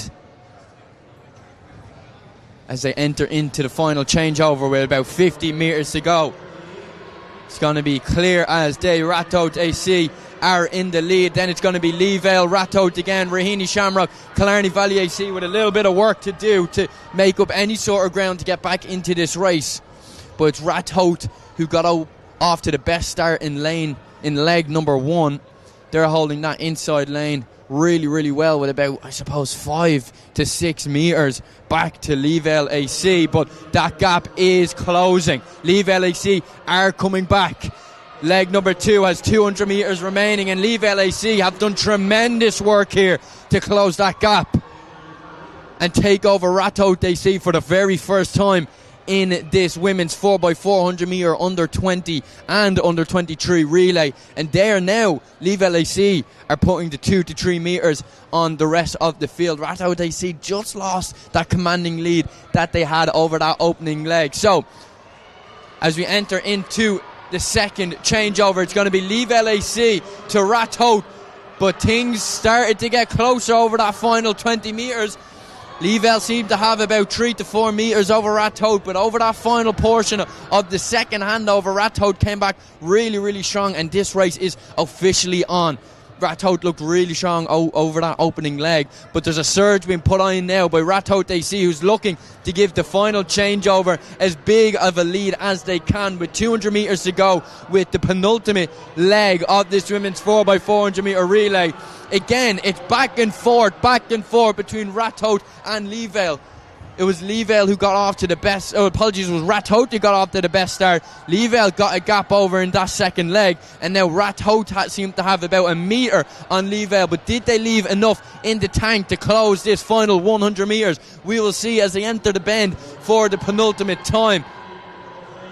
Rathout, Leavell, that's how it's been throughout this women's 4x400 metre. We'll see in this final changeover, it's Rathout, but just a fraction of a second. They have the advantage coming into this final leg. Raheny Shamrock about 40 metres behind, with Rathout's second team just behind them again, and unfortunately Killarney Valley AC are way out of this competition. But Rathout AC from the final changeover are still holding their lead, as officially they're coming into the final 50 metres for the penultimate time, and I suppose you could say we'll be taking the bell now. And it's Rathout and Leavell. It's been neck and neck all the way from the gun, but Rathout holding that inside line really, really strongly from when they got that final changeover. But we've seen Leavell close over that final 50 metres just at the last changeover. Will they do the same here on the very, very last leg? We will see. But Rathout not giving them an inch, just maybe a step between the two, as Rathout AC enter the final 50 metres. Leavell swing wide, but Rathout are holding strong. They seem to be ahead by just a step, and it's going to be Rathout AC coming through in 4 minutes 41, 4 minutes flat, .41. But what an exciting race there. It was Rathout Leavell, and it was Raheny who came through for third. Rathout again for fourth, and Killarney Valley unfortunately left themselves far too much to do early on in that race. 4:12 is the official time on the clock there. We'll get the live results to you shortly. Like we said, these relays always bring excitement. Here's a replay of that final 50 metres. Rathout had a really strong final leg, but Leavell were coming back over that final 50 metres, maybe give another 10-15 metres and they would have been the winners there, but unfortunately that's not how it works. Rathout with a really, really strong final leg.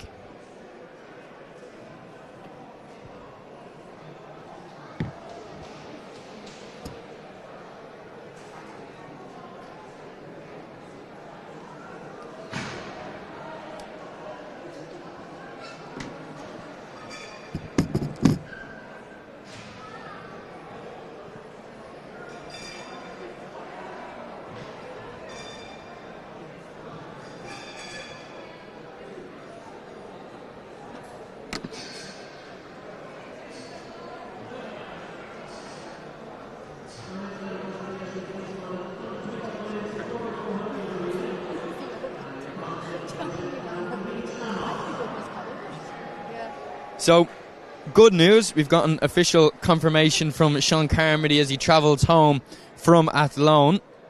He's in one piece. He's a couple of grazes. Shoulder and ankle is a little bit sore, which is justifiable considering how hard he hit the ground after clipping, or I suppose hitting into the fourth hurdle. But he's in one piece, a couple of grazes and a little bit bet up, but thankfully nothing too serious. So we appreciate Sean sending on that update, and we are delighted that he's in pretty much full health considering how hard he came down. But he's a man who's had a great indoor season. National Senior Indoor medalist, Intervarsity Indoor medalist over the 60 metre hurdles, of course. came out here today to find his way, hopefully back onto another national podium. But like we alluded to, those hurdle races are never a given. Doesn't matter what time you have down on paper, those hurdles are there to stop you getting to that finish line, and unfortunately that was the case for Sean today. But the main thing is he's in full health and there's no serious injury, so we appreciate Sean sending on the update. As you can see, men getting ready for their 4x400 metre relay. It's also good to know that people do listen back to this commentary, so it keeps us on our toes to make sure our facts are correct, Katie. He just wants to watch back to see what he did to hit the hurdle. The commentary's just secondary. The commentary is not why he listened back, but thanks for the feedback, Sean. I'm glad to hear he's okay.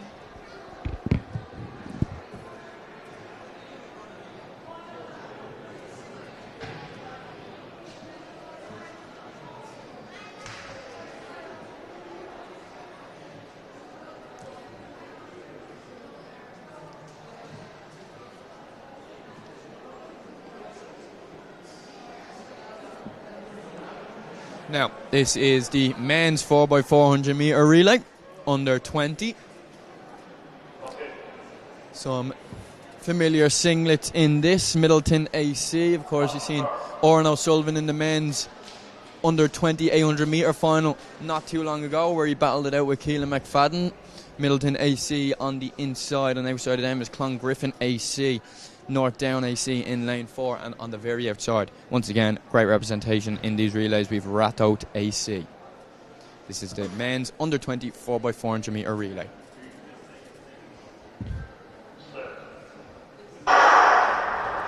And who is away the quickest? It's looking pretty even, but North Down AC made up that stagger on Rathout, who were on their outside pretty much straight away over the first couple of steps. Clongriffin AC going stride for stride though with North Down AC, and they're putting a couple of metres on the rest of the field already over the first 200 metres of this under 20 men's 4x400 metre relay. Come through in 24 high there over the first 200 metres. It's going to be interesting. 150 metres to go now in this opening leg of the men's 4x400 metres, and North Down AC are striding away from the rest of the field, but it all comes down to the handover. We've seen in the women's 4x400 things can change from early leads, but at the moment North Down AC, the clear leaders with a clean changeover, but Clongriffin AC on their inside, eager to close them down. Then Rathout in third and Middleton AC in fourth. They started on that inside line, but this field is extremely strung out from very, very early on. North Down AC, like we said, got off to an absolutely blistering start, making up that stagger on the outside to Rathout, and already early on in the opening leg put a gap between themselves and the rest of the field. Clongriffin AC not able to match them similarly how they done in the opening leg, and there's about 50-60 metres on the rest of the field here from North Down AC. They're absolutely dominating this men's under 24 by 400 metre relay as they enter their penultimate handover, and you can see the gap all the way back. North Down AC with an unbelievable run here. The battle for second and third though is on as our camera beautifully pans back to that battle.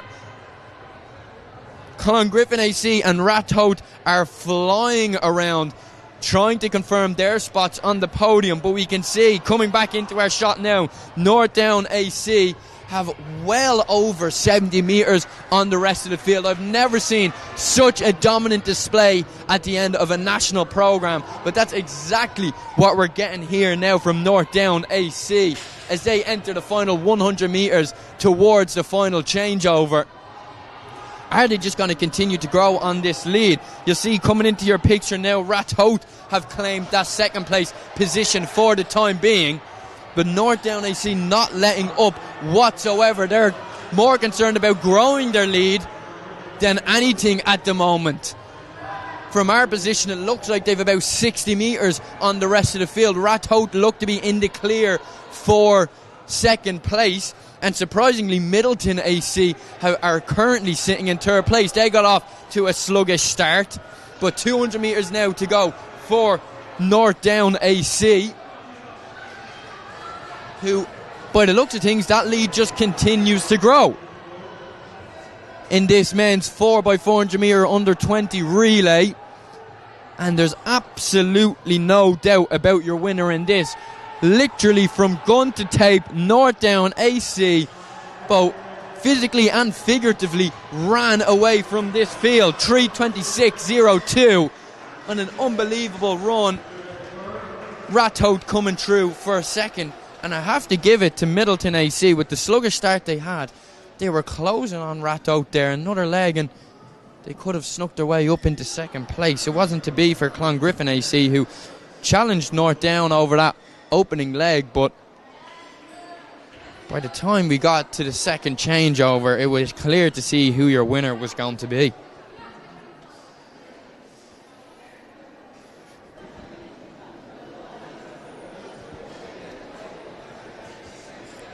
And that, Katie, is going to conclude our track program for today. On your screen now is just that final 50 metres for North Down AC, but as long as this shot goes on, only now do we see Rathout AC come through over that final 50 metres. Yeah, about 55 metres for Clongriffin AC, or apologies, for North Down AC over the rest of the field. So a really, really great run there. But Katie, like I said, it's going to conclude our track coverage for these junior and under 23 123.ie National Indoor Athletics Championship here in Athlone in the beautiful TUS Arena.